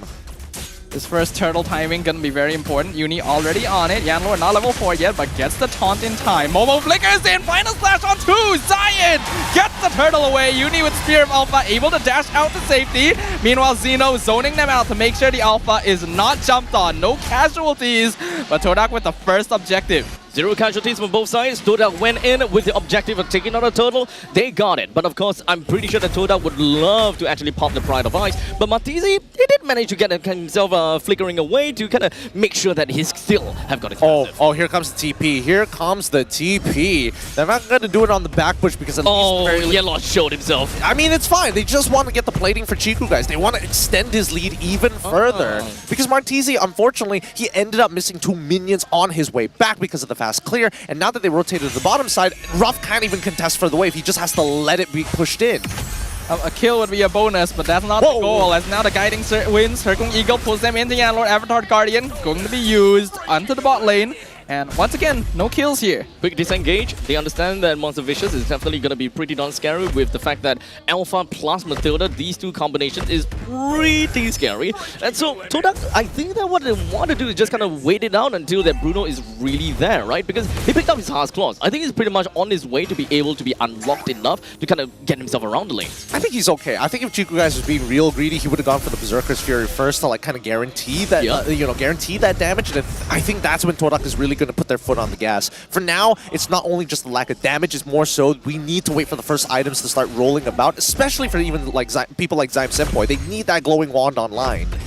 The diversion play in bot, they're identifying timings. They're thinking Monster Vicious wants to go for the lane cut, but MV didn't do that, which means that Todak wasn't able to find anything out of that play. Is there anything too out of the ordinary for either one of these two teams? Like, are we... because I'm used to them being aggressive. Final slash on Martizi, but not enough follow-up. Zyme Senpai is too far, so no kill in the mid lane for Todak. Yeah, but he's just trying to swag on him for now. I think that Todak can actually drag this out, or honestly, with the final slash, it would by now should have like, what, a 25-second cooldown? So if they drag this out long... Oh, that's a big Volcano right into their jungle. Jumps on top of Momo. Yanlord taunting Martizi. Zyme Senpai looking for the angle, but Uni has already got the turtle. Martizi has to flicker out. Ruff wins a 1v1 against Chiku in the bot lane, and the Spear of Alpha pushes Yanlord back into the side of MV. Momo cannot save him, but Avatar the Guardian, is it enough to get him out? Looks like the answer is yes. Zeno flickers. So close! 1 HP! Literally 1 HP! That's so sad. And I think the worst part is the fact that despite everything that has happened in that match, Ruff finding that kill onto Chiku guys, I think that Chiku guys unfortunately probably got caught with his pants down and didn't purify the displacement effect, but for now, he's just going to have to go back to that farming phase. Honestly, the Matilda allies plus a combination of Zero just going in is absolutely bonkers, right? Todak, they're gonna have to expect it unexpected now. Hey, yo. Eagle, Nova, not gonna jump into the tower. That's probably the best idea. As we can see the pressure coming in now, Ruff has the lead. MV are gonna make sure he keeps it. Yeah, and you can tell that even Monster Vicious, the way they're positioning themselves like closer towards the river line just to ensure that they have this chance against them. Monster Vicious at the very least. Oh, he T2 boots! That's how he won! Bruno gonna get knocked up, has Purify. Uni now stuck under the tower, taunted. Can they save him? No guiding wins. Uni's gone. Ruff follows because he's way too far in front. And Todak turns it around in the bot lane. The 4-1 split that I always wanted to see, and now that the top lane is pretty much free and open, that pretty much leaves that Momo that will just be gonna be going all around, and of course be able to assist Chiku guys. I wouldn't be surprised that Todak actually kind of make a complete 180 change and just become the aggressors from this point onwards instead, since both of the T2s and the side lanes are taken down already. Not until I see Berserker's Fury onto Chiku guys, right? Like, as much as I'm Senpoi needs that glowing wand, Chiku guys needs to have that Berserker's Fury. There it is. It's online for this turtle. Now the full fight is gonna happen. Just need to wait for Yanlord's ult. Oh, Eagle very deep. Pulls Xeno in once again as Yanlord deals with Ruff in the backline. Zide still's waiting for the opportunity to go in and finish off Ruff and gets the double kill on top of it. Avatar the Guardian cuts off Nova. Chiku guys gets traded by Xeno because he's really, really deep. Let's see if Xeno can get out. Martisi will be able to recall. Zide, Xeno. That's gonna be a dead Phobius at this point, and Zayed gets the snipe killing spree. They're getting destroyed here. They're getting eaten up both sides. Monster Vicious does not want to let this go against Todak, but it's starting to look a little desperate here as Todak are just winning this war of attrition. Honestly, I did mention that I'm not surprised for Todak to just kind of turn things around, but what did I expect is Chiku guys isn't exactly the main deal of them winning the fight, because Chiku has been zoned out by Xeno the entire fight. So that was just hands down Yenlord, Time Senpoi, Zayed, as well as Momo that dealt with the main two kills from the side of Monster Vicious. Yeah, I mean, Uni, he's down 2 levels against Zayed so far, and even Ruff, right? He doesn't even have that second item already complete. I mean, now he's got a secondary limit snipe complete. Oh. Final slash on Xeno. He doesn't mind. He's gonna be able to catch out Chiku. Circling Eagle comes out. Chiku guys is already gone. Avatar Guardian lands pretty well. Breaks the passive on Martisi, and Zayed jumps in for the mega kill. Pick him off. Gonna follow up on Nova. Kumar double kill for Suyo. Triple kill for Zayed. Will he get the Maniac? Yes, he does. And Momo takes the tower so he gets out alive. Uni is here. He wants the Savage, but he's not gonna push the envelope. He got what he was looking for. Come on, you're brave. Nah, they're still dancing around. Not gonna give him that Savage just yet. But my God, Todak, they are in full control, and Zayed, he's not going down without a fight. 4K gold lead, 9-5 the kill score, 8 minutes into this game. Zayed. That was quite an impeccable play from that Suyo. Boy, oh boy. Piloted it well, and even when it comes down to just diving under the turret, he knows far very well. S1 gives me the iframe, or rather, just kind of untargetable, and just kind of switches focus back over to Momo. Just making sure that you can dance around your opponents is already great enough, and I think that MV, at this point of time, it's just a matter of scaling, right? Xeno is actually doing so much work, but there's so much healing going on that is dragging out this fight. It really doesn't help that Momo just slows him down with his mini stuns. And Lord not able to taunt anyone. Diversion comes in on the mid brush. MV going to spot it out and start playing a bit more defensively to try and reset this Lord. This next fight going to be a pivotal one because MV already 4K behind compared to Todak. They're gonna scout things out. Circling Eagle on top of Zion Senpoi. Pulls in Xeno once again on top of Loi, but he's being caught out by Zayed. Stopped. Uni versus Yanlord. Oh, beautiful fight! A slash flicker backline! Catches Ruff and Martisi, but now Todak is too separated! They're getting disemboweled one by one! These guys finally finishes off Xeno in the backline, but they've already lost too much. Purify gonna be used. Zayed! Zayed stops them. Double kill for Chiku, but he gets shut down, and now Uni catching up. Double kill for both junglers. Team wipe on Todak. The turnaround has happened again. Oh my God. Ambitious. The sustain coming out from Monster Vicious. Nova X Kobar is online, and Uni was able to power through the damage. What is his item build? Don't tell me he's got a Brute Force breastplate in there. This guy who was below of Zayed, and now he's just kind of getting himself right back into the game again. Todak had a good amount of gold lead, but MV, they're reclaiming everything that they have lost. And in fact, they're probably wanting to get every single one of these T1s as much as possible. Dear Lord. And even Xeno, really great eye of opportunity, putting Zyme... Final flash on the Novak's Kobar, circling Eagle. He actually manages to dash out, and Yanlord is the one trapped instead. Ruff gets another kill. They gotta keep pushing the advantage here. The T1s are going to fall, and Todak must split apart if they want to have influence over this map. Zayed on bot side, he's gonna give on over his orange buff, but they gotta defend on top side too. He does have a brute force breastplate. He actually does. Damn it, Queen's no wonder. Wings, brute force breastplate, as well as a war axe. This man is a survivor. He is a survivor, and at the same time, there's only one person with anti-heal, but it worked out well, right? It worked out really, really well for Uni. Oh, I can't believe this game is going like this. Game 5, first match of the playoffs, and it is anyone's game right now. Only a 1k goal lead for MV. They've turned things around, but can they keep it up? In fact, the 1k goal lead, is quite a bit of that goal lead is actually credited over to the Mathilda at this point in time as compared to the God of Gacha. I don't think he's earning passive gold anymore. I think that Martizi might be the lowest in terms of gold income. There we go. There we go. The Winter Crown already purchased. Like, it really. Oh, what? He misses the Spear of Alpha. Oh, God. Tardy Guardian to cut things off. Zayed doing a lot of damage, but not quite enough to finish off Uni. He's got Queen's Wings. No. Get out! Can they get away? A 4-man teleport save by Siam Senpai. Jeez. You have always seen the aggression from the diversions, but it's not always and not every day you get to see them retreating with it. Beam me up. Tractor beam me out of here. They got Martizi and as well as Zeno's Flicker off of that. And this is great because they won't have it. In about 48 seconds is when we expect the next neutral fight to happen for the Lord, and they're not going to have their battle spells.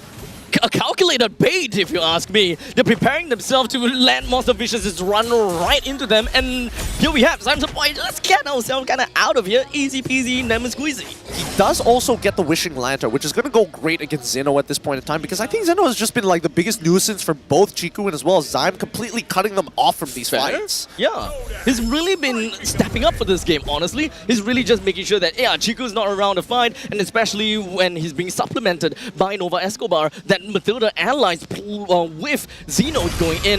Boy, oh boy, I don't think that anything is just going to be stopping him, especially since as a Phobias, your problem is to land your passive. At this point of the game, a single mistake will skew the entire gold advantage. There's still enough towers standing for both teams that even if they lose a fight, the game isn't over, but control over it. Oh, diversion. Zayed in the back line. He's gonna look for Ruff. Lord dropping low. He jumps on Martizi. The quick final splash is gonna be enough. The freeze comes out. Yeah, Lord gonna be the first one picked up, but Ruff has all been traded away. Meanwhile, Chiku versus Gino in the back line. Somebody get rid of him! Zayed is going crazy! Triple kill for the Suyo! Uni somehow surviving the burn, but the damage is done. This is what we were talking about. Todak with a definitive win, going for the inhibitor now. Oh my goodness, it's too late. They lose an inhibitor off of this play, and now Chiku guys can do what he wants with that Lord. Zeno has to chase him down, has to win this fight, and he wasted it. Loses his flicker again. This is a Lord secure for Todak. What a play. Oh man. This Suyo needs to be respected. The diversion into the backline on him alone. MP did not suspect a thing. I don't understand. He was so low already. He was so low, but Ruff exploded in the middle of that fight. They had nobody else who had strong enough auto attacks because dropping an ability, that animation would get you killed. This is very stressful. Both sides 15-13, the closest game we've seen so far in the series. Yeah, and could literally go any way at this point in time. In fact, this auto replay would really be able to tell us quite a bit of what pretty much went on, with Ruff being the first person to be taken down since Yenlord initiated on him and found that opportunity. From that point on, it's just pretty much Zion understands that, okay, they've created an avenue for me and just gonna be sliding right in and out. It's getting real scary now. Because now they're going to be pushing with the Luminous Lord. This could be the final push of this game to secure Todak a spot in that upper bracket. Are we about to witness the end game right here? Lord is pushing in bottom. Mid inhibitor is already gone. Todak still full HP at full strength. Meanwhile, we see Uni jumping in. We see Ruff able to go back and regen. The Lord has been cleared up. There's no minions. They're trying to click the crystal, but they're not able to do it. There's no minions. Todak is getting wiped out by Monster Vicious in their face. Not yet. Double kill for Ruff. Not yet. Chiku guys gets the shutdown. Wind of nature from Ruff. It allows him to stay alive. Only two survivors on both teams, but Monster Vicious holds. God damn, Ruff played that pixel perfect. Pixel perfect. Nothing less than perfect would have been enough to survive that, and they sacrificed 3 of their members, trade equally against a Todak who had the lead and the Lord. A beautiful defense coming in from Monster Vicious's side. Definitely Todak wanted to end it once and for all. It is a gamble, but regardless, the gamble is not exactly entirely unfruitful, considering the fact that they have a middle lane and the bottom lane inhibitor. It's either you try it now or you try it later, especially since the Lord is going to be popping down in the bottom side. You do have a naturally pushing lane in the bottom and the mid. Technically, you're gonna have to find a way to eventually clear the top lane in order to play the macro game. Oh, so far, even the audience, the Todak fans, starting the chant to give them that energy that they need. And now, you just don't want to walk out of your base. There's too much global presence here for the side of Todak, and there's no need to actually walk outside anymore. One thing's for sure, both teams are truly playing with their lives on the line right now. They know victory and defeat here will cost them a chance at M6. They're not willing to let go of even a single instance. MV, they're on the back foot, but a defense like that has allowed them to even up the gold once again. 17 minutes in, completely neck and neck, and this game would go entirely down the wire. The only difference is Todak does have inhibitor turrets taken down, and with naturally pushing lanes, Monster Vicious, they are the one that will be on a timer, and they can't necessarily stay around the Lord Pit for too long of a period. Well, this could be the moment right here. Backdoor is possible here, but the mid lane going to get shoved in pretty fast. They have to answer. They got to do something about this. Like, Monster Vicious unfortunately can't just drag out this fight. They're going to have to give this Lord. Unless Uni does something. Momo jumps in, Zai jumps in, Uni so low, Zeno as well, but here comes the rest of MV, a beautiful Frigid Glacier, and Zayed is gonna kill him. Chiku guys trades for Uni, both jumpers got Chiku guys, gets the Lord, and now Todak just needs to escape. If they have to run, Martisi misses, they find Chiku guys, but he dashes over the wall, Wind of Nature on Ruff, keeps him alive. Here comes Momo once again, stunning them, saving Chiku. He sacrifices himself to keep his goal laner alive. Oh, the margins are so thin here. People are willing to sacrifice themselves for the sake of the game. This is really down to the wire. Even Monster Vicious, really great fight overall, but Todak, in terms of the macro decision making, it's just better. The Lord, unfortunately, still goes over the side of Todak. So even if MV did manage to get Zayed and Momo down, which is currently on a dev timer, MV gonna have to clear this fast enough before Todak comes in and reinforce this Lord. Yep, and honestly, they're doing good moves here, right? Ruff has great wave clear, does really well against the Lord, especially when it pops down that entropy. He just needs to slow it down so that everybody else stalls their waves, and then they don't have a synchronized push because Todak are not at full fighting strength. It looked risky to go that far to clear the Lord, but Monster Vicious knew what resources Todak had at their disposal, and the earlier they get rid of it, the less they have to worry about it getting close to the crystal.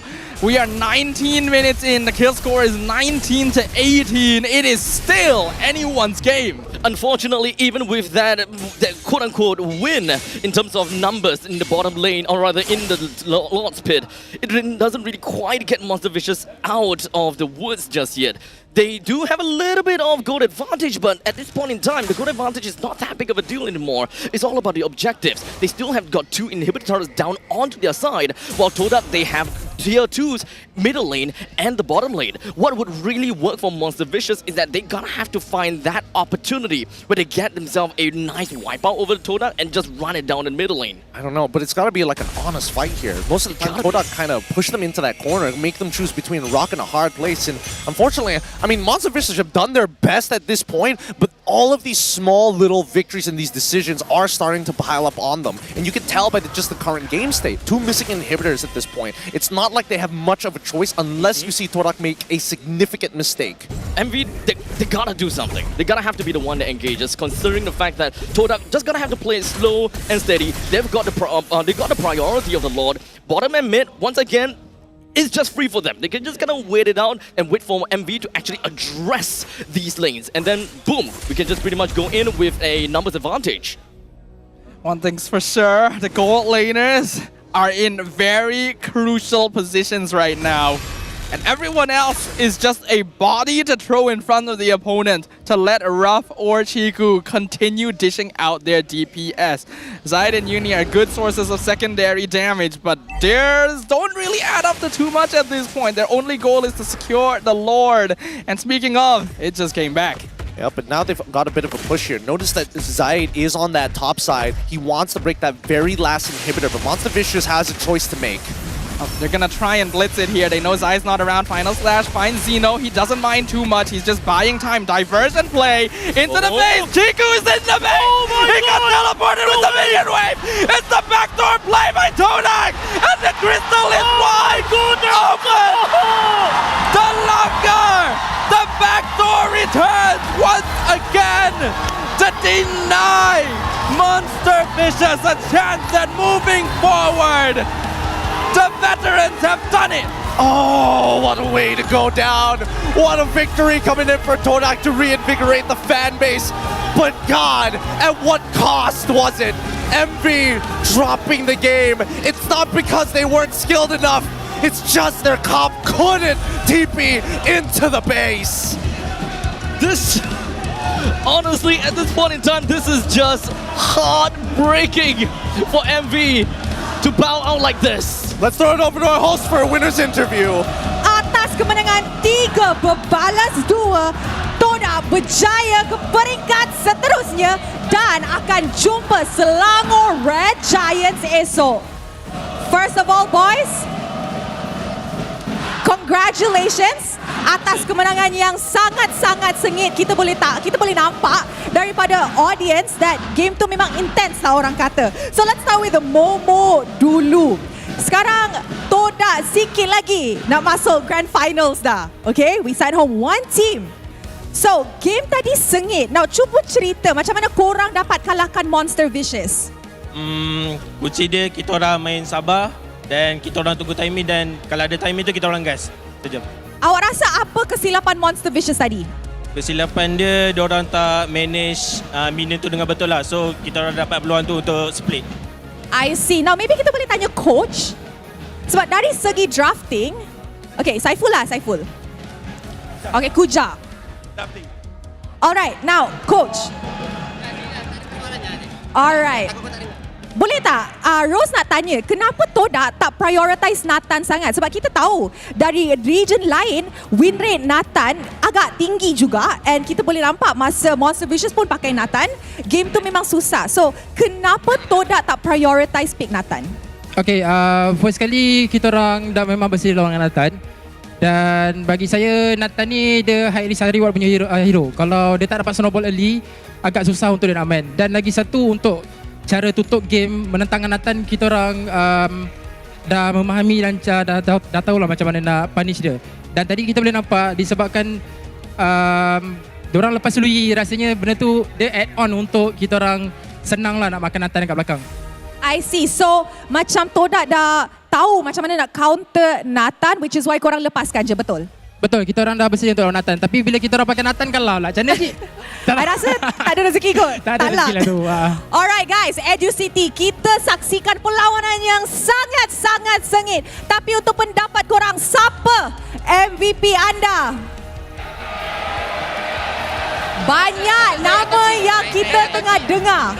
So, mari kita tengok MVP perlawanan ini in 3, 2, 1. MVP jatuh kepada Zaid. Alright, Zaid. Kita tahu Zaid cakap ini adalah prime Zaid kan?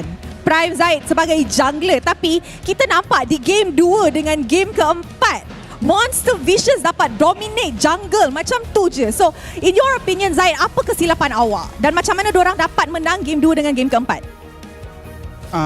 Untuk game 2 dengan game 4 tu sebab kita orang salah percaturan je untuk early game tu. So benda tu buat kita fuck up lah. So kita akan benda tu buat kita kalah. So minta maaf. So kita try bounce back, buat rotation yang kita orang selalu buat dan menang. Are you guys ready to jumpa Selangor Red Giants esok? Sebenarnya kita orang dah ready dah nak jumpa siapa-siapa pun. Kita orang punya preparation dah memang betul-betul KM6 lah, insyaAllah. Alright, terima kasih Zaid. Ciku. Alright, Ciku, tadi kita nampak satu WhatsApp video daripada Skylar. Sebab Skylar cakap, RRQ nak sangat jumpa Todak di M6 because as we all know, korang dua memang macam destiny lah kan jumpa dekat M Series. Dan dia cakap dekat Ciku, jangan marah-marah dekat lane. So apa Ciku nak respon kepada Skylar? Dia cakap jangan marah-marah dekat lane. Marah-marah. So, apa awak nak cakap kepada Skylar? Saya rasa tak ada apa kot. Sebab dia dah ke MC. So saya kena fokus dulu lah untuk dapat slot ke MC lah. Baru saya balas lah. Okay. So kalau Todak menang, Ciku akan balas ke Skylar, ya? InsyaAllah. Promise? Promise. Alright, I like that. Okay, maybe kita boleh bagi mic kepada Zaim Sempoy. Hello. Alright, Zaim. Apa perasaan Zaim selepas Todak keluar daripada zon bahaya? Sebab play ni memang zon bahaya. It's technically one life, kalah balik. So sekarang korang ada 2 nyawa untuk perlawanan esok. Rasa lega ke? Happy ke? First kali memang ada dudap-dudap lah. Memang nervous. Sebab game ni best of 5 kan. So last game tu 2 sama. Last game tu saya rasa MV pun nervous. Kita orang pun nervous juga. Tapi kita orang lagi less mistake daripada diorang. Itu je. Alright, Yan Lord. Apa Yan Lord nak cakap kepada Patriots yang datang dan sokong Todak pada hari ini? Tanpa korang datang, kita orang takkan perform macam ni lah. So thank you guys yang hadir dan yang jauh dari rumah. Okay, thank you bye. Alright. Yes, alright. Terima kasih kepada Todak Educity once again. Give it up for Todak. Alright, you guys may now go celebrate your victory. Oh, kejap. Diorang tak habis lagi. Okay. Diorang nak bounce sekali lagi. 1, 2, 3. Diorang tak coordinated lah, orang kata. Alright, terima kasih kepada Todak. Perlawanan pertama untuk playoffs kali ini sangat seru dan sangat sengit. Tapi selepas ni, kita ada satu lagi perlawanan yang menarik. Sebelum tu, mari kita dengar mic check daripada side Todak.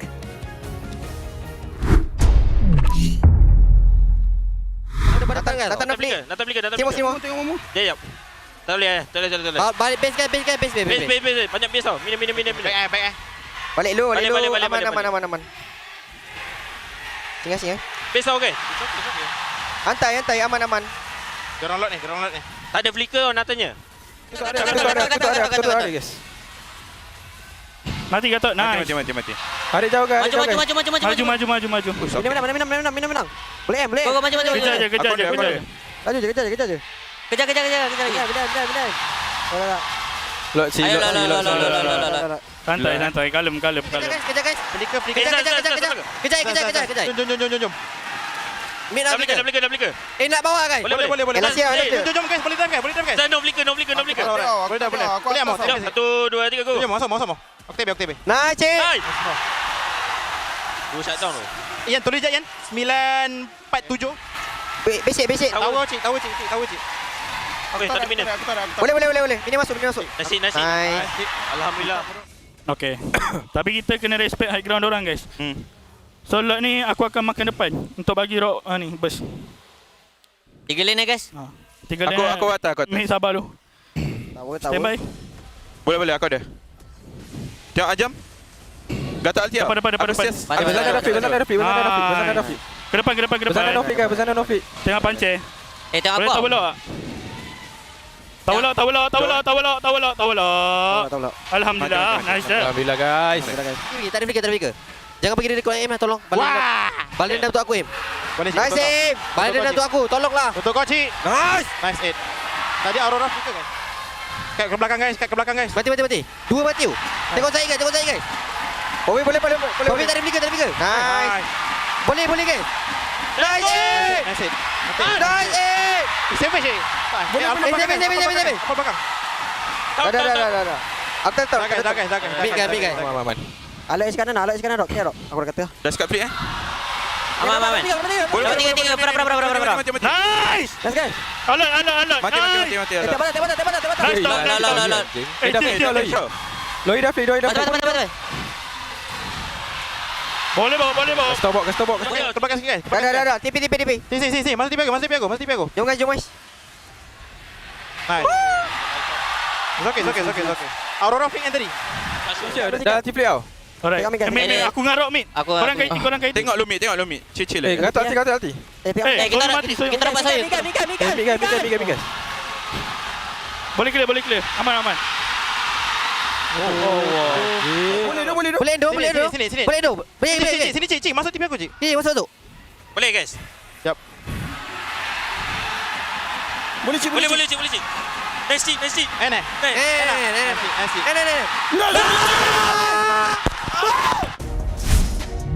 Man, playoffs is just different here at MPL MY. After a regular season of some of the most, games that are kind of on the spectrum, we finally get to see teams at their full potential. And man, does it hurt. It hurts so much. My heart goes out to MV, guys. The way for them to bow out of MPL MY like that is not because of the fact that they were unprepared or the fact that they didn't play well or anything. It just so happened that a random curveball just popped right in and just like, yeah, look, I can't do anything here. It did personally feel like Todak was more prepared going into this series. We could see better ideas coming from them, and while they did definitely make mistakes to drop some games themselves, they felt like the more consistent team throughout all 5 games. And my heart does go out to MV. They put up such a strong fight this entire season. But I think a lot of people's predictions, including my own, have already been thrown Shattered. like I don't even know how to describe it. Yeah, man. Again, it's just the way the brackets were placed, right? Had they just, done a little bit better in the regular season, they could have been on 2 opposite sides, and maybe we could have had a different storyline. Because again, these competitors, they look great. Like Todak, yes, they definitely had their moments where they blundered, and even for Monster Vicious on their side. But generally, these minute mistakes really getting exploited by each and one of these players. It's great to see that as a league we have progressed, and even our young players are catching up to the pillars.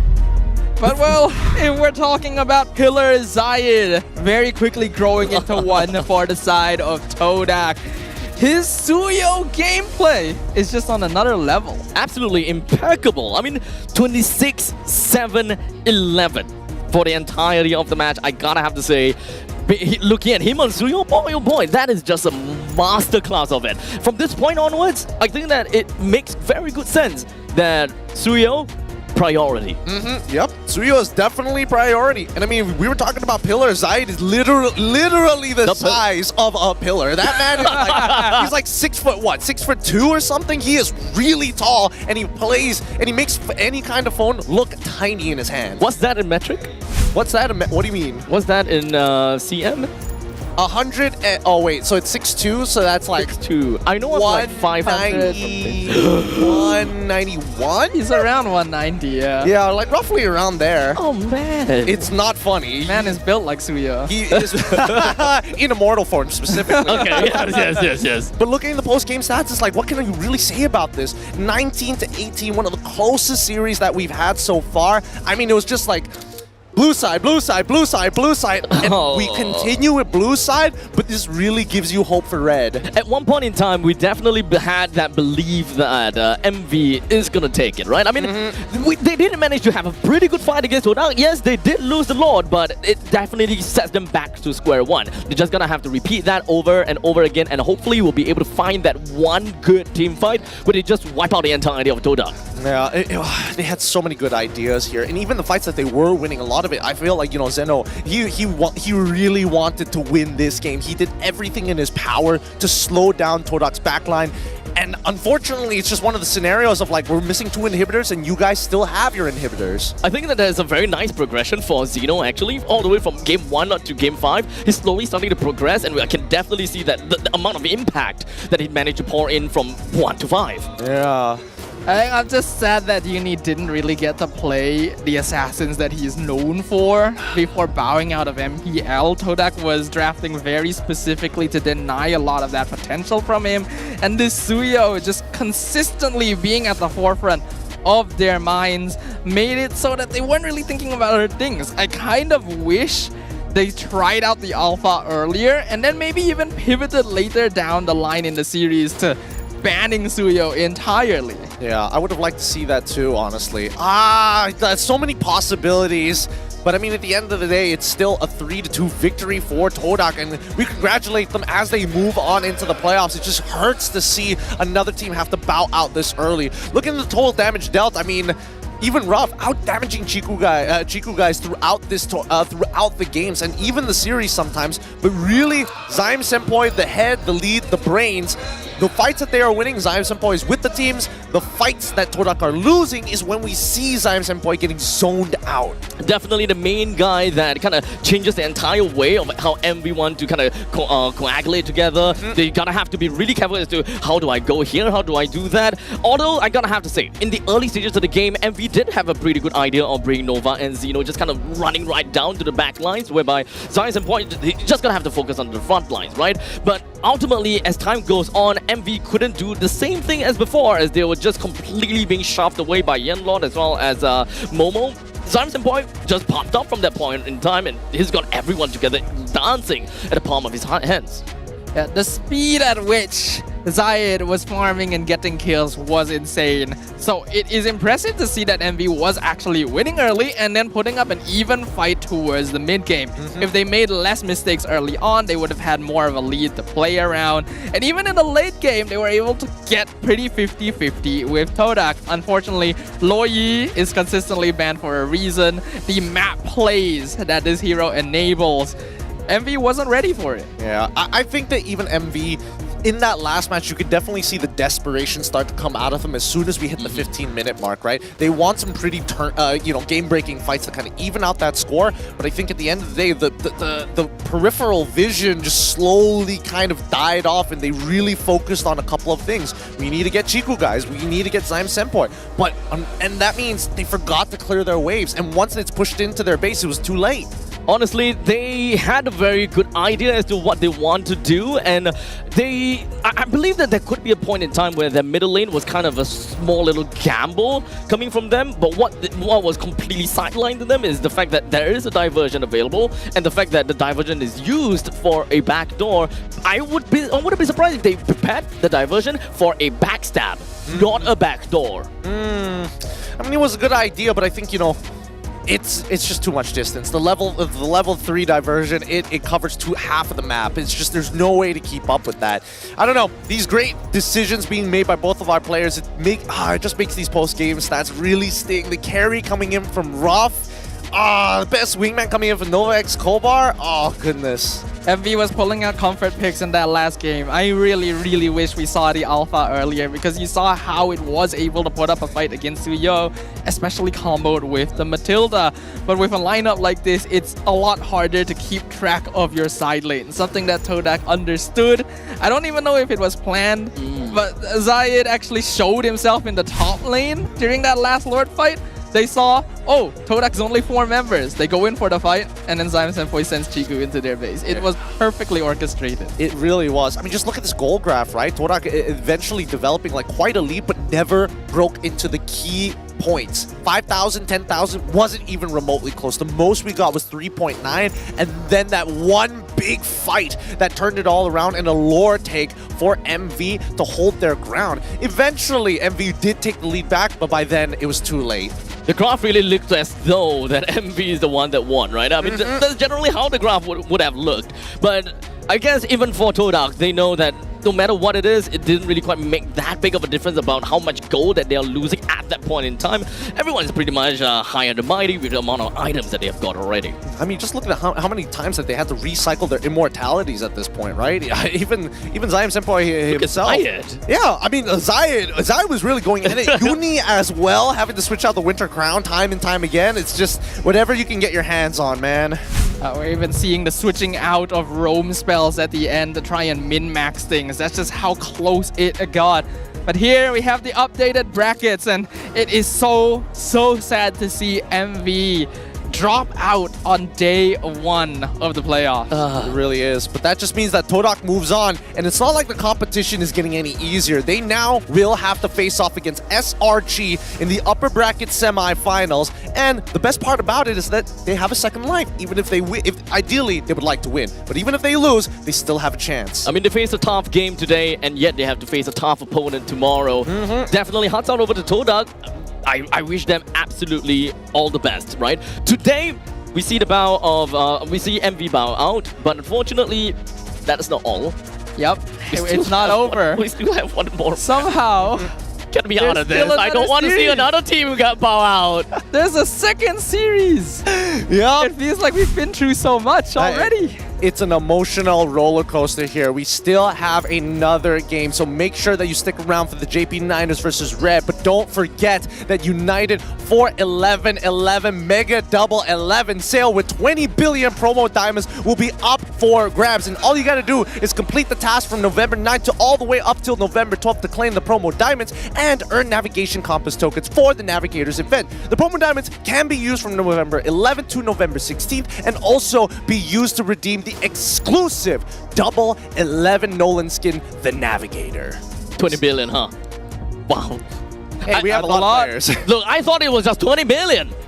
Oh, look, I'm telling you, there's a lot of players worldwide playing MLB, so I think 20 billion is a little short, to be fair. Yeah, honestly, we could use a little more. Why not? Yeah, why make it a nice round number and make it 200 billion, 11 trillion? You know, add another zero. Okay, maybe that's going too far. But generally, hopefully that you guys are going to be sticking around. Don't forget about the event, and more so, stick around for this upcoming series because, man, our next match, JP9ers up against Red Esports. If Todak and MV look like that, can you imagine what this next one's gonna look like? I do not want to imagine. All I know is, from the start of the day, I say I'm here for a fun time. What about you, Mustafa? He's having fun. Except for the last game, probably not that fun. It's entertaining for sure. We've had good games so far, really seeing what the teams are capable of and just falling slightly short. I think it'll send a message to everyone else. You really gotta bring your A game. Everyone here has prepared with M6 in sight. God, you can tell that everybody just wants to go to M6, right? They're preparing to have that extra layer of polish, that varnish before they touch that stone. But man, hopefully things are going to go a little bit more swell for this next matchup, not as emotionally wrenching as it was, because that game was a little too close for comfort. Maybe, I don't know, I feel like maybe these teams are going to evolve. Like Red Esports specifically, I mean, we saw JP continuously get better and better and better, but Red, I'm a little concerned for them. I mean, they have got the most unique playstyles out of the entire MPL teams out there, right? They're the one team that still sticks onto Ube, and they're the one team that kind of like hyper focuses onto Owl, right? So it's all kind of up to Owl. I see. Well, there's more to talk about for the upcoming matchup. Hopefully you guys are going to stick around, but first we're going to go on a break, and when we come back, it's going to be more MLBB action.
Jago suka nak apa jua? Jagokan lagi dengan rangkaian 5G termantap dan tanpa lag. Gaming sepantas kilat. Menang di Land of Dawn. Tukar ke Holling Prepaid 5G sekarang.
Tangan aku kenapa ni? Aduh, lemu lagi, gatal sangat. Gunalah Head and Shoulders.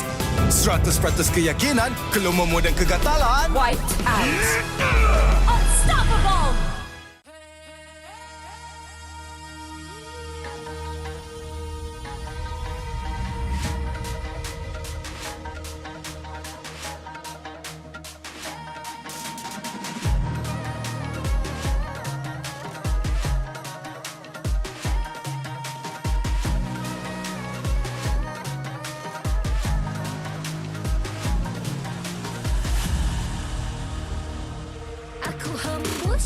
Kata simat bila terjatuh aku beringat jalan dah jauh cari titik bermula krak krak krak krak jangan patah semangat semarak api bukan calon cadangan biar apa menghalang aku sambut datang 1000 daya 1000 alasan harungi semua sampai di akhir garisan eo eo kami tak senang mengalah kami luar biasa semangat membara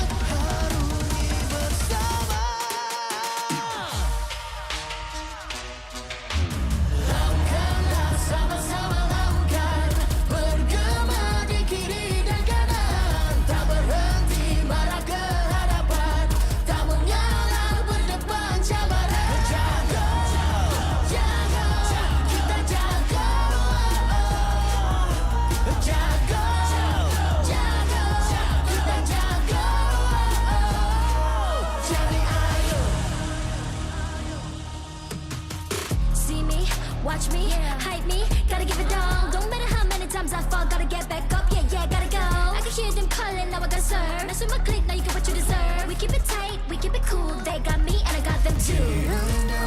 Rasa api tak kunjung padam. Marah ke hadapan kita sehaluan. Jangan simpan-simpan kita anak Malaysia. Kami tak senang mengalah. Kami luar biasa. Semangat membara. Harungi bersama. Jaga, jaga, kita jaga. Jaga, jaga, kita jaga. Jadi ayo. Yeah.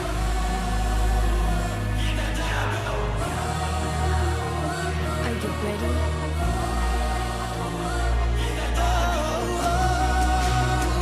Can you feel me now? Yeah, yeah, yeah, yeah. Let me hear you say.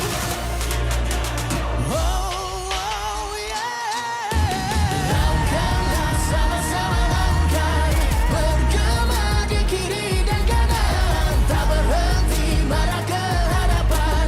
Tak mengalah berdepan cabaran. Jaga, jaga, kita jaga. Jaga, jaga, kita jaga. Jadi ayo.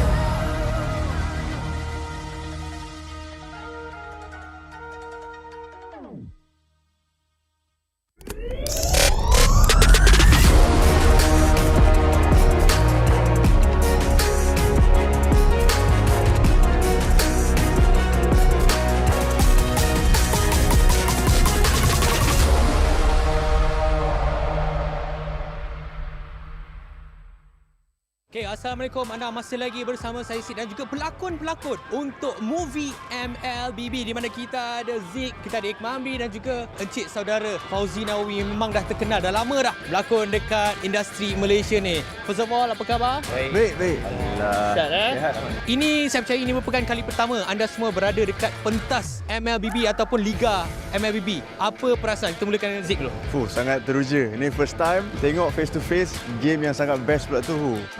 Perasaan macam nervous bila tengok ramai orang, macam kita tengok game bola, macam tak sangka MLBB sebesar ini. So macam proud lah to be a Malaysian. Saya nampak vibe dalam e-sport ni makin maju dah 2024 ni. Yang paling penting vibe juara tu wujud pada hari ni. So tak rugi kita orang datang lah. Boleh jangka tak yang sebenarnya nanti satu hari nanti, which is hari ni, game ataupun e-sport boleh jadi sebesar ni sampai dah ada movie? Sebenarnya bila awal-awal Mobile Legends Bang Bang ni berada di Malaysia, saya tak expect bahawa penerimaan masyarakat khususnya peringkat remaja ni boleh sampai ke tahap ni. Ini dah boleh challenge bola dah ni. Sikit hari lagi saya tak heran 2025 yang akan datang population Mobile Legends ni akan jadi lebih besar.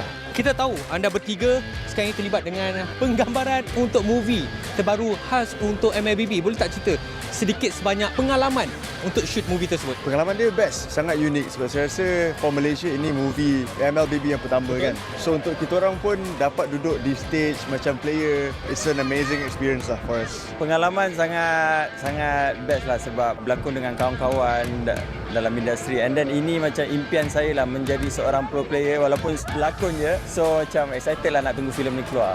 Ya, itu semestinya apa yang kita ingin harapkan. Alright, kita masih lagi bercakap tentang movie. Boleh tak cerita sedikit sebanyak watak ataupun karakter yang anda bertiga dan mungkin Puan Lisnawati juga bagi tahu apa yang terlibat ataupun watak dalam filem tersebut. Okay, so kita orang sama tim. Kita orang daripada pro player daripada Singapore. Yes sir. So saya tak nak cakap banyak tentang watak saya bawa watak Jahat lah, jahat.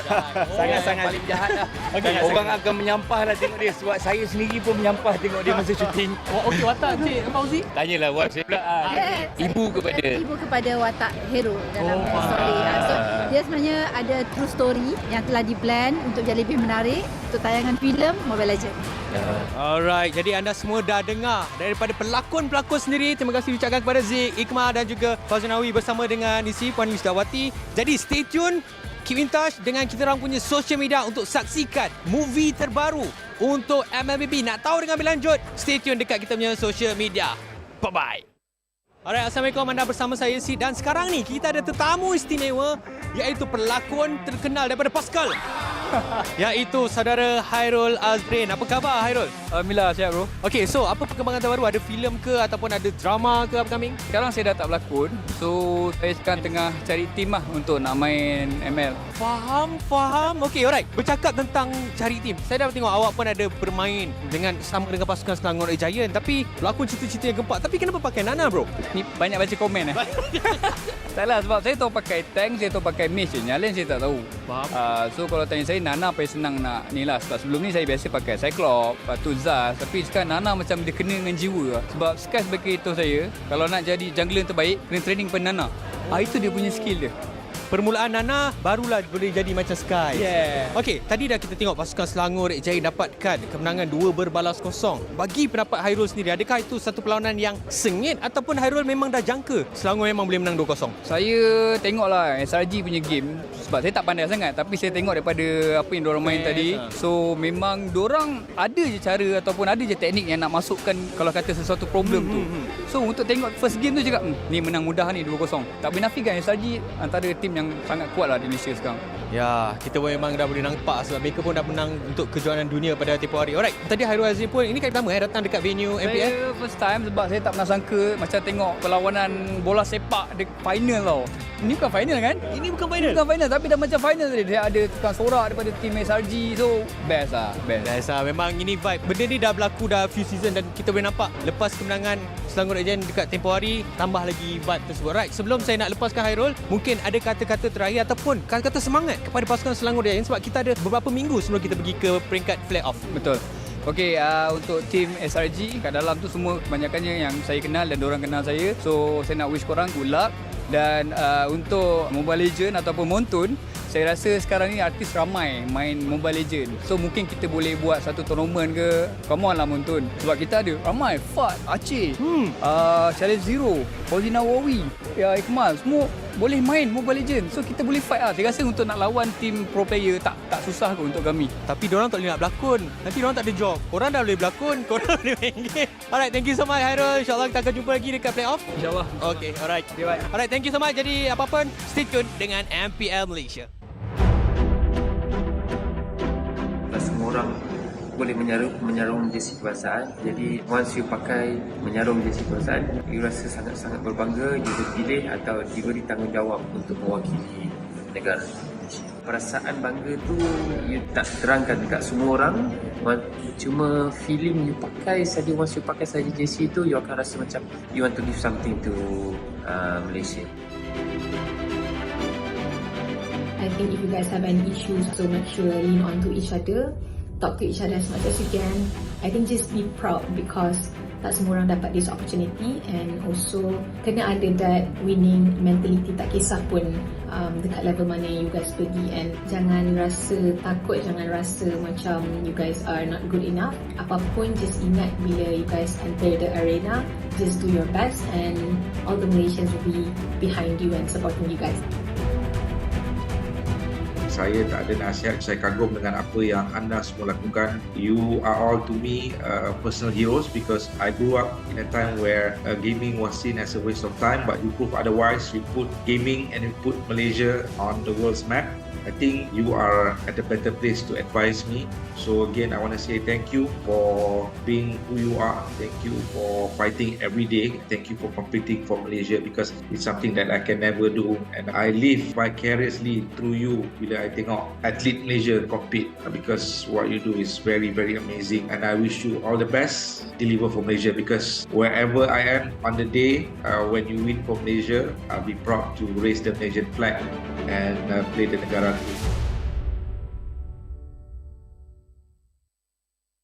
Hi guys, I'm Stormy. Hi, and I'm Rose. And I'm Yums.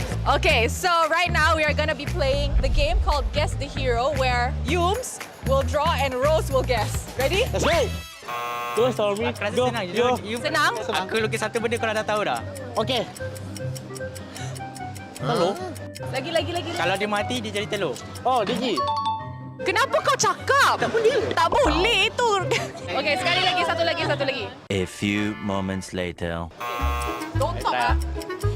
I will remove the mic. Oh, Ben. Huh? Ben. Wow! Chemistry 10 out of 10. Boleh bantai. Boleh bantai pan? Boleh bantai. Okay, so Sepat akan melukis, Nats akan guess. Mari, let's start. Ada aku nak lukis tau. Spell je. Spell kepala. Ish, tak boleh spell. Okey nak, Ziko hero ni kau main tak? Ui. Tarit. Bukan. Ha? Dia bawa ni Nats. Dia bawa ni. Last dot. Halas. Dia aku main lah. Golin. Lagi, tambah lagi. Tak faham. Keluar. Tarit. Ruby. Ni Ruby ke? Macam tak Ruby. Macam Algus. Sini. Kalau dapat diamond, I serius. 5 settle game. Okay, ready? Balmon. Sabar. Penny. Nana. Sabar. Ni apa pun? Estes. Sabar. Belum tak Ni apa siap? Macam kucing. Klorin. Tangan, kaki. Ni weapon apa? Rafa. Salah. Tambah dia punya hiasan ke? Telinga dia besar. Oh, Lilia. Salah. Tak, kau ingat. Kau tengok weapon dia betul-betul. Tukul. Balmon hammer. Dia besar. Dia Naga. Oh, Yuzong. Aleko saya. Elot, awak rasa ni hero Kau apa? rasa hero apa, Yan? Goblin lah. Momo, awak rasa ni hero apa? Alot. Kau panggil yang susah tu. Sini. Sini, Zaid. Hero apa ni? Minotaur. Oh, bagi I lukis. Badan ni buat tough sikit. Tak juga, kepala bulat. Siapa punya lukisan lagi cantik? Okay guys, so selepas kita cabar 3 pasukan which is Selangor Red Giants, Todak dan juga Vamos, kita dah ada pemenang iaitu Selangor Red Giants lah kan. So kita nampak chemistry diorang memang tip-top. And that is it. I hope you guys enjoy this video and jumpa korang dekat playoff. Tak kisah jago sukan apa jua, jagokan lagi dengan rangkaian 5G termantap dan tak pelik. Gaming sepantas kilat. Menang di Land of Dawn. Tukar ke Holling Prepaid 5G sekarang.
Season 14 playoffs is happening in Indoor Arena, Educity Sports Complex, Iskandar Puteri, Johor. Powered by Moonton and APRJ.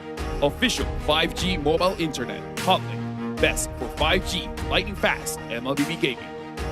Official gaming phone. ROG Phone 8. King of performance for mobile gaming. Official lifestyle fashion partner. Up your game with JD Sports. And thank you to all our partners in esports and strategic partners. Kim akan memusnahkannya. Red Esports terus saja menghilangkan harapan JP9 daripada Indonesia ini. Pria daripada Indonesia ini yang harus kita utamakan. Line up JP9 Sneakers, so kami ada line up penuh dengan champion lah, iaitu saya, champion season 7, antagonis champion season 12 dan Sakiti champion season 13. Champion full house. Pada mulanya saya fikir orang kan daripada blacklist, daripada CPM World. Saya ingatkan mereka macam pandang rendah bila datang Malaysia, tapi diorang banyak ajar kita orang lah. Player-player lokal ni macam mana nak main cara diorang, Ube strat semua tu. Ube yang apa yang kita orang masukkan tu dia sama je macam dulu. Cuma dulu tu jungle tank. Sekarang ni kita tukar sikit kepada assassin untuk lebih damage lah. Ube strat tu jadi makin kuat lah. Ancam. Do you miss me? Kalau pasal borak kan, kau bagi je Fox Jacung jadi coach. Borak ni lah, strat tu lah. Aku pakai, kau menang lawan aku baru borak. Aku dah cakap, aku dah strat lah ni nak buat Max jadi Kyrie. Aku dah strat lah ni nak buat Nolias jadi Super Marco. Borak, semua orang boleh deh. JP9S dia bukan tim atas macam SRG, MV. Kat playoff ni kita orang boleh menang lah 3-0. Siapa?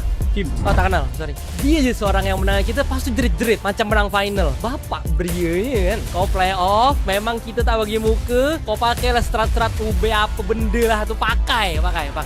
Orang kita goyang ke? Tak. Pakai. It will be a different result because they show all of their cards, but we still have so many tricks up in our sleeves. If we fight them against playoffs, it will be a same result, 3-0. Kalau yang saya respect, saya Sensui dengan Owl lah. Dia Sensui one man army lah. Owl dia ada carry lah sikit lah. Sensui dengan Owl dia sama-sama carry lah. Yang lain tiga tu bagi saya dah sistem. Adalah hero pool Siki, gameplay barai. Kau memang play off pulang hari pertama je. You're just shocked sendiri.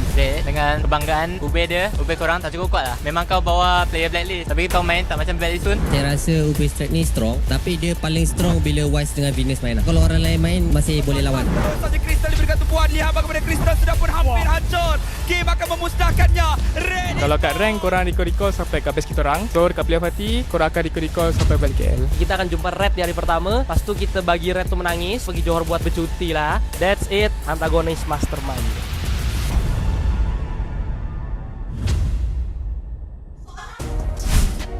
Welcome back, everybody, to the MPL MY Season 14 Playoffs, day number 1. We have only one more slot to fit in to our bracket, and it's between the JP9ers up against Red Esports. My name is Getting Cute today, and here on the desk, if you don't know, it's going to be Stuffa and as well as Abstract. And after a grueling best-of-5 between Todak as well as our boys MV, congratulations to Todak, but that has set a very high bar for the next teams to top. I mean, it went all the way down to the wire. All 5 games for the very first series. Definitely something that I wasn't really quite expecting. I'm gonna have to say, I thought that MV, they may have been able to, kind of take over Todak, but that clearly wasn't the case. So with our very first game, being 5 games all the way, I wouldn't be surprised if this is going to be 5 games all the way too. Hey man, I'm considering that everybody on that stage is going to be using the ROG Phone 8, which by the way is the official gaming phone of the MPL MY Season 14 that has helped the pros to consistently be on the top of their game, retaining the crown as the king of performance. It now comes with sleek new design and improved cameras as the ROG Phone 8 goes beyond gaming. But do we expect the same quality this time? It's gonna be an interesting one. While their devices are gonna be high quality as always, the gameplay may not necessarily be the case. I think a lot of people came into the playoffs kind of counting out Red Esports a little bit, stating that their Ube strategy is a little bit too one-dimensional. Well, here's the thing. Both JP and as well as Red, they've got big personalities. Red especially, the players, huge personalities. Kim, he loves being vocal. Antagonist, of course, everybody. He's true to his name. He's like the anti-hero that nobody asked for, but he's like, nah. I love it. I love the attention, but I also want to make my team the best. I absolutely love that one thing that was said, though. The other 3 duck system. Oh man. I cannot add that line. This is what you guys have as the players. They are so vocal. Singaporeans just like, yeah, they're good, and I respect them a lot. So GGWP to whoever wins. That's like Singaporean. That's Singaporean. We are too respectful. They are, I mean, I would say that your players are very, very meek. They don't want to deal with that kind of attention. But here in Malaysia, we love it big. We love it bold. That's why we're the most entertaining region. And we got some entertainment. As you guys can see from the updated brackets, Todak will be moving on to face off against SRG at the start of tomorrow. But for today, we are still going to witness the best of 5 series between the Niners and Red Esports to see who Team Vamos' opponent will be. Oh, this is going to be a scary one. Now, previously, before we even got to this point, I was talking about maybe Red, they need a little bit of something, right? The last time they faced against JP were at their weakest, being able to just demolish them in a 2-0 series. I think that Red this time probably is looking more like the underdogs at the very last week of the regular season. I mean, I'm not too sure if whether Red is actually going to be sticking to their MO. I mean, everyone has been branding them for the ube. But I think that they might actually come off with a little bit of a surprise by not exactly moving with their MO and just be telling you, look, JP Niners, we can play the way that you play. I don't know. I feel like they might just double down on the ube and be like, oh yeah, this is how we do it. Yeah, this is how we do it. But instead, we're actually going to incorporate like the classics, like Estes, for an example. Ooh. My issue with that is I think Niners is one of the teams that can really handle ube quite well. They're probably one of the better late game scaling teams we have in MPL Malaysia. So if you play safe early and just farm, they'll be happy to match you. Absolutely. And let's not forget, even though Red likes to play as a team, Rossi as a player is somebody that they probably have to keep their eyes out for. His Tigreal is really, really good. His Gatot is really, really good. And the big combination is the fact that both of these heroes incorporate large AoE ults, right? And that's the big issue. If you want to ube, there's got to be a lot of mobility. I'm thinking the Matildas here as our players come up for their ping test, brought to you by the Hotlink Prepaid 5G, the unmatched 5G network with no lag for MLBB Gaming. I mean, since we are on the topic of ube, and then we are talking about Matilda as well. Whenever I look at ube, whenever I think about ube, of course, Wise as well as Oh My Venus comes into mind. And whenever I look at ube, okay, Estes is the way, Rafaela is the way. But to be honest, is there any other things? Because you mentioned about the Matilda. What really classify as an ube that really works as an ube? Like team fighting. Farmis, for an example. But this is why even Safa has mentioned that the JP Niners are pretty good at handling it. With ZaQT, Ye3, Max, Rossi, and as well as Loliels, they know how to team fight, but at the same time, in terms of priority and macro decision making, I think JP Niners have grown so much. I like the way that the Niners move around the map. I like the focus that they give to specific players since they can identify win conditions. Max takes a lot upon himself. And a lot of people mentioned that he was basically carrying the lineup at the start of the season, but everyone else has really come on into their own. We're seeing way more discipline. In comparison to Red Esports with Kim, Iris, and Sui, Grayson, as well as Owl, a lot of the driving force goes in towards Owl's side of the map. And you can definitely tell that Red Esports have protocols set up for every scenario, and sometimes that makes them look really, really passive. At this point in time, I mean, looking at all of the stats over here, I just want to know, right? Since we have always been hyping up Sensui as well as Owl, how exactly do they fare against JP Niners in this case? Well, I would only imagine that, you know, the big difference makers are going to be Rossi and as well as Grace. Both of them highlighted heroes being Gatot Gacha here. Not to mention that even in the EXP matchup, Iris, he gives up a lot to make sure that his team is going to come up on top in neutral objectives. I want to see that change. He needs to be able to play like Smooth or even Momo by saying, I don't mind sacrificing, but I know exactly what I need to make sure I can carry this game with enough resources. But that does result in a variation of how ube is meant to be played, because a lot of the time the EXP lane is meant to be that utility role, setting things up, sacrificing yourself if necessary. So if Red Esports wants to shift in that direction, it means changing up their gameplay. And it's gonna create the question, are they really 100% sticking to ube, even if maybe they're not playing like supports, right? Because they mentioned that they still have secrets they haven't shown. Because honestly, this really boils down to the quest for sweet, sweet revenge. In the group stages, JP Niners dropped 0-2 against Red Esports, but this time on playoffs with such high stakes, they just need to win this best of 5 to secure their revenge, or Red is going to continue to laugh at it and be like, it wasn't even close in the first place. 3 O's are the predictions. I honestly really thought that JP Niners, they are one of the teams that we gotta have to look out for. And with the fact that Red Esports, I will say that their gameplays are rather telegraphing, whereby you understand what exactly they're trying to do. While JP Niners, you know, sometimes they may be kind of have some curveball every now and then. So to see that, the fact that in the group stage, 0-2 in favor for Red Esports is actually kind of a surprise to me. Funny you bring that up, actually. I wanted to talk about Red Esports in terms of chemistry in comparison to JP Niners, because as we see JP Niners progressively get better, you can definitely tell that there are off-tempo plays that not even all players expect, but when the call is made and the fight is already beginning, it feels like JP Niners are much better at handling that mess compared to Red Esports. I think so, because the Niners have gotten better playing together as a team, but they have built off of a foundation of each player being quite strong individually, while Red Esports is building off of the foundation of Ube with Owl and Sensui, so maybe not quite as individually gifted in terms of micro. Now, I'm going to hold your opinion about our current topic, because Abstract, I need to explain to you what burrito means. And no, it is not a taco, okay, that you dip in great, delicious beef sauce, but... Sweet revenge, I mean... No, we're not going there. Burrito is an idea, how do I explain this? Is somebody who is overly confident, likes to make a lot of noise in a sense, you know, a little cocky, a little noisy as they do it. And you saw the video just now, and you saw the opinions of both. So who do you think, JP or Red, is more burrito?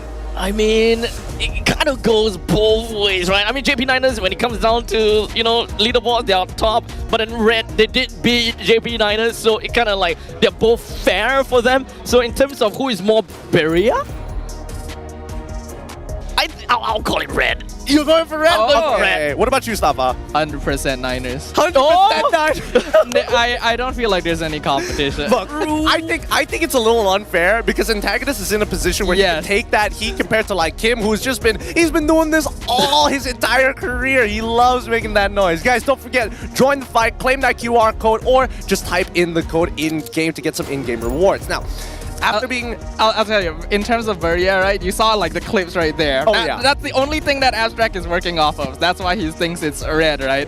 But I'll tell you, they had to specifically find those clips and ask Red those questions. Whereas Niners, they were just having a regular conversation. That's also true. And not to mention that the Red Esports, their import players, actually kind of, you know, is pretty chill about it overall.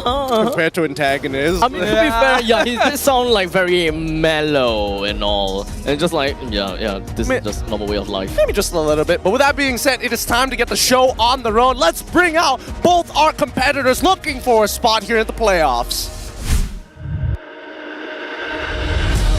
Introducing Head of League Ops, Franklin, and the Marshals that will ensure fair play and professional integrity in the matches.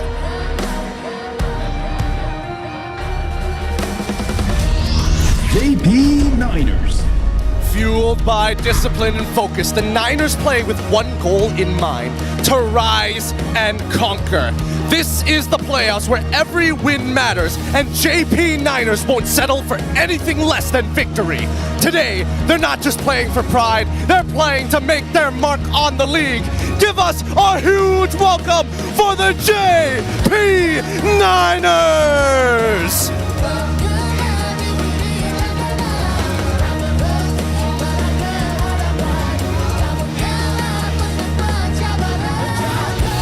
Red Esports. Known for their calculated, precise approach, Red Esports is here to bring order to the chaos of the playoffs. They're conquering this season with discipline, and now, with the stakes higher than ever, they're here to show what Red stands for.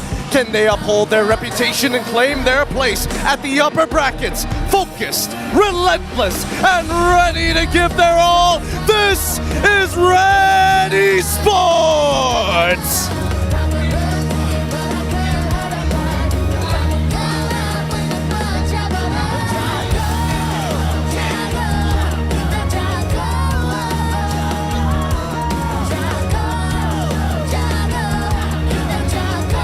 introducing the coaches and analysts of the two teams. Coach Chico and antagonist from JP Niners, and also Coach Bam and Ausch from Red Esports.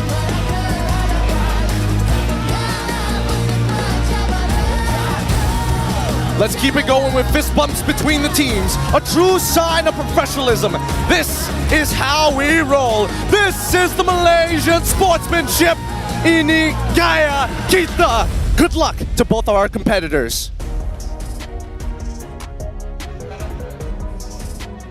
A match to determine which of these two teams get to move on to the next stage of the competition. The playoffs have already defied expectations here in Johor. Oh my goodness, we've got some visitors from all the way from MPL Indonesia. Al has flown all the way down here to go and check out the Niners, as once again Coach Chico gonna be making sure that the whole team is going to be prepared. With that being said, actually, we did have a little bit of MY insiders. We talked to antagonists. We asked them, how do you feel getting to meet Red again? And he said, dreams do come true. We're going to beat them because they're noisy. Our playoff target is surely second place. I know my opponent's level. SRG still way too strong, but as for Red, they won't go far. Both are red giants, but this Red is going home early. God, he's got away with words. Yeah, this is the antagonist, alright. But he did mention that they are noisy, so technically the barrier one is. That is specifically, I think, on Kim, because he just is naturally quite noisy.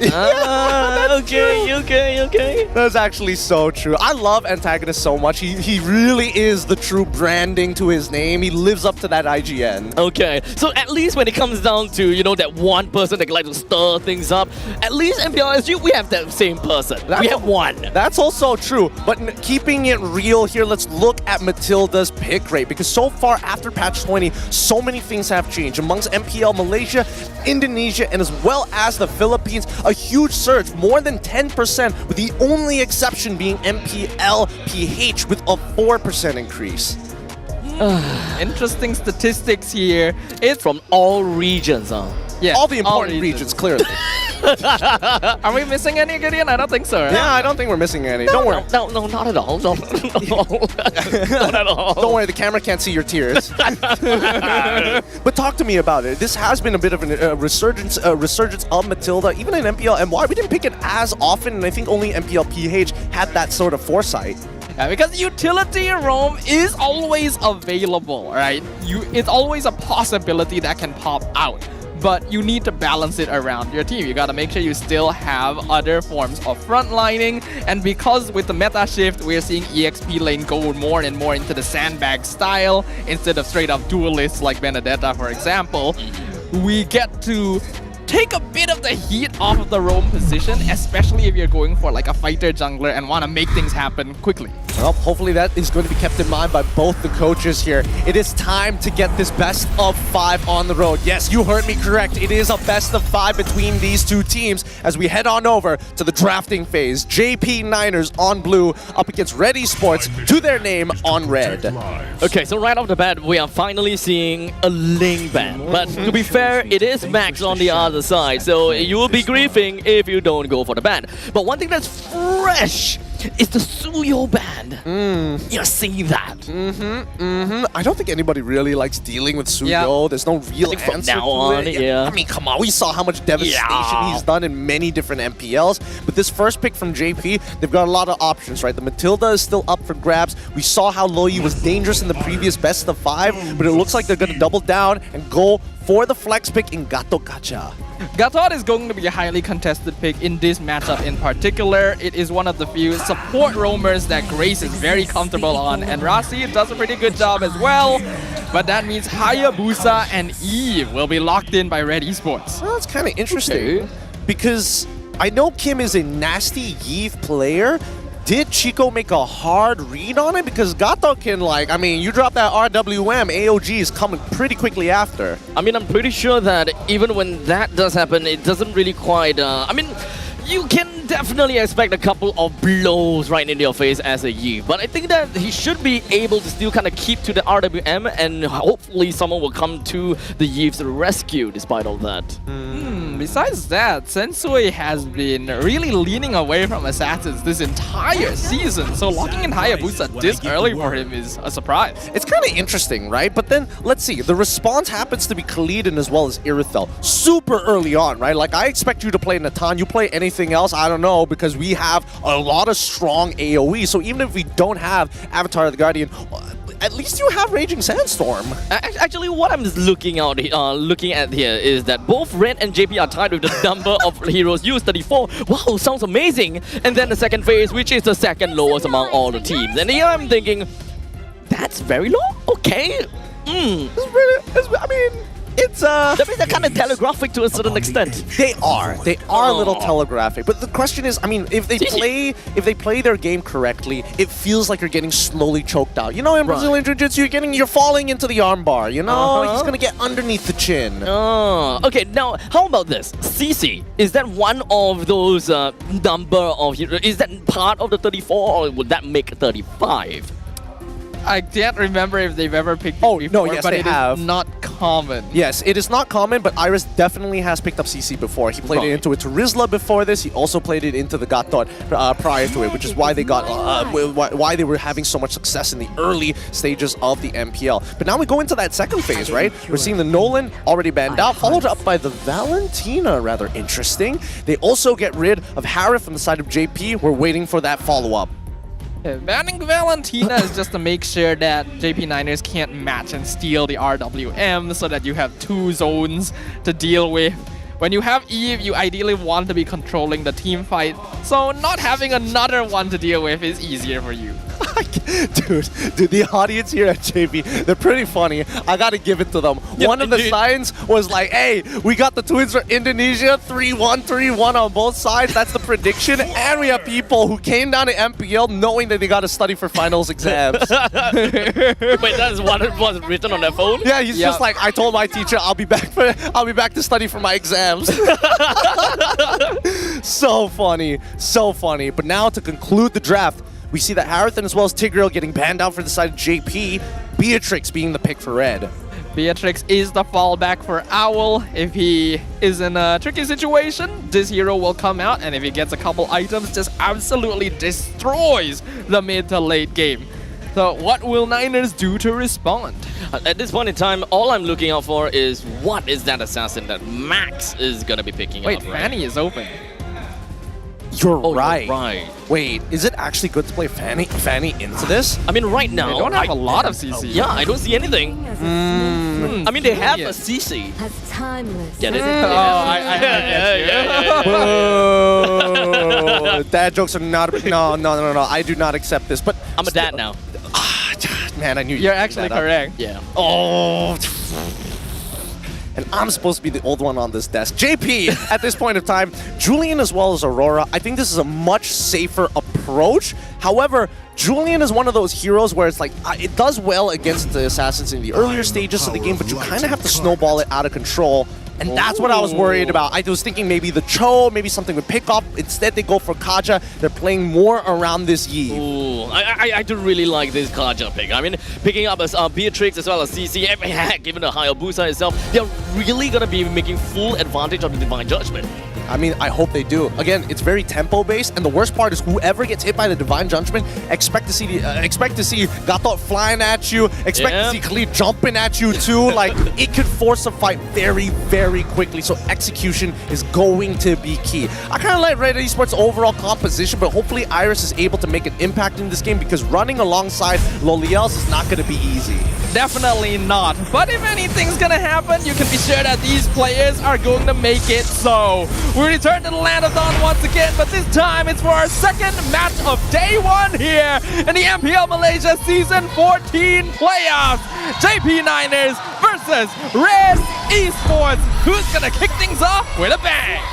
We're gonna be starting things off, of course, with this game, and JP Niners, at least for me, I'm not a massive fan of their drop, but I can talk about that in a short bit. But JP Niners starting with the blue and red on the Red, of course, with both starting off on the orange buff as well. So they're gonna be kind of like gonna be opposite of one another. They're definitely going to be on the opposite side of each other, but it looks like Rasi, once again, going to go on his own signature pick, with Ye3 actually being the one being forced to play the Khalid, both of which don't do very well into the CC anyways, which is totally fine. This is what I was expecting. Both Beatrix and Irthel both going for Master Assassin, so therefore Owl should be able to outdamage Loliels at level 1. Now, of course, right off the bat, I mean, I'm kind of looking at JP9ers. Their early game heroes are mostly magic damage, and even when it comes down to Kacha, he does do pretty good damage, but it's also magical damage. So I can only see that Red Esports want to prioritize a lot on magical defense and just kind of build up the silence rope real early, and they kind of mitigate quite a bit of damage from JP9ers right off the bat. The thing is, if you're pointing that out, Red Esports' draft is actually not that tanky in general, right? They're completely depending on Iris with Vengeance to take the front line. Even their roamer on the Kaja will be pretty squishy once the going gets tough. Oh, that's fair. And that's why you see they literally just walk up. They're like, what are you gonna do, Grace? You have no influence over the map as of right now. You can open it up, sure, but you also don't want to lose your flicker pre-level 4. So at this point of time, very independent for Iris to stay on his side of the map, and I'm expecting a gang to go there real soon, or if not, waiting for Kaja to hit level 4. I mean, aside from the fact that there is a single suppression from the side of Red Esports as well, but when it comes down to other form of crowd control, which Sadafa didn't point out, it's the lack of from the side of Red Esports. So controlling the midst of the battle on the side of JP9ers is yet again another problem. Yeah, I think at this point they're just looking to drag. Oh, wait. Iris is trying to harass Max. Already paused the Vengeance. Raging Sandstorm flickers in, catches out Grace. The turtle is still dropping very, very low. Iris buying a lot of time. He'll eventually fall. First blood going over to Max, but he bought time for the turtle to be taken by Red Esports. And here comes Shadow Kill with Sensui landing the last hit to take out Max himself. Great trade here. Iris doesn't lose anything, doesn't lose too much. The most he loses is like 1, maybe even 2 minions here, but they've got so much by taking down Max. Oh, wait, hold on. Guardian catches out perfectly into the taunt. A beautiful setup for a kill.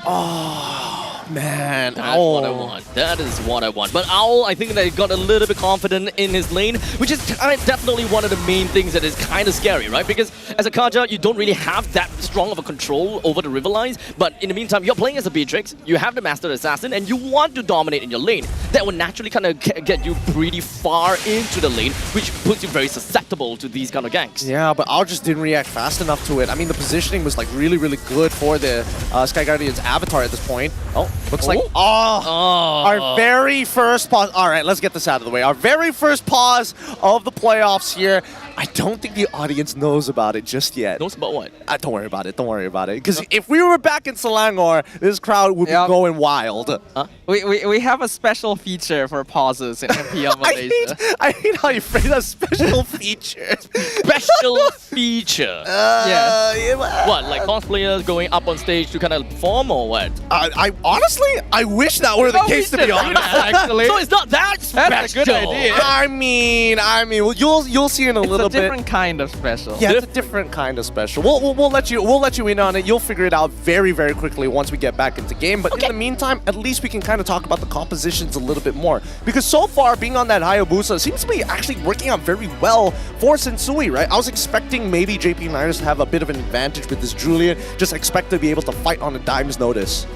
Yeah, I'm surprised that this early game hasn't gone quite as smoothly for the Niners as expected. There was really nice zoning initially by Iris, willing to give up that first blood, but I feel like the Niners may have overreacted to him. They could have easily let 1 or 2 players deal with him and then Max walk a bit more forward to maybe retry the turtle. I mean, when it comes down to CC, he did manage to really do a pretty good zoning move coming in from there. But the problem is, CC is kind of like a single target guy, right? And just kind of push people away, but you have no way to really lock their opponents down. So I agree, they have been kind of defensive a little bit. In fact, with their current composition in the early stages of the game, I really thought that they can be a lot more oppressive and really play right in the face of Kaja, because pre-level 4, what can the Kaja realistically be able to do to you as a Gano Kaja? I agree. And I think that's why, you know, when we saw Red actually start off Sensui on the orange side, on on his orange buff instead of that purple, they knew for a fact, okay, Turtle's going to be spawning here. I am going to get distracted if I take my purple first. I don't think Julian is walking in at level 2 of all time, so I might as well just take my time, hit level 4, and then look for an opportunity later down the line.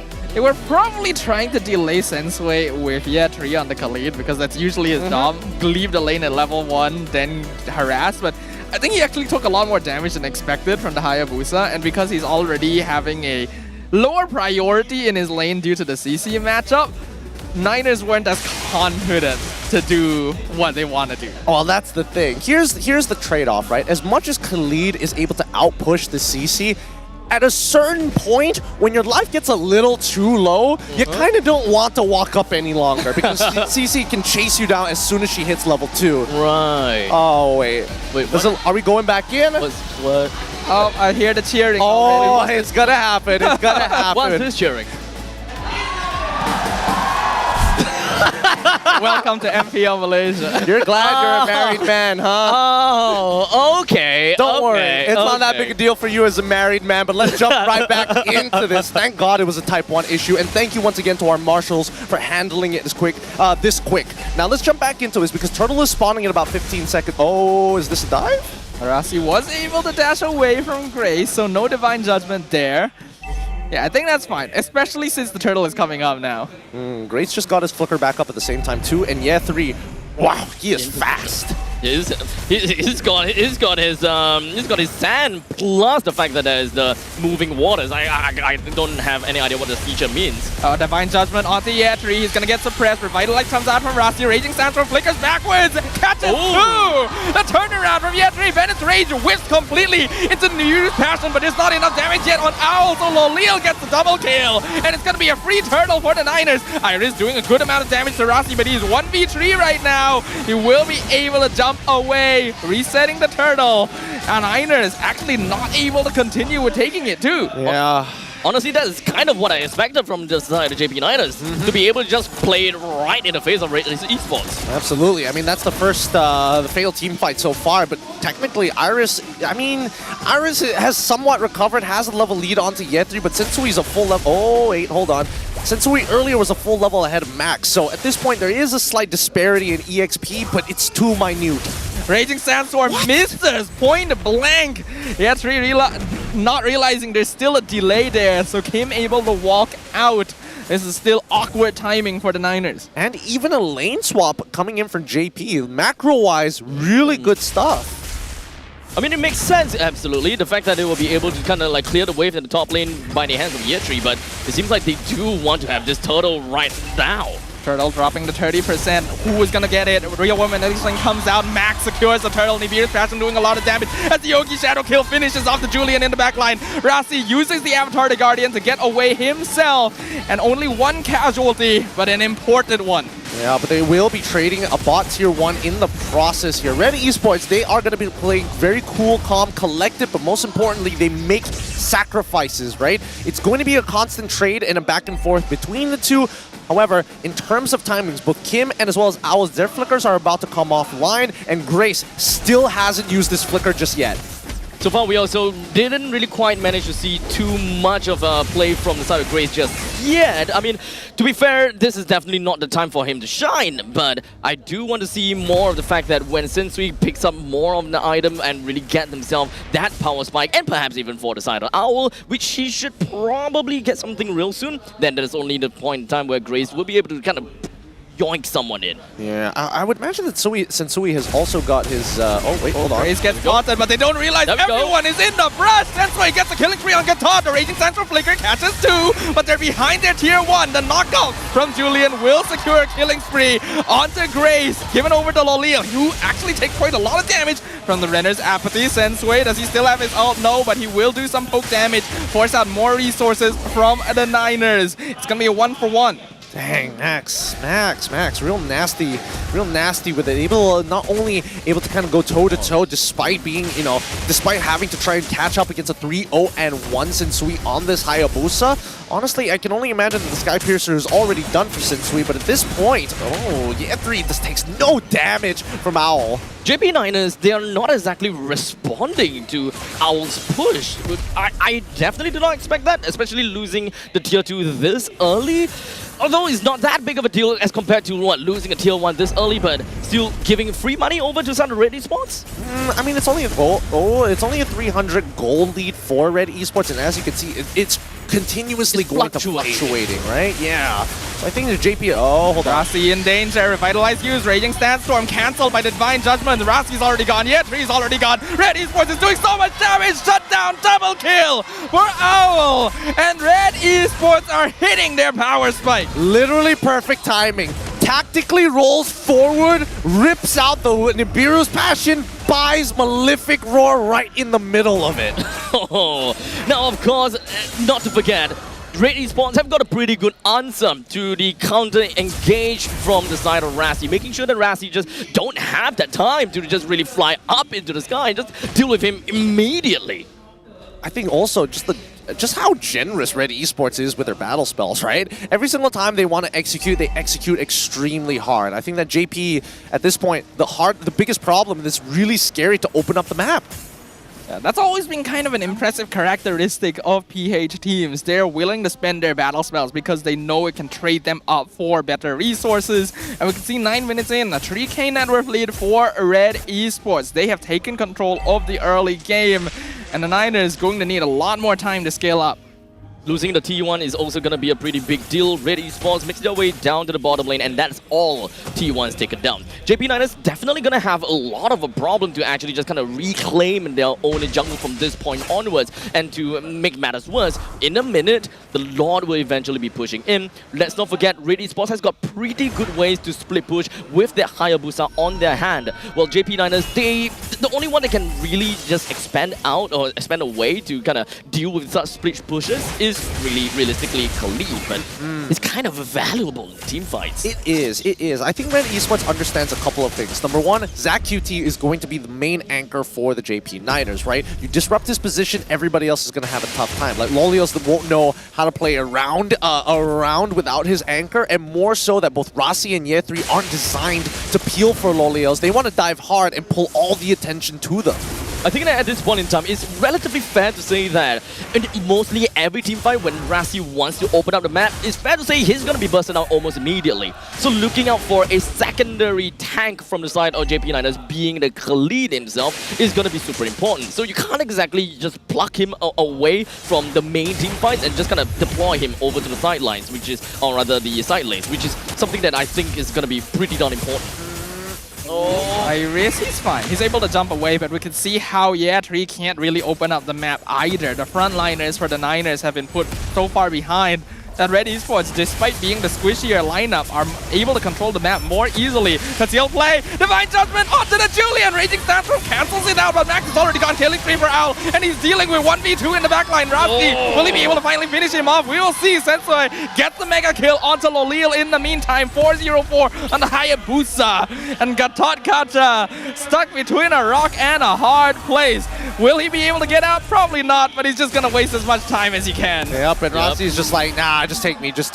And Sensui doesn't mind farming up the Sky Piercer. Now, I'm not gonna lie, Red Esports is kind of looking kind of hot there. Like, whoa, the execution was clean. Clean one from Grace, just went in. Oh, I see Max, I'm pulling him, and they got it. Just as simple as that. And now even picking up a fleeting time. Oh boy, we are looking at Divine Judgment for time and time again from this point onwards. It's gonna be rough. It's gonna be really, really rough, because now Red Esports is at this point, they're at their strongest, right? 5k gold lead ahead of JP Niners. At this point, they should start invading, taking all the gold off that map, and if they can break open an inhibitor, that would be the most ideal scenario for Red. Pretty sure that they should be able to kind of... Okay, the main thing is Holy Defense gotta go down. I mean, the fact that it is currently 12 minutes, so they don't even have the Holy Defense that can clear out every single one of these waves, which is super important for Game. Divine Judgment, they found Rossi. Raging Sandstorm misses entirely. Already a mega kill for Owl, and Ye3 is just caught. He has immortality, but he's just gonna fall to Nibiru's Passion. And here comes Sensui in the backline. He's getting Sky Piercer monster kill. Oh, Lolil.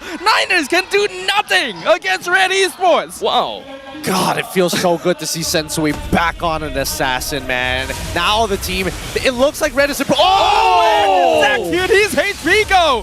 His passive isn't popped. Vengeance used by Iris. They're just chasing them down. They're just diving near Crystal Red Esports. They don't care about the Niners. Game 1 just swept entirely by Red Esports. Dang, what was that? Well, wait, where was the damage all coming from? Owl was just hitting all of his shots. He just hit the shot after the shot, and you can see Red. It's not. This is game day. Wait, was that a Renner shot? That was Renner shot. Halfway across the map, 2 screens away. Oh, yuck. Oh, man, that's a wake-up call for JP. It's like, hey, Red ain't the same. Red ain't looking the same. They look better than ever. This is looking like a much, much better Red Esports. They were doing pretty consistently in the regular season, but it felt like they had stagnated. But I feel like we're seeing an evolution of this now. This isn't really truly Ube. It's close, but it's not quite there. And they executed on it excellently. Quick little thing. Red Esports, red side, no longer 100%. Red side no longer 100% no more. Wow. I mean, I think that so far in terms of the draft, it really is just, I mean, both compositions so execution heavy, right? You'll miss an ability, it's like the whole pyramid starts crumbling down. But what really surprised me was that we know Red Esports traditionally has always played a very defensive early game, right? They tend to be passive. Owl and Sensui just want to farm, but I don't think we were seeing that this game. They were making things happen, and it didn't feel like the Niners were prepared for it. I mean, I think Max was pretty happy just continuously power farming, right? But even so, this very first fight, I wasn't expecting Red Esports to get such a huge swing in terms of gold. Because JP Niners, they had like small incremental leads. You can see here that it's like, it's 20 gold, it's like 700 gold. And after one significant fight, 3,000, boom, out of nowhere. Honestly, at this point in time, right, JP Niners, the only thing I would say is that it's kind of a huge waste that they didn't really quite manage to make full use of their early game and really just kind of shove Red Esports in. Yeah, I was expecting, you know, them to like kite towards Loliel's side of the map, maybe, you know, catch out Kim on those rotations, maybe punish Grace very early on. Because our MVP of this game, you gotta give it over to your man, the myth, the legend, Sensui, 6-0-5, 73% kill participation with an 813 GPM. He probably maxed out his Sky. Well, no, wait, no, he was too off from maxing out his Sky Piercer. But that is more than close enough for a Hayabusa. This is not a hero you can allow to snowball nowadays. And that is exactly what happened. Sensui, he'd been leaning towards fighters the entire regular season, playing main, playing alpha, not really touching much else. Playoff start, Hayabusa, and he does this. Looks like the revenge is not looking all that great for our guys over on the opposite side, huh? It's true. It just means I have to work a little bit harder this time. It felt like JP may have underestimated them. And I feel like Red Esports took full advantage of the scenarios, because even when we talked about like early execution, you could see that clearly Red, like maybe this is a bit of a warm-up game. It's not 100% the cleanest from beginning to the end, but you could see they progressively just got better and better and better. Although I will say it's kind of interesting, right? Because the first death on Iris, it felt like there was a disconnect between the front and the back line. But towards the mid-game where we saw those big plays and Iris coming a little bit later, it felt like Red Esports, their communication was tip-top.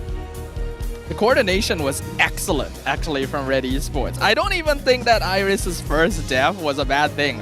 It felt like they were prepared and expected it to happen to secure that first turtle, because they knew it would be an objective that would propel them forward, especially against a hero like Julian, who is supposed to be ahead in the first few levels. Honestly, now I kind of can really understand what Gideon was saying about Iris really kind of like throw body just for the betterment of the team. That initial fight, yeah, sure. I believe that it gives so much lead over to the side of Red, not necessarily on the economical side, but really just puts them in a pretty good foothold around the map.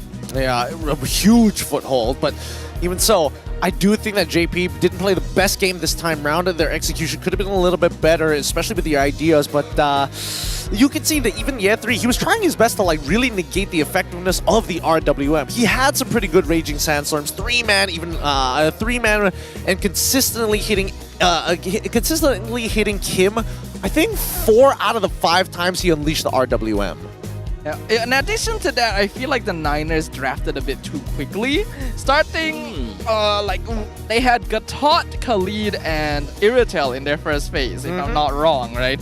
And you're not only taking away the flexibility of Gatot, you are showing Red that a pick like CC will immediately counter either option. Not to mention revealing Iritel this early on when it's not really a contested hero besides Chiku. Fair. We can definitely see some changes into the lineup, I guess.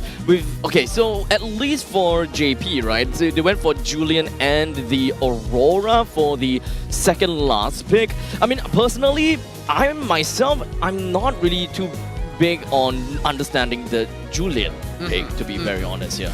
Well, I mean, Julian is just a really good enabler, right? It doesn't matter who goes in, as long as Julian is able to like land the chains, he can follow up and he can also initiate. I think that's the flexibility. It's kind of the glue that makes this entire composition kind of work, right? Because you have 2 big ultimates. You have ZachQT, who's like, I want to go forward, but at the same time, I need the enemy to come towards me, so my team needs to fall back to me when that initial push fails. Right. Flexibility. He's got burst in the early stages of the game, later stages of the game. If he wants to go for enhanced chains, at least if he's got that, he can become the initiator, and then everyone else comes in for the follow-up. Exactly. Similarly to Suyo too, he hits his power spike at level 3, which is way earlier than any other jungler. So they were trying to have the Khalid slow down Hayabusa, then let Max slowly take the EXP lead. But since that first step didn't work already, it kind of snowballed from there. Let's also not forget about our man Kim here. That was the big initiation. I mean, you know they're going to fight when you see that RWM, and I think right now, Yve is a little bit of a problem here. I think that teams need to be aware that Yve, so far across the regions, have been doing extremely well, with or without the Jushin. So what exactly is the answer to Yve at this point in time? Like, since you can't knock her away from, or knock her out of the RWM anymore, so what's the main thing? You gotta have to kind of like high mobility, get yourself out of the box without being immobilized?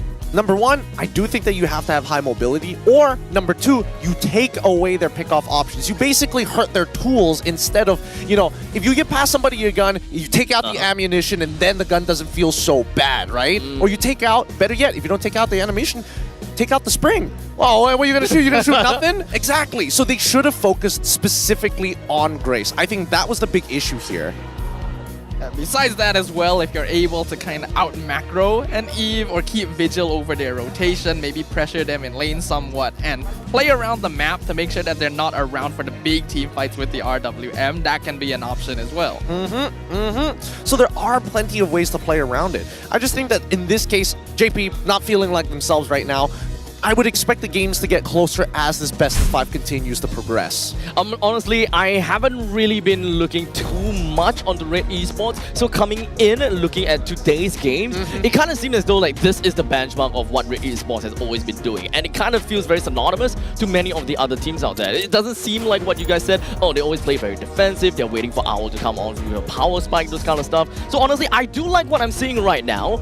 Instead of the super hard control, wait for Owl to pop up, they have been very engaging and they have been very initiative, right on their toes. I mean, I personally feel because the Singaporeans are around Red Esports, it's like, hey, we can't make us look bad, right? we gotta put on a show, we gotta look good for our neighbors. Yeah, we gotta look good for our neighbors here. Not to mention our Indonesian brethren who are actually sitting in the crowd right now. Some of them actually flew on over, so it's pretty crazy how much attention MPL MY is getting recently. But it is a surprise for all of us, and I think for the Niners as well, because as we mentioned to you, this is not quite the style that Red Esports were doing in the regular season. It feels a lot more interactive and controlled.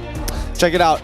If you come over to Educity, you're going to really experience the full, how do I say it? I don't even say it's a fad or a trend, but the culture, the esports culture of MLBB here. We have a festival outside, in a matter of fact, where you can, even if you're not into MLBB, there's plenty of things for you to do here. basically to park your loved ones while you check out those games.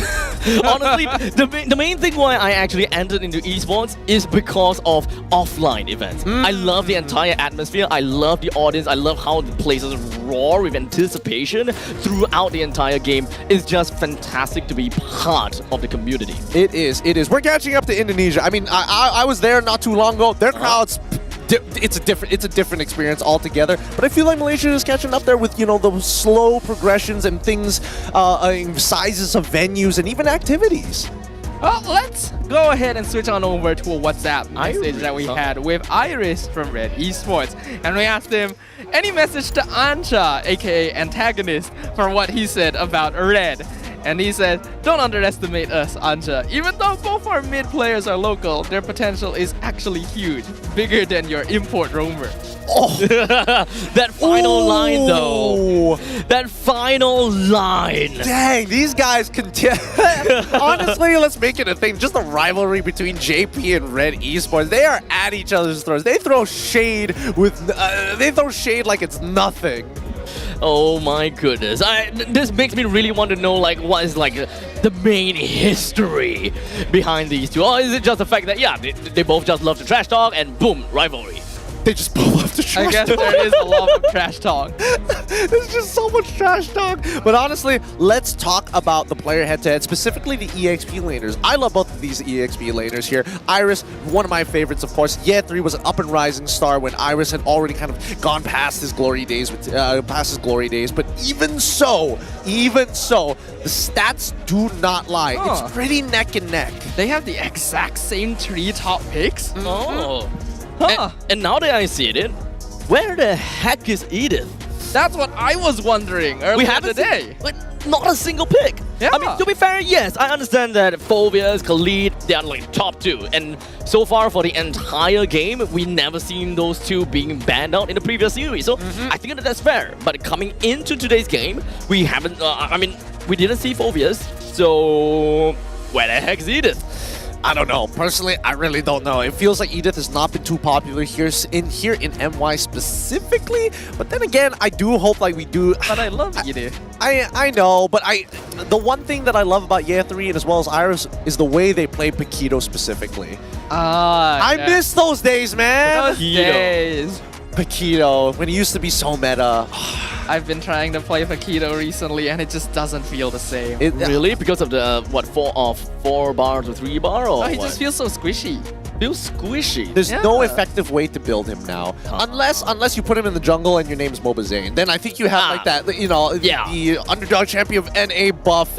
Somehow. Honestly, it's all about your aura, dude. It literally is. It's crazy. It's crazy the things that he gets away with. But it's still respect is given over because he is one heck of a player. Don't forget, M6 happening in Malaysia. I cannot remind you enough. Don't forget, there's also a redeem code. Scan the QR. Save yourself some time. Now, coming back into this, do you think that JP is going to kind of shift up the draft a little bit? I would assume that they would want blue side against Alpha, but like then again, Red Esports has kind of shown their hand. Yeah, who knew that you could overcome the blue side advantage a little bit by banning out Suyo, right? It gives you one less thing to worry about. With hands down just saying you want to win on red, yeah, just ban Suyo. That's what we said for Chip. But to be fair though, I mean, JP Liners, they themselves did ban the Jusin. So honestly, even if they do have the priority on the B1, they don't have the Jusin, they don't have the Suyo to prior pick, so they resorted to a Gatakacha. To be fair, Gatakacha is still a pretty good pick. But in this game, being completely yoinked out by that Kaja, definitely not a good feeling. I have no problem with the Gatot first pick. I have problems with the Khalid and Iritel follow-up. Yeah, yeah. The Khalid, I mean, if you are showing both the Gatot and as well as the Khalid, you need to expect that somebody is going to play more lane dominant because there's no way you're winning those team fights with like big AoEs like that unless you are behind in terms of gold. So let's jump back into it. It looks like Red Esports is on the blue side this time round and have already completed the bans of Hayabusa, Ling, and as well as Eve, while JP have decided Suyo, Chip, and Phobius. So Jusin open, definitely first pick coming from the side of Red Esports. Ball is now on the court of on the side of JP. JP this time. And personally for me, I feel that JP's draft in the previous game was pretty A-okay, but it all boils down to the execution. So if they are unable to kind of work on that aggression in the previous game, perhaps they can play something a little bit more towards the mid stages of the game kind of thing, more onto the tempo instead of trying to aggress right off the start. Oh, I suppose we'll see, because right now Matilda is kind of that like flexible, can do a lot of stuff in the early game, still relevant in mid, and definitely has some options in the late game with her mobility and able to pull people out of tough scenarios. But JP, what is this final pick as the opener? Gatot once again. Interesting. It's crazy how Gatot is being such a priority just because of this one play, or rather this one time, and then everyone's just really started up to pick up the Gato more and more and more. That is how trends start. Yeah, that is true. That is true. But I don't know, into the Jushin as well, like Gato can't really do much, right? Unless it's just like dropping your ult, sure, fine, but like you can't really close the distance against the Jushin. You don't have an effective way of keeping her away, and most of the time Jushin just completely just outranges you. It's range into melee, so that's to be expected. So Khalid, and as well as the Natang, going to be the lock-ins for Red Esports to finish off the first half of the drafting phase. Yeah, it makes much more sense for Red Esports to lock in Khalid now, because they already know this Gatot is in the EXP lane. That's also another thing I was thinking, right? If you're locking in Matilda or Gatot, it makes sense, but both at once, again, locks you in. It doesn't give you the flexible option of keeping your opponent guessing on where the Gatot catcher is going. Yeah, good point. It kind of slipped out of my mind, the fact that they have been picked together as well. So, honestly, now JP losing that. Oh! Okay. Yes, this is what I was waiting for. Ah, man. Okay, so Bane is in a very interesting position, especially with Matilda as well, right? No matter who engages, you have a guaranteed counter-engage in this Bane. And I can only assume that this Bane is going to go into the jungle. I don't think it's going to go into the EXP. And most likely, it really deters Red Esports from picking up, like, assassins and including the Alpha as well. Yeah, Bane is very good against dive compositions because of the way Deadly Catch works. If they jump at you, you just push them back. So it does work against the Khalid somewhat too, though it does feel weird that they lock it in now. I don't really feel like they need to worry too much about it being banned. Yeah, I do like the fact that Bane is being picked on R5 just for the X factor, and people will be just been thinking, what's gonna be next kind of thing, right? So at least for JP, what we are lacking right now is gonna be the gold laner as well as the mid laner. So I think that it really opens up to quite a bit of suggestions, since JP's lineup, it doesn't really quite fixate them onto what do we have to play, what works for us. Because at least for Red, it is rather telegraphic. You pick up a Nathan, you pick up a Khalid, you kind of want to play together, you want to land big ultimates and let Nathan just kind of pierce through everyone with your basic attack. Well, that's fair. I do. That's actually a pretty good point here. But I think that at this point, JP are looking to pick up something like along the lines of maybe Valentina. Never mind. I take that back. Good job, Bam. Got me right there. Okay, now that I see the Niners bans, I can see where they're going for actually. By banning out Suyo and then Alpha and Nolan, they're getting rid of the few heroes that can somewhat match up against Bane early on, and forcing Sensui onto an assassin that would give Max a bit more freedom to control the jungle. This is a very heavy disengage / counter-engage comp from the side of JP. Even picking up a Bruno just so that they will be able to pick up a fight pretty darn early. I do kind of like that. But the Xbox, tell me more about this. Why specifically Xbox here? Well, I think because Xborg has iframes when he loses his Faraga armor and does really well into tanks in general. Okay. That feels a little weird. That's very different. Grace has not played a hero like this before. This could honestly, this could go over the EXP, right? It could be Hilda EXP as well. That's why we need to see what this final pick is going to be. Okay. So at least for the side of Red, Khalid can still flex over to Roam, Xbox to the jungle, and Hilda over to the EXP. Yeah. That seems to be the case here, but we'll see. I want to see what Chico has in mind. Goes for the Loyi. All right. So very team fight oriented, has a lot of mobility, but I think this Hilda might just be a bit of a problem, right? Where is he going? Yeah, 3 picks up the Gatot here. Oh, it does look like it's a Khalid roam. I don't think we've seen that yet this season, right? We have seen one Khalid role match. It's the Hilda EXP, which doesn't, again, not very popular here in MY, was shown off in ID. But still, I feel like even an Edith would go pretty decent there. I'm not 100% on board with the idea, mainly because there's no assassins from the side of JP. So Iris is just going to show up in front of their face, get stunned up, and just get blasted. And I guess you can like force Zach QT in an awkward spot, but Max is going to be uninterrupted. We've got a lot of questions here, but only one way to have them answered, and that is by bearing witness to game number 2 between the Niners and Red Esports. Will this shift the momentum, or will the Red Esports be making the Niners dance to their tunes? Let's find out as we head straight into the game by the land of Dawn. Game number 2 underway. It's going to be Red Esports on a blue side with an early invade towards JP Niners on the red side. And it looks like Sensui, it's going to be an orange buff start for him. Same goes for Max. They're going to be ending up on different sides of the map. Gold is on bottom, but on top side. Interesting. Got a little bit of help with the Khalid to clear up that lane fast. I mean, this Hilda pick is something that I really want to talk about, right? Oh my god. Just going into the opponent's jungle and all. That is quite literally what a Hilda would want to do.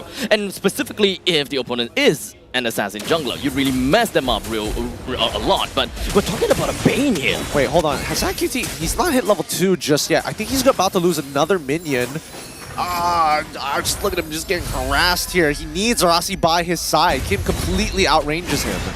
And Grace is doing an excellent job right now, forcing Rasi to stick next to Max the whole time and not allowing him to go for the Matilda-Bruno combo that automatically wins lane.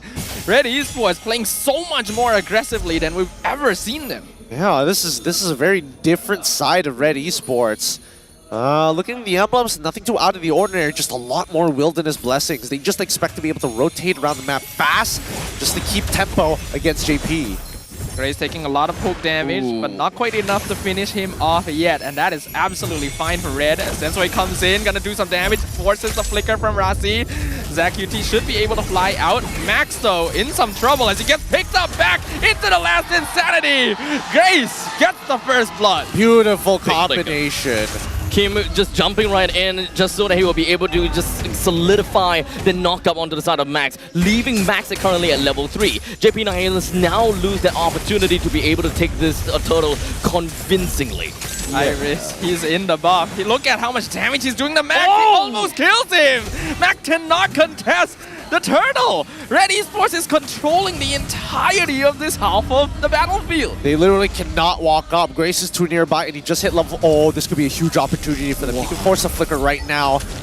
Come on. You want to get onto Zach, right? Oh! Iris jumps on. Grace almost dies to the Yin-Yang reaction, but able to heal up again with the Quicksand Guard. Sensui steals the orange above. Max starting to fall behind at a rapid rate. I can see where this is coming to, right? AJP Niners, they gotta have to focus on, or rather, they only have got to catch to really be a realistic tank onto their side, while having an enchanted support onto the side of JP Niners. That pretty much means that you don't really have a very strong foothold on just grabbing your own jungle. So having a Hilda plus a Khalid just pretty much means that we want to run right in your face, into your jungle. I'm gonna poke out your jungle. I'm gonna poke out everyone in the middle lane and keep you zoned right in. This Khalid Hilda combo is kind of gross. Their jungle just doesn't even belong to them. Yeah, this is kind of giving me like Team Ray vibes, the way they just go in like Tigreal Khalid, walk on in, and then flicker out of there after messing with them. Except this is looking a lot cleaner, right? Because again, it's just consistent pressure time and time again. Both Zach UT and as well as Rasi have not hit level 4. How are they losing so much EXP, man? Is it just due to respect that they're given? Lolil in trouble, dashes away. Will he get picked up by the lantern? Yes, he does, but Grace not able to dive, so he will survive. But that's a bunch of gold shield going over the Owl, and the pressure isn't stopping. What the heck is going on? How did... I know the diversion! Oh, I thought they were taking it.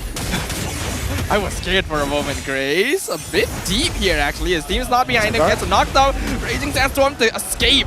absolutely fine. Oh, Grace doesn't even have to use the quicksand guard now. Owl knows for a fact he doesn't have to worry about anything because Rasi has already used a majority of his abilities, and same goes for Loliels. So he can just stand there with the entropy. But in the meantime, Iris, he's just got so much control over this side of the map. A full level ahead of Ye3.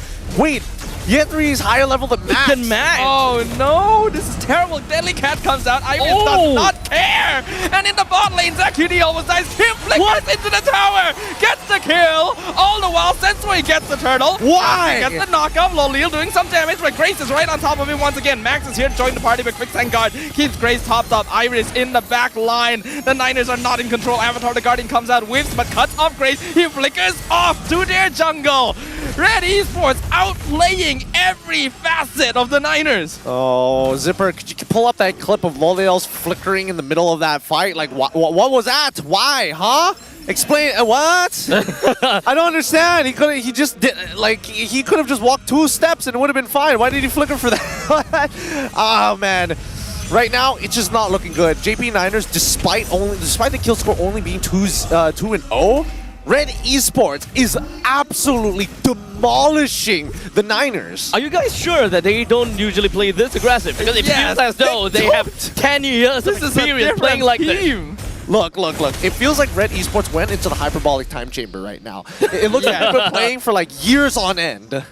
They feel so comfortable. I mean, we're looking at the Khalid as well as Hilda. Both of them. Here's the diversion play. Avatar the Guardian going to miss on Owl though. He just gets out of his ult. Grace is here, scouting out the rest of the Niners. They can't get anything.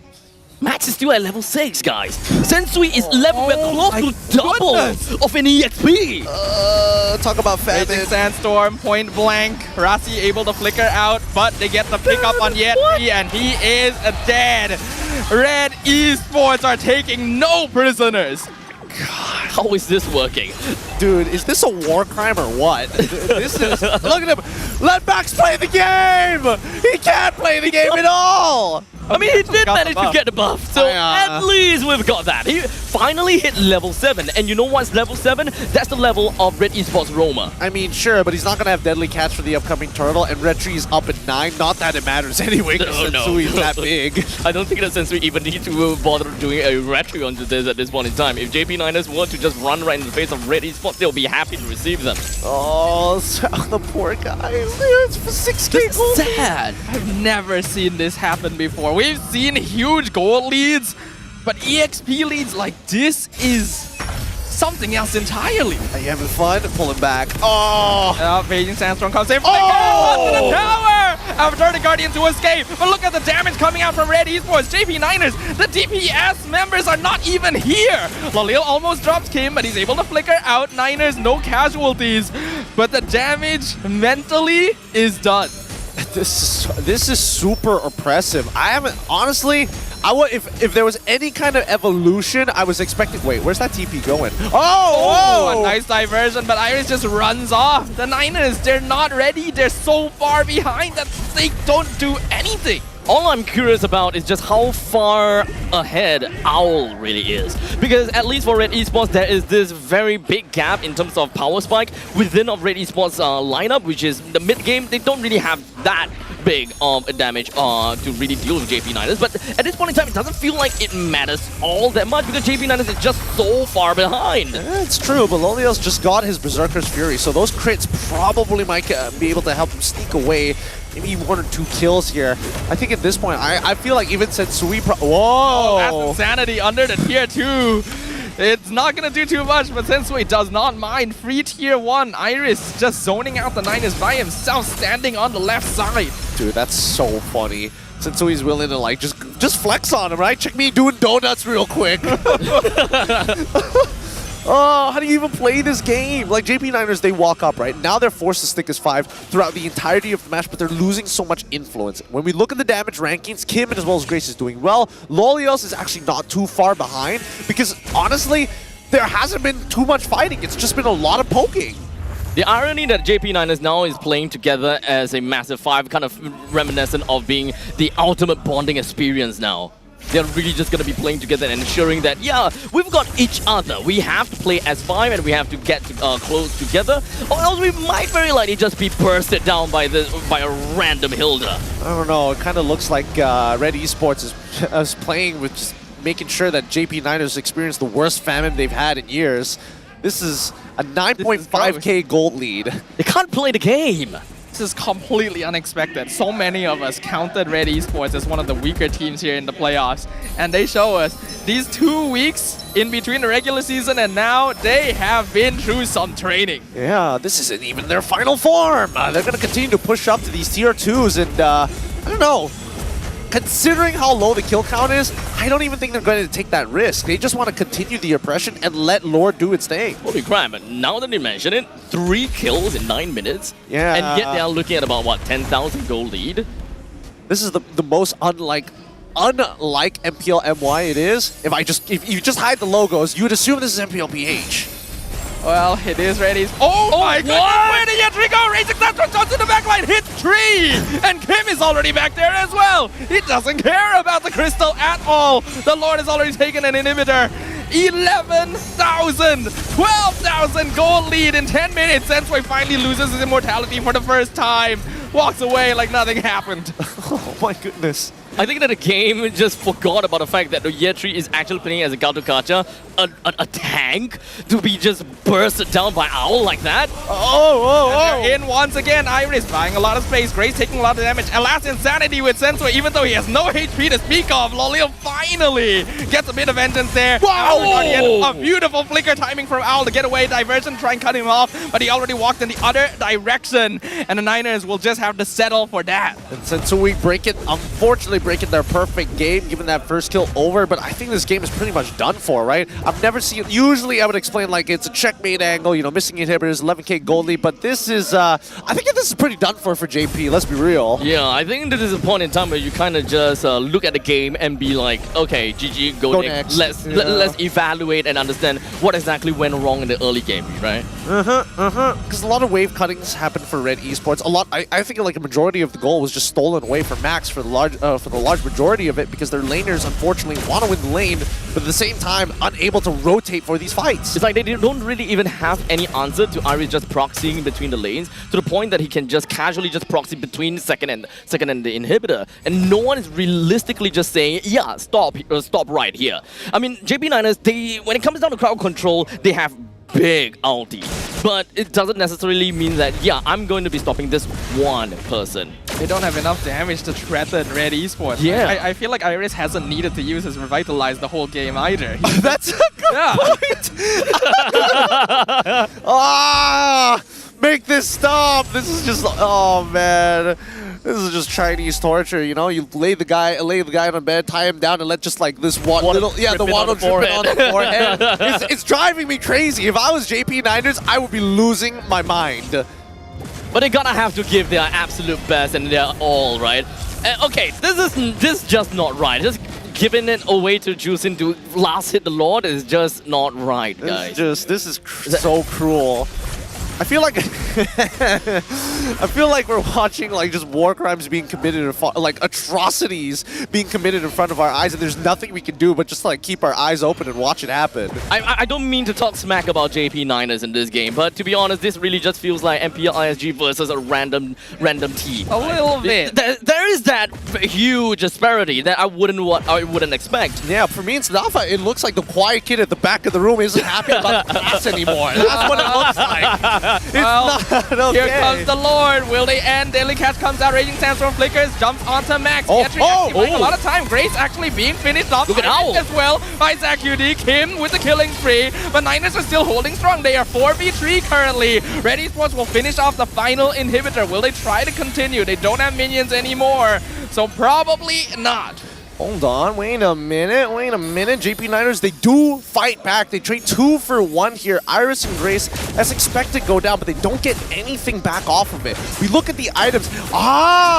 We see the Malefic Roar already complete for Loliel's. That's why he's dealing relevant damage. Very cost efficient with his itemization. Well done to Loliel. There is still definitely a chance now, considering the fact that Bruno has hit his power spike, and the very fact that we're looking at, 14 minutes into the game, and slowly but surely Max Max will definitely eventually reach level 15, where he could actually try to contest with Sensui for the Lord. And only until then, I think that JP Niners would have a chance.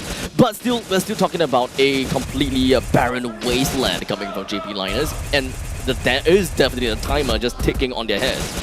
Better question. Why does Grace not want to go for the Thunderbelt this time round? He went Dom Ice, and then he went into Blade Armor. And I think he's building into Sky Guardian's helmet because he got 2 belts. I thought initially maybe he was going to go for the Thunderbelt this time, but I guess not. I guess he's just not greeting. He just wants as much bulkiness as possible. I mean, I don't think Thunderbelt is pretty bulky. That's true. It's strange. You start to build up to the late stages of the game to the point that it kind of rivals many of the items out there. It's infinite scaling. Yes. It's pre-changed Alice. I mean, we are talking about a Khalid as well. You have means to actually touch the opponents, and you actually have a reason to basic attack the opponents, because that is quite literally a passive. Yeah, it's so free. I can't piece it together. I can't piece it together just yet, but we'll see how this actually plays out, right? Because at the end of the day, despite having a 10k gold lead, JP Niners, this is going to be the final push for Red. If Red end up not closing out this game against the Niners off of this Lord push, JP are back in it. I think that, okay, so, sorry, I just want to mention that his first item is Dom Ice, which I think is pretty fair to kind of put a Dom Ice priority over the Thunderbelt. But then Thunderbelt next would have been made more sense. I guess. I think no matter what, as long as you have an anti-heal source, and then if you are going to build Thunderbelt and you are going to build full tank, they just work perfectly in tandem with each other. So we'll just have to see the post game for now. 5-3 is the score. 15 minutes going into 16 minutes. This is the push where Red Esports have to invest everything. Yeah, if Niners are able to defend this and maybe get a couple of kills on top of it, it is possible for them to swing the gold around. But it is going to be difficult when they're still this far behind in items. Iris just walks into all 5 of them, eats all the damage, finally uses to revitalize. Raging Sandstorm jumps in the backline, Owl doing damage, Glolil is gone, and that means all of the Niners' damage is already gone. They're trying to buy as much time as possible, but the countdown is complete. Red Esports have found the window, and that is going to be another victory for Red Esports. Woo! Hot diggity dog! Red Esports now at match point against JP. This just might be a fast series for the boys. Put them in red, no problem. Put them in blue, no problem. At this point in time, statistics on which side you are taking as Red Esports makes absolutely no difference. They will take the game and they will crap on you. Oh man, this is not looking good. Like Rossi's trying to keep the attitudes wide. Kim, he's trying. He's trying. At his face. he wants the smack talk, and even Sick is like, no, bad boy, bad boy. That is a very cocky face. I'm not gonna lie, it is very funny. Oh, I love it. I love the boys. But even so, JP, man, what a brutal game that was. It was so surgical, so planned, so perfectly done. The Khalid Hilda combo, not letting Max or anyone else play the game at all. It's honestly kind of crazy, and it's a fun time for the boys. Honestly, I know we were doing prep telling you about Red Esports, but this is something that we were not expecting. Just throw all of that out the window. At this point in time, I'm just like, yeah, I can't trust you guys anymore. I don't trust myself with the information. I can't trust me. What kind of MPL have you been casting? Because this is MPL MY. This is the way, man. Hey, but thank you to our viewers out there. We've hit another PCU milestone, this time breaking season 11. So we passed 28,000. Sorry, well, 288,000. Man, I'm so dyslexic. You have problem with numbers. Stop it. Don't do that to me. The next goal we're looking to beat is 350k, and after that 450k, maybe. We're hoping by grand finals. What's that number? 631,000. Okay. Yeah, I was ready for that. I was very ready. Let's look at the highlights here and recap. Let's just recap this, right? Where did it all go wrong? I really just want an answer for that as well. Because even at this point in time, Max is 5, now Max is 6, a level every minute. Red Esports, they're really just doing their absolute best to kind of choke out JP Niners. And honestly, I can definitely feel the aggression coming from Iris, cutting in the wave, Grace constantly just showing where the opponents is. But it doesn't really quite explicitly tell me why Zach Cutie and Rassi is just stuck at level 3. Like if we're looking at, are we just cutting the wave? I'm in the mid lane, it makes sense. But in the meantime, Kim, MVP of the game. Man, he can't be cocky and still love his mother like that. Like, come on, there's got to be something wrong with this kid, man. Something wrong with it. I'm telling you, he is loud. He is very proud. He is proud of where he comes from. He is proud of his roots, and he's a really good player. I just think that this time around with Red, they finally unlocked something within him, and I think a lot of it just comes down to proxying waves. A lot of it just happens to be Kim is able to control that mid lane, especially against the Loyi. Terrible matchup without your support. And even if it's 2v2, Matilda doesn't do anything to Khalid, who's able to outpush her 9 out of 10 times. They're gonna have to deal with a Khalid, right? So pulling the Matilda out of the middle lane, and in the meantime, oh crap, Matilda is not helping mid lane, and then now mid lane needs help. Everywhere that Matilda goes, it doesn't really quite help the other lanes. Exactly. Like Matilda and Bruno is supposed to be a really powerful gold lane duo, but because you're dealing with Hilda and Khalid invading your jungle, you have to stay with Max, but that also means that your mid lane is not going all that well. Kim is a rare example of the aggressive mid laner archetype. We don't see a lot of those anymore now that you shift into utility, but you can still see that sense, that tendency to want to make things happen. And Red Esports, the coordination has just reached a brand new level during the break. Oh my goodness, no objectives, 0 towers, 0 lords, 0 turtles, 15 purple buffs to 13 orange buffs. I mean, Max did not play this game at all. He could have sat this one out and it wouldn't have made a difference. I think the Niners actually did 0 damage to towers. I feel like they did. We'll get to see that in a moment, but I don't think they landed a single hit on Red Esports' structures. Not only that, 3 purple plus 2 orange buff, that pretty much just means that Max only played and managed to get his jungle for like, what, 2.5 minutes? Actually, well, 3 minutes roughly. 3 minutes. Yeah, that's just, that is not fair. It's not fair, the amount of influence that they had, right? Honestly, we're looking at, I wish the highlights would go show the early game just a wee bit more, because that early opener of both Grace and as well as Iris walking into the EXP lane to instantly proxy, they happened to figure out that Max was there as well, and then they split off instantly, right? You gotta help that mid lane, quickly push it into the opposite side of the map, and now you've basically got a man-to-man defense. I think that this game is a very good case study, considering the fact that this is our first time seeing a Hilda coming in to, I believe, this season's MPL MY. Is it the first time?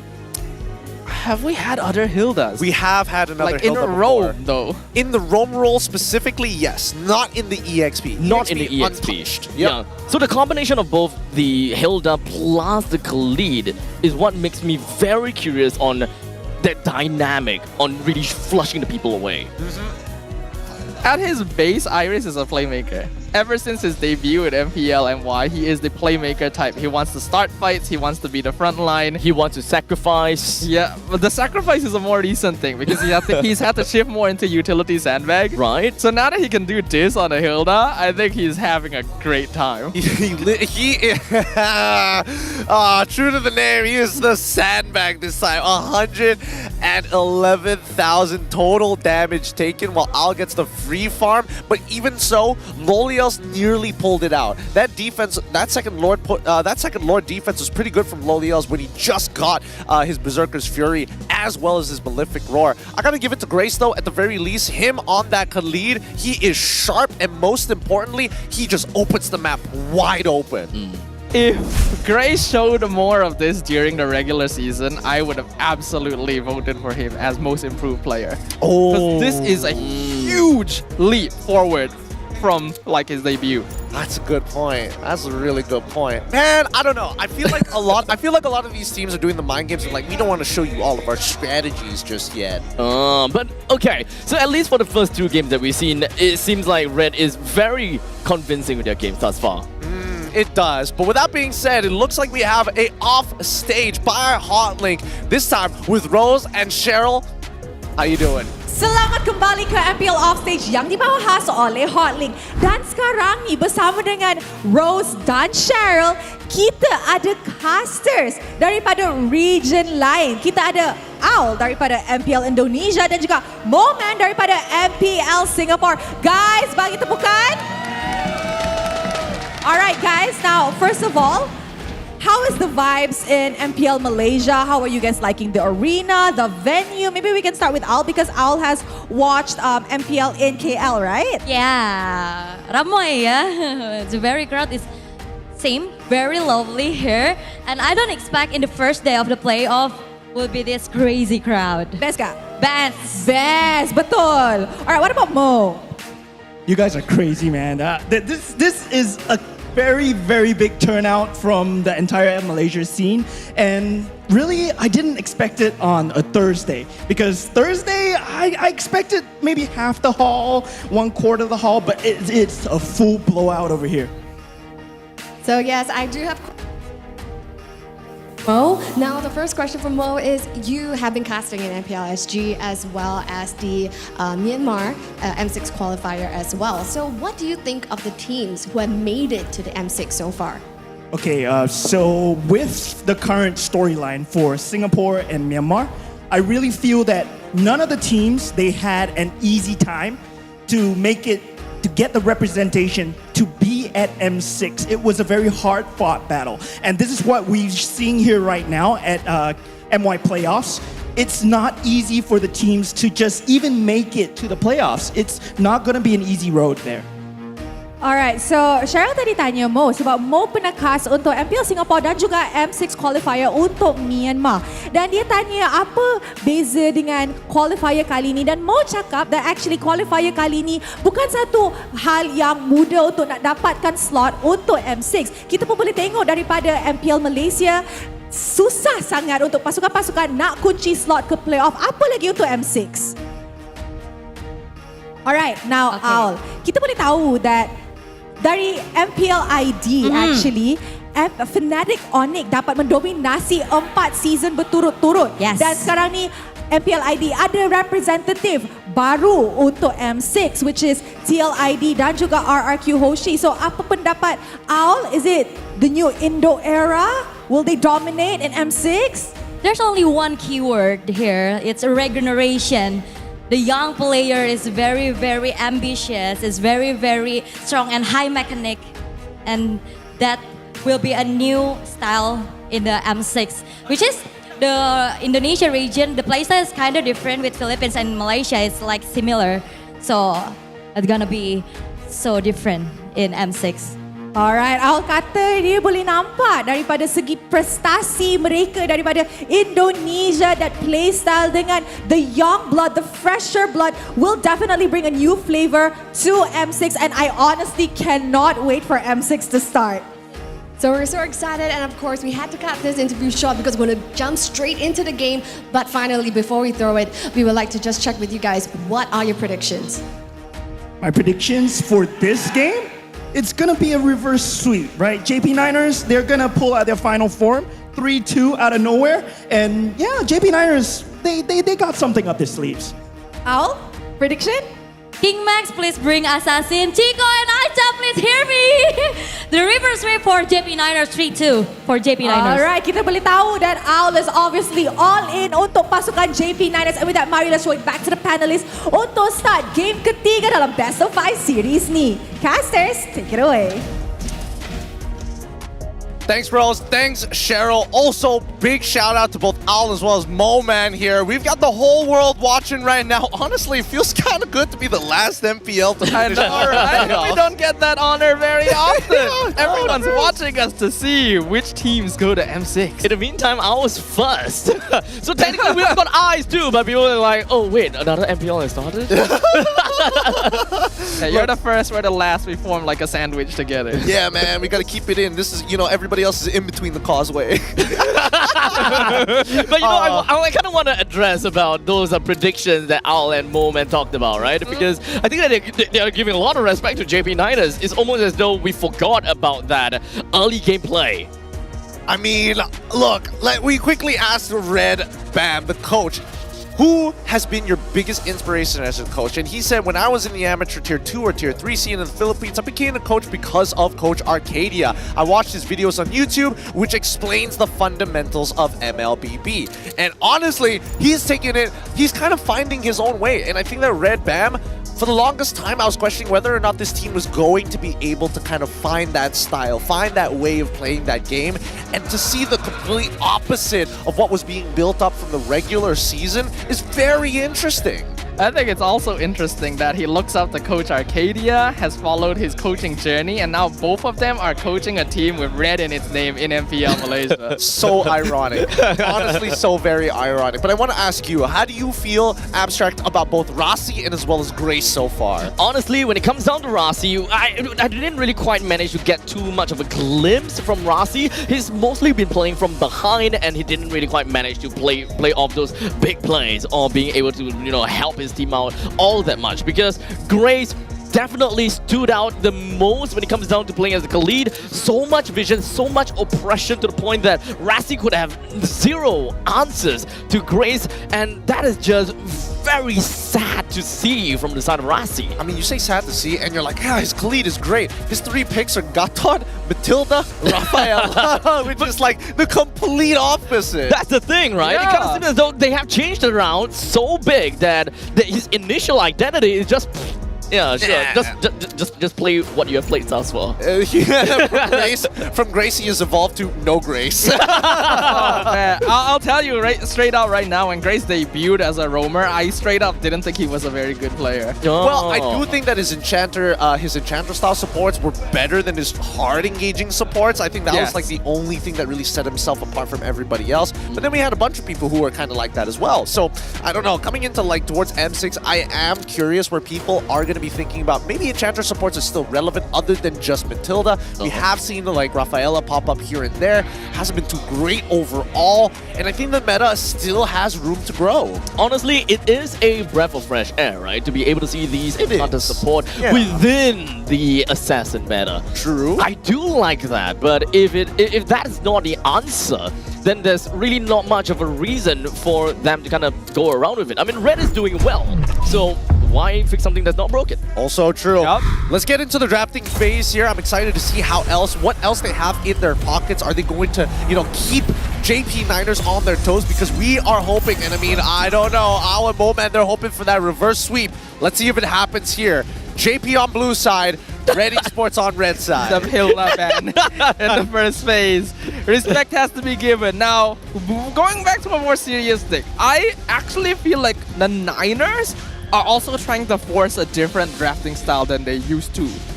Really? Elaborate on this. So, because Niners used to be a bit more flexible as a team. I feel like they prioritized properly heroes for Max and Lolil. In Game 2, they seem to operate on the purpose of denying Sensui his heroes. That's why they stole Bane, then banned like Alpha, Nolan, Suyo. And because of that, it revealed their picks very early on. Locking in like Matilda, Khalid, Gatot all together very early too also locks them into a specific style, which indicates to your opponent what you want to achieve.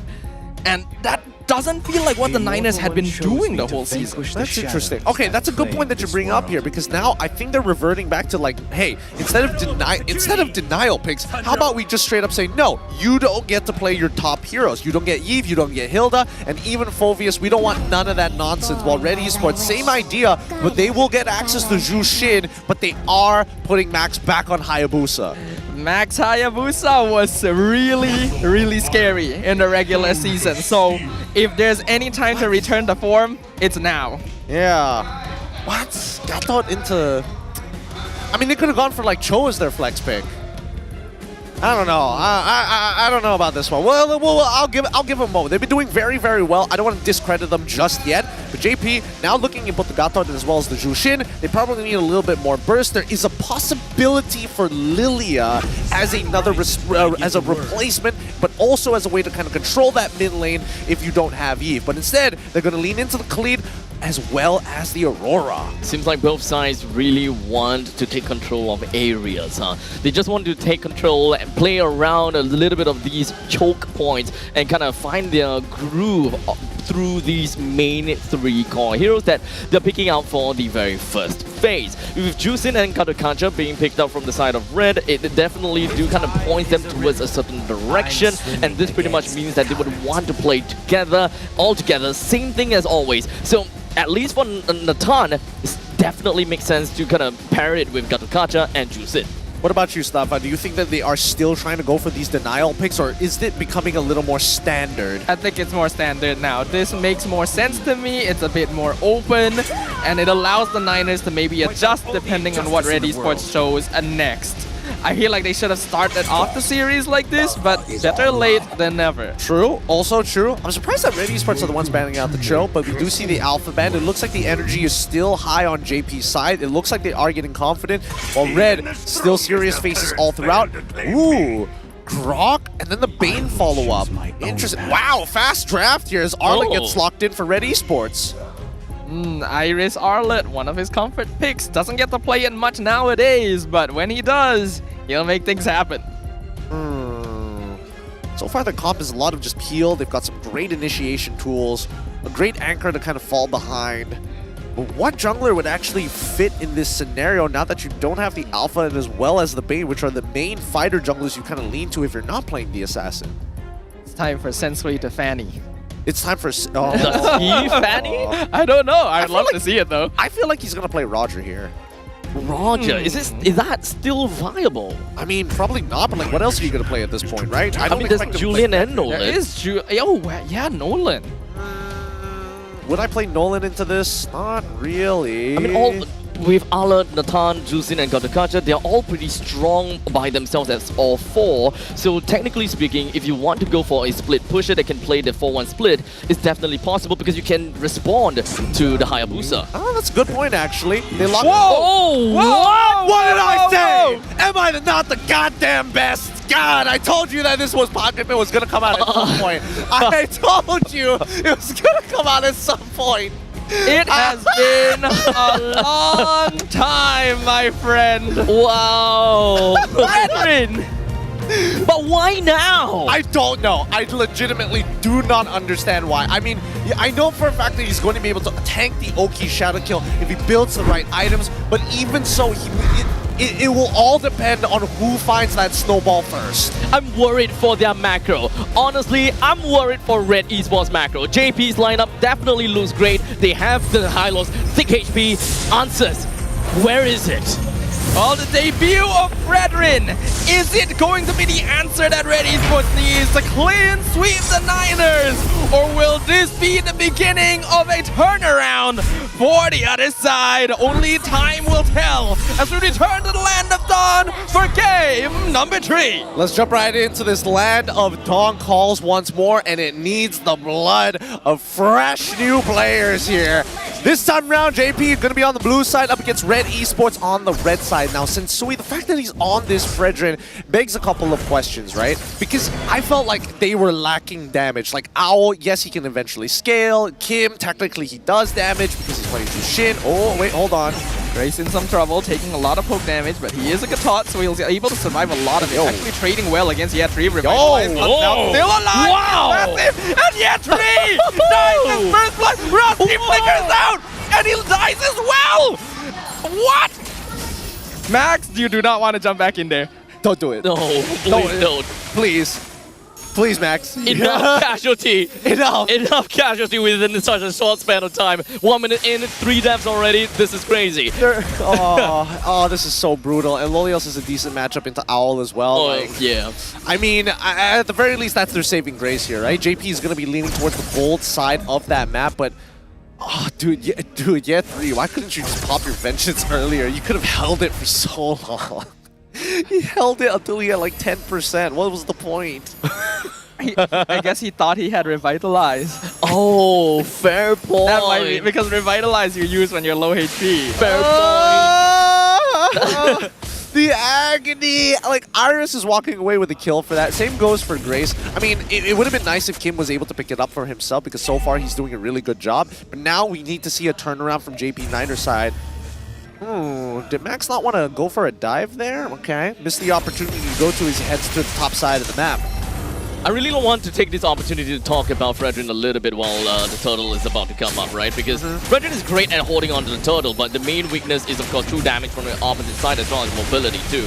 Oh, using Appraiser's Wrath very early. Iris buying a lot of time, but he's dropping low. Not quite level 4 yet as well. Final Flash actually comes out right before he dies. Is it going to be enough? Sensui dropping to half HP. Glorious Pathway comes out to slow him down. Rasi at 20% himself. Turtle going to be reset. Despite the kill, Niners cannot take the objective. Why did he use his Appraiser's Wrath that early? I guess he wanted to debate them into a fight here, so I suppose, or maybe just to kind of like see what exactly the base numbers are because it's been a while. Then again, that'd be me. It has been a while, I will not lie. But I've also noticed another interesting synergy that Red Esports actually has. Like Iris legitimately can go for a damage build if he wanted to because there's enough tanks, and more so, there's a lot of ways to actually proc that passive to get free vengeance dashes. That is actually true. Right. There's a lot of different forms of CC that happen quite easily for Iris to be able to dash around. So we'll keep an eye on his item build in the next few minutes. I still think he's going to go Thunderbelt. I mean, it's just too good to not go Thunderbelt. Yes, Rasi going very far, gets taunted, gets pulled back, but he's a Khalid. He still survives for now. Glorious Pathway comes out, Raging Sandstorm for him to get out, while Yetri continues zoning. Avatar the Guardian misses the backline. Whoa! For the freeze into the finishing glacier, but really does not do all that much. He loses his passive and will drop to the side of Red Esports. They are all still alive. They are actually too tanky, and Iris gets the double kill. Honestly, looking at the fact that they have got a Fredrin plus the Chusin, this two combination is actually pretty darn disgusting. It's pretty, I'm telling you, this, I've been preaching this for a while. Glue Jushin and Fredrin Jushin are really cool options that people have experimented. You stick like glue to them. You're just pouring super glue on their feet. What is this assassin meta at this point in time? I'm seeing no assassin that's winning right now. Oh, purple buff stolen away by Sensui. They're very deep in the jungle, but not enough damage to Niners. Glorious Pathway actually really nicely placed. Ogi Shadow Kill will get the kill onto Kim. Meanwhile, the stun and freeze comes out, but the final slash pushing them back into the Appraiser's Wrath. And Zach Hudi gets crushed, but Grace will be traded away at the same time. Yeah, but they're going to walk away from this. They got to make sure that they maintain very high health. Now, he's kind of struggling against Lolios, but he's not losing gold, and he hasn't, unfortunately, gotten frozen on just yet, so he will be fine. But Iris, at this point, is going to have to help the team get over the early to mid game. There's still quite a bit of time, understandably, and of course, even after all of these duels coming in from both sides, it is still relatively neck and neck, right? We aren't looking at a massive change or differentiation in terms of gold. So I think that both sides, they are still kind of testing the waters a little bit and just kind of understand how they fare against one another in a grand scheme of things. And hopefully we do get to see this escalate, right? Because again, that is going to be a Sky Piercer for the side of Max, so he would obviously love to start executing people, but the problem is damage. Taunt on Terasi, Raging Sandstorm, he is out. Kim uses his ult, not quite able to chase him. Niners now shifting to defensive play. Okay, Al is running out of mana. I don't think he's going to be participating for the upcoming turtle fight. And at this point, Iris may be 3-1-1. We still don't know whether or not he's gotten his Thunderbelt already. I would imagine that he got it way earlier, and we just didn't notice it. Perhaps when an item build eventually pops out, we'll have a big, we'll be able to get a very good answer to that. Now, JP Niners, of course, based on their lineup, they do have got a lot of options when it comes down to their winning condition. They can split push very effectively as well, and I think that that's definitely something that they gotta have to keep at the back of their head if they realize that they can't exactly take a fight head-on against Red Esports. Speaking of which, the turtle is going to get contested right now as Iris is getting into position. Here comes the team fight. Max being disrupted with the final slash. Glorious Pathway comes out on the opposite side. Grace dropping low, but he's healing up with the Revitalize. After Guardian comes out once again, knocks off Zach Hudi in the backline. Kim will be finished off, killing spree. And Lolil actually wins the 1v1 against Owl in the gold lane at the same time. Grace charging up his taunt, trying to buy as much time as possible, is able to do so as Iris gets the killing spree on Zach Hudi. Now chasing down Yetri. Final slash pushes him back, but Rasi is here. They're not going to be able to continue chasing high lows, and they will walk out with Appraiser's Wrath shut down. Clapped. But while this whole fight was going on, at least, it's not done. It's still going. They taunted Yetri, and Yetri is gone. Mega kill. Ogi Shadow kill bounces between the Lolil actually gets the shutdown. He gets the double kill. The Irritel is here. Max gets the turtle away. The pullback not gonna work out, but Lil does not have his sprint, so he gets shut down as well. Oh my god, this is getting really, really messy here for both sides here. Max is trying to stay as stable as possible, but I think, you know, some smarter decisions need to be made. As much as I want Iris to continuously try and carry this game, zoning out Max, yes, that was great. But once you know that those shadows time out, you join back into the fight. You need to be there because Red Esports only work as a 4 to 5 man. Honestly, looking at how JP9ers managed to shove their waves at the top and the bottom lane to get the T1, and then even being able to get some time for Lolio to join in the battle and pick up 2 kills, that is an absolutely amazing stuff from side of JP9ers. That even though this is definitely something that Red Esports will have got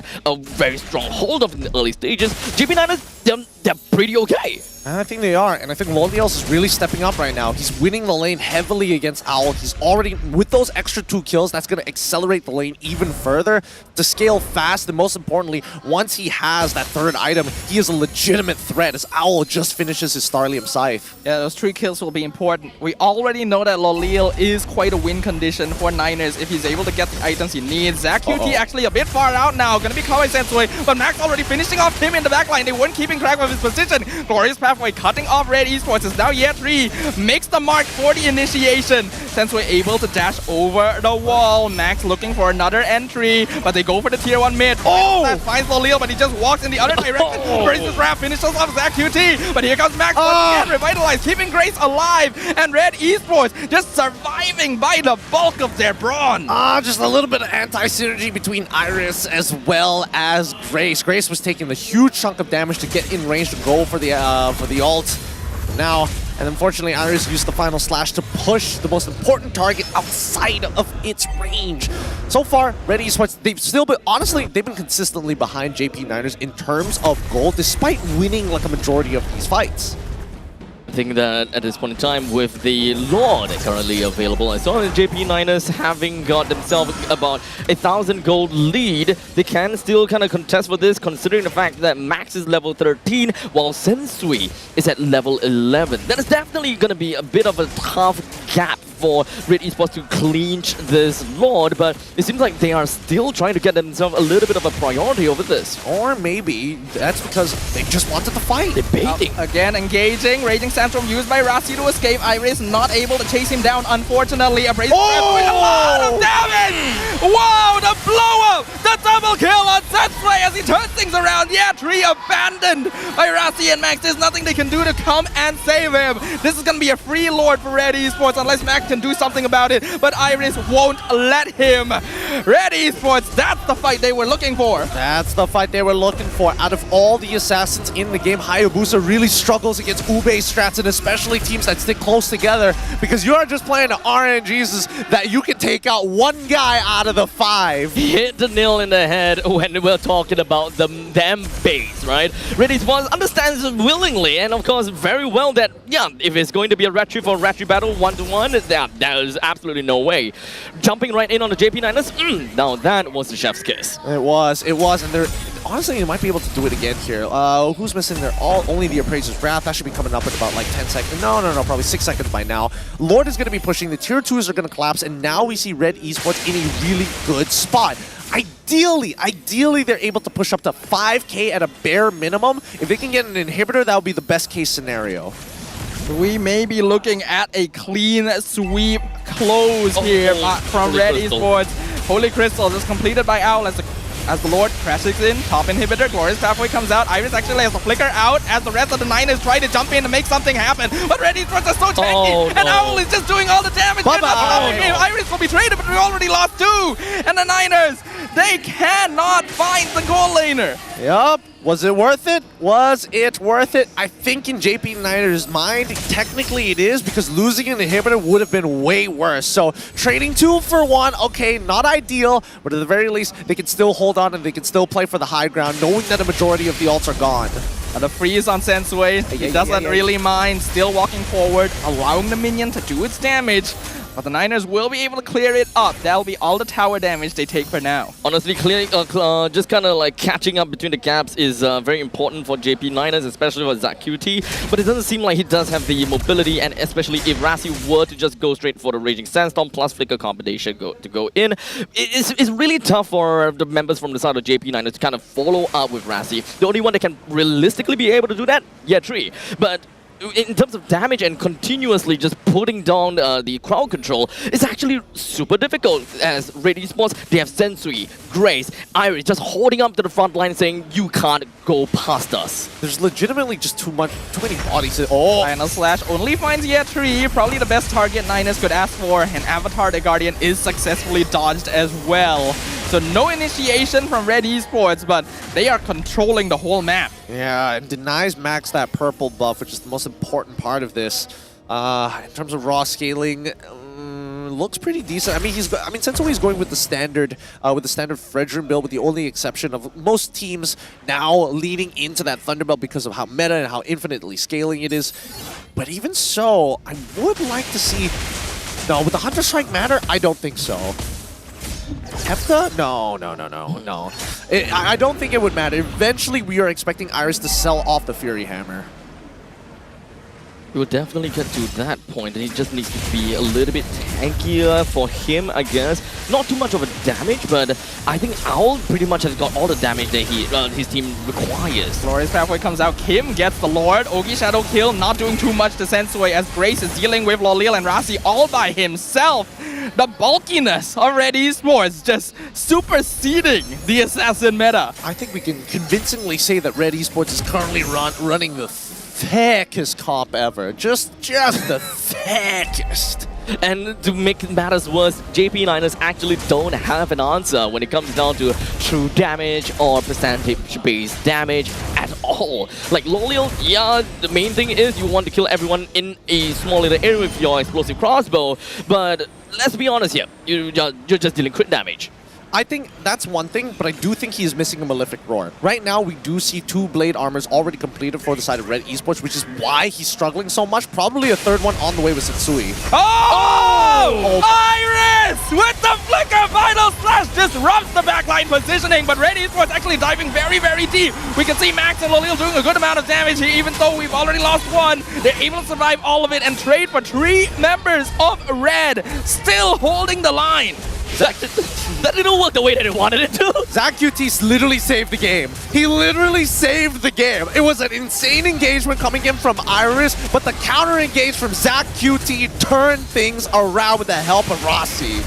To be fair, JP Niners lineup, they want Red Esports to come in, especially for Zach QT. His problem, mobility. You want to land people within of the Frigid Glacier, but if you actually bring me closer to your team and I can actually land the Frigid Glacier, thank you. Yeah, but look at what it costed. All inhibitors missing, which means super minions are going to be walking in. The creeps are going to be so very strong on every single front, and it's going to be a constant threat that JP Niners have to deal with. So unless Red Esports makes another big blunder with a convenient wave somehow pushing for JP Niners, I don't see JP Niners coming out of this unscathed.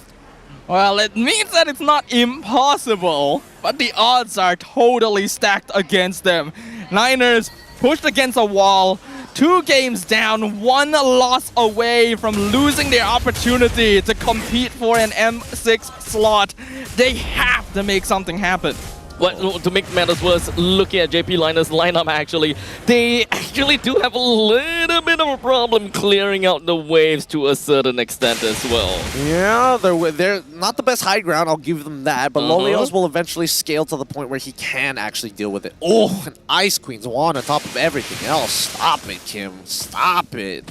Kim, Ice Queen's one plus Sensui. That's just eternal crowd control. You can't run away. It's like sticking your hand in tar. And just basically. Yeah, you're just stuck at that point. It's just like, up, I guess, it's just quicksand. I'm just going to sink in and let it happen. Guess I'll die. I guess I'll die. The job of all the red players is just to hold them in place. What? That's what they're doing. Winter Crown comes out, but Tree just walking too far forward. Is he going to die here? Most likely. Glorious Pathway finally used. Appraiser's Wrath crushes the horse. and Sensui gets the Lord on top of all of it. There is disconnect. Niners not finding what they need. This is heartbreaking. This is heartbreaking. What was that? I mean, Yethri used the Winter Crown while still having Vengeance, so it's like you gotta pick your poison. Iris! Not The again. 3-man final slash into the Avatar, the Guardian, and the Niners are falling apart. A shutdown on Max. Lolio trying to do his best, but he's just gone. A double kill for Owl. Zacuti cannot hold the line, and that means that Red Esports will clean sweep the Niners and eliminate them from MPL Malaysia Season 14. Oh my goodness. Wow, that was hot. Holy, I missed that Iris. I missed the playmaking Iris. And now he is given a composition that tells him, go further beyond.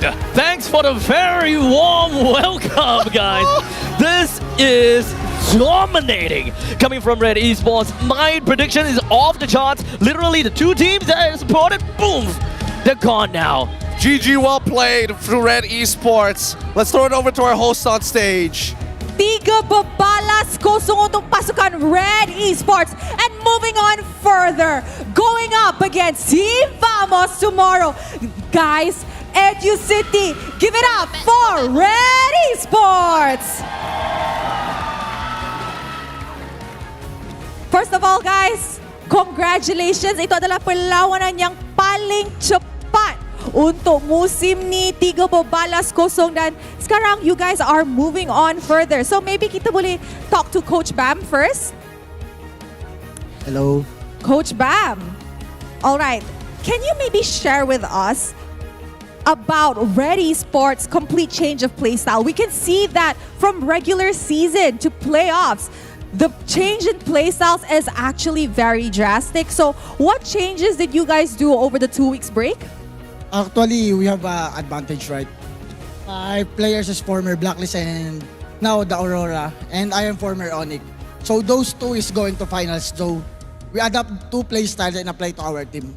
I see. So Red Esports dapat adapt playstyle bukan sahaja daripada local team yang dorang ada, tapi daripada imported players yang dorang ada, sebab kita tahu dorang ada ex-Blacklist dan Coach Bam juga jadi Coach Onyx untuk MPL Philippines sebelum ni.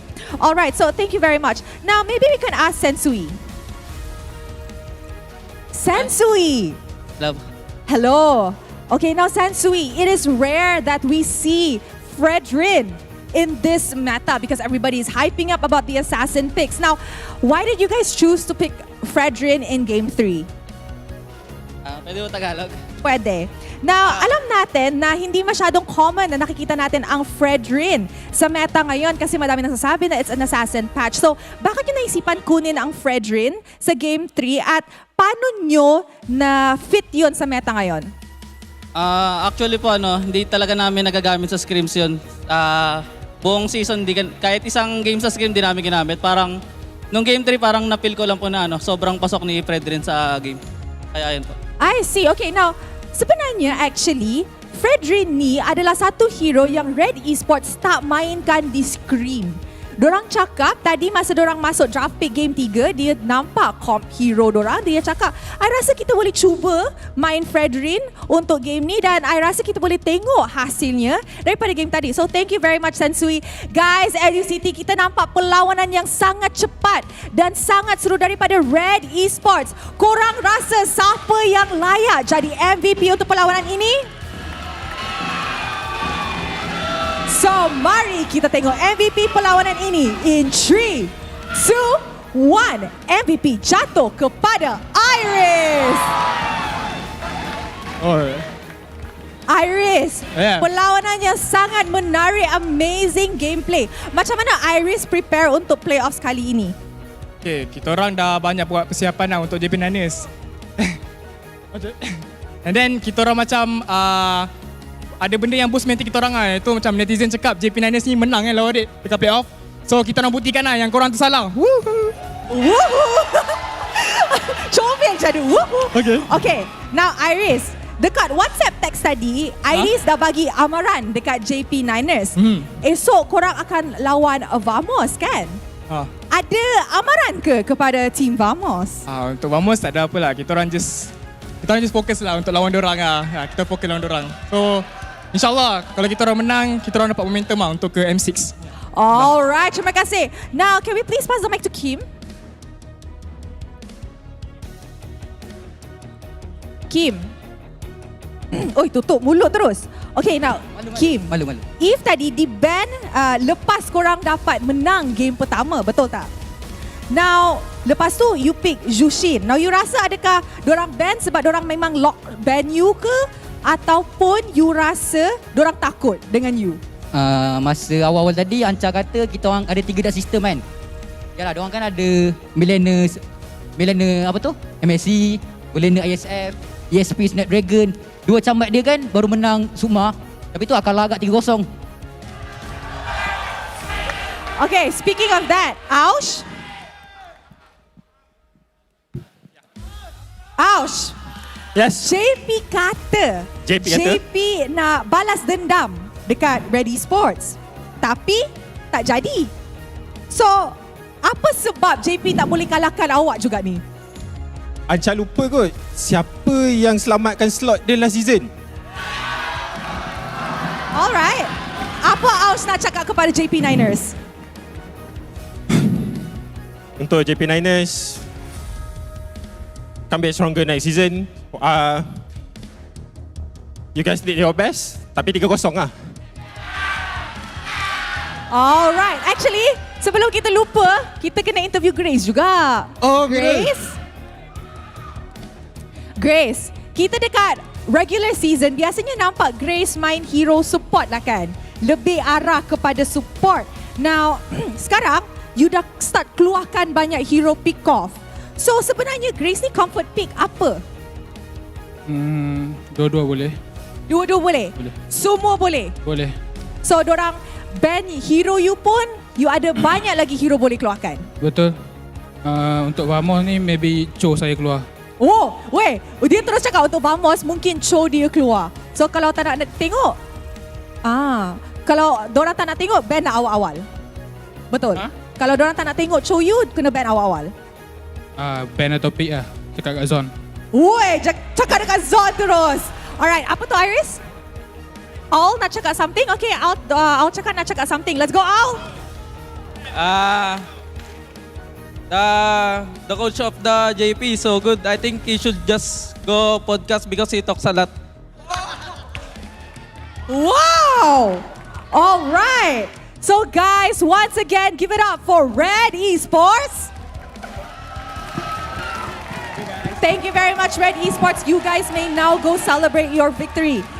Kita boleh nampak dari segi interview that the players are hyped.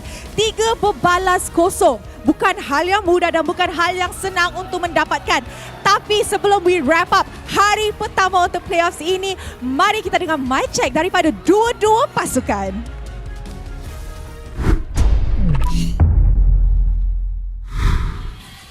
Kali dah. Me. Oh, you want lock? Can bait me dah. No. The Lord dog is ha. I got Julian. Julian. Nice, Viral. Watch on. I'm good. Wait ah. 2 second left. Can end. Nice. Nice one. Last one. Bot na passive. Sisi awal ni. I got 3. Yes. Come. Tower. Just tower. I got a battle. Game. Yeah. Just towers. Start. Main down. Bruno. Hey, main down, Bruno. Gatot. Jasira. Simi. Come to me. Python. Irretel. No spirit Iri. Simi. Irretel. Nice. Mid. Healthy. Iri L1 ah. I got. I lost. Nice one, Mirol. Whoa, I got nice one, second skill, bro. So good. Mirol, gago ako yun. Jangan kat aku. Tak efek kelat. Come on, guys. Boston. Okay, guys. Rata kasih. Rata, Cok. Nathan one. Go benches. Santai guys. Ya. Rata. Fikir. Go ahead. Susun ko na lang Iri ah. Okay. Can I guys see me? I did tell. Ito. Nice! Nice one, boys. But chill ah. Yeah. Biday all. Sorry. Okay. Top. I can All magkaka-shadow yan. See me guys. Wait. Oh, nice. Nice one, Iris. I got it. Galit. Nice! Whoa! Bye-bye!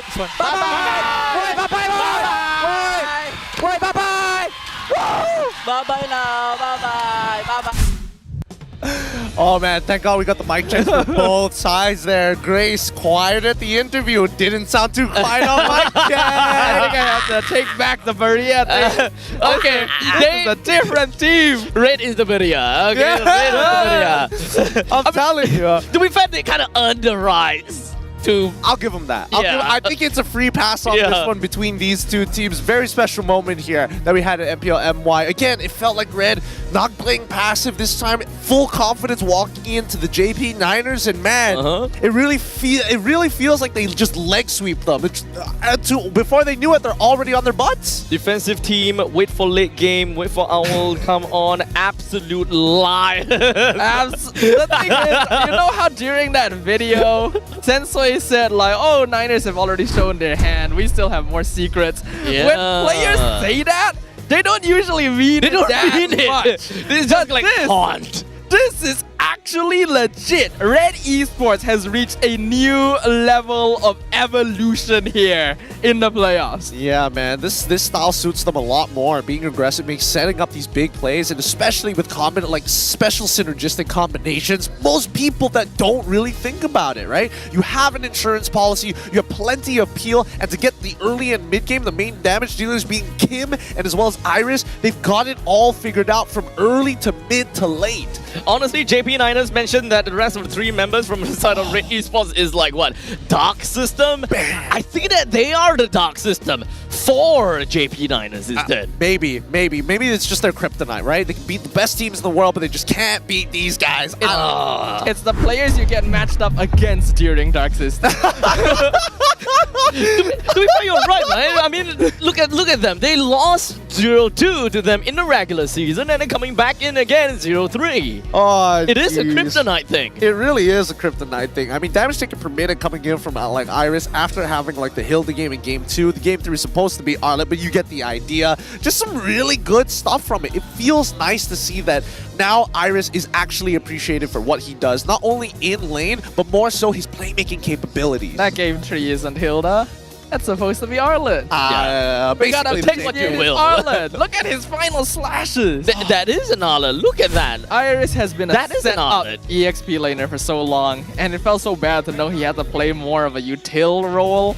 But now, this is a great. This is the perfect blend for him. It's just enough amount of carry potential on top of having great engagements at the same time. I think this really suits Iris in the current meta so far, but I feel like this could be punishable later down the line, but that's for, you know, tomorrow's casters to figure out. Yeah, I mean, aren't you gonna be doing tomorrow? Hell no, break. I'm out of here. Okay, that's our problem to deal with. No, I'm also taking a break tomorrow. Yeah, let's go. That's my problem to deal with. Welcome to MPL MY. Look, generally, the way that I see it is, at least for Red Esports, this was very shocking, but I think more so for JP Niners because it really felt like the team did not know how to answer it, and they played so terribly from behind. Lolios genuinely is trying his best to carry the team, even Max as well, but it just seemed like the team there was a break in communication amongst the team members. We mentioned how the Niners are a team that had been getting consistently better every week in the regular season, and they were building off of this foundation where all of their players have individual micro skills. They just needed to pool them together, and they were doing that.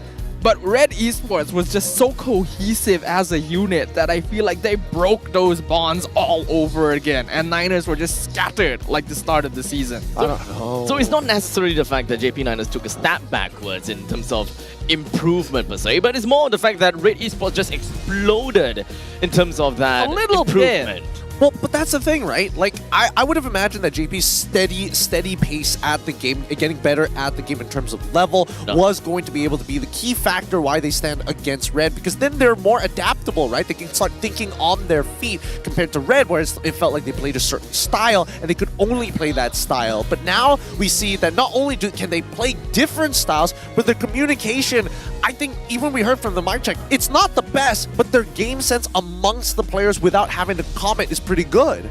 The variation in their draft and gameplay throughout all 3 games is the most varied we've seen in a single series from a single team. Red Esports is a different beast right now. And if they keep this up, I think they stand a really good chance of going all the way to the top. Now, here's a bit of a hot topic here. A bit of a controversial topic, some may say, but here in Malaysia, we get a lot of imports. I know, we like to spend a little bit of dosh to make sure that we get some of the players who feel like, hey, we need a chance, and Malaysia's willing to give it. But the more that I see it, I mentioned this at the very beginning that, Indonesians are the better fit for Malaysians because our languages are very similar, so it's easier to communicate. But it feels like to get to really go above and beyond, you need to get a couple of Filipinos as well, and then figure out the communication later. It just seems Don't take our Filipinos away, okay? Give us the Filipinos, because MPLSG, we will. Come on. You already got Hades, and you even have an Indonesian. Well, technically half an Indonesian, and like Lucian QT. I mean, Lucian QT hasn't been playing with us for quite a bit already. Hey man, that's on you guys, not us. We're mostly Filipinos right now. And you talk about your currency, these guys.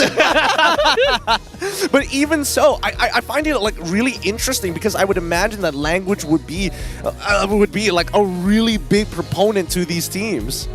You would think so. Communication's important, but you can tell that the experience of Owl and Sensui has done something for these players because, like I mentioned before, I didn't consider Grace all that good of a roamer. Kim doesn't have the most experience because he's only played 1 or 2 seasons. Iris is the only real veteran I would consider here, and yet they mesh together so well now. Swallow your words. Yeah. More so, save the Grace's face. Look at him. Look at him down at you, man. This guy is gonna mess you up. I'm telling you. He is. He looks like he'll mess me up. He messed the Niners up real good up there. Put them in their place real hard here. I'm telling you, this is a fresh new look at the team, and I think this is going to start sending shockwaves down the line. I do feel that unfortunately JP didn't adapt very well to what the playstyle of Red Esports was supposed to be, but at least Vamos, they get to see it this time around in this best of 5. 3 games is the data that they have to work with before they play them tomorrow. Honestly, you speaking about Vamos, I actually do kind of want to get from the both of you, right? The fact that they are going to be facing off against Vamos, how would you think they would fare given that they play like this? Oh. If they can keep this up, I think they beat Vamos. They could. Yeah. I don't know. I think, okay, maybe not this particular comp. I think the composition matters a lot in this sense. I do think that, at least for Vamos, they're pretty smart when it comes down to the draft. I do think that, Pops is going to, take a couple of key notes about what's going on with these compositions. Right. But if they fail to deal with the draft, I think they fail to deal with the team. Now, of course, I also kind of want to look at the item progression because we talked about Iris and perhaps a little bit of damage items per se. First thing that we went for is the Thunderbelt. Okay, makes sense, absolute sense. But of course, from that point on, just kind of building up onto the blade armor to really make sure that Lolio can't just do anything to him. And it's only how many, 2.5 minutes later, or rather close to 3 minutes, only then the Malefic Roll kind of pops up. By the way, Iris actually did the most damage in the entire game, including Owl and everyone else, by a good margin. I was about to bring that up as well. On only a Thunderbelt. Yep. Hey! Yeah! Hey! I'm telling you, he got free resets with that Vengeance. He basically could have closed his eyes, tapped the Vengeance button, and he probably would have gotten kills anyway. Because that's how easy it is to proc with a composition like this, which is rather crazy. Like Grace, Owl, actually every single one of them. Exactly. Yep. All of them have a way to get him a free mark. And not only that, right? Look at the second items that they looked about. Iris got that blade armor. I'm pretty sure second item for, yes, Grace as well. Blade armor as well. Since Sensui Blade Armor as well. So in their minds, they're thinking, my problem, well, except for Sensui, who thought my problem is probably going to be ZQT just a little bit. Main issue, Loliels. Because in all 3 of those games, Loliels is getting to the point of 4 items pretty consistently. I think it's smart too, because Red Esports is not really targeting Loliel. Every single game, Loliel got to farm quite safely with Owl in lane. They focused really hard on Max, on ZQT, and then they itemize against Loliel. This is quite a foresight. Yeah. Right. Now, of course, Blade Armor. This is definitely a topic that we talked about before, and I absolutely love the fact that now Blade Armor, this is a thing now. Blade Armor is important It's so in this game. Yeah. All for all the tank players out there. For the Make sure you guys build this Blade Armor. Build Blade Armor. Build it. After you get first get Thunderbelt, then Blade Armor, like a real tank player.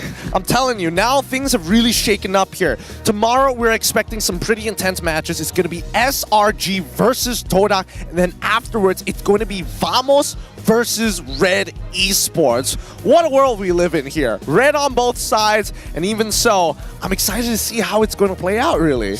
I do kind of want to see the Reds kind of going up against one another at one point in time. Maybe we will, but it depends on the results. But Vamos, though, we're talking about Vamos. Hey, look, luckily it's on international, so I don't think they're going to choke just yet. But okay, look, we lost the Petrify Hilda. All right, I think that really seals the deal for me. But generally, Red Esports, I think they've got a pretty decent chance against Vamos if the drafts go well. I think that Todak and SRG is going to be neck and neck until SRG is forced to show their hand, because I feel like throughout the entire regular season they play a very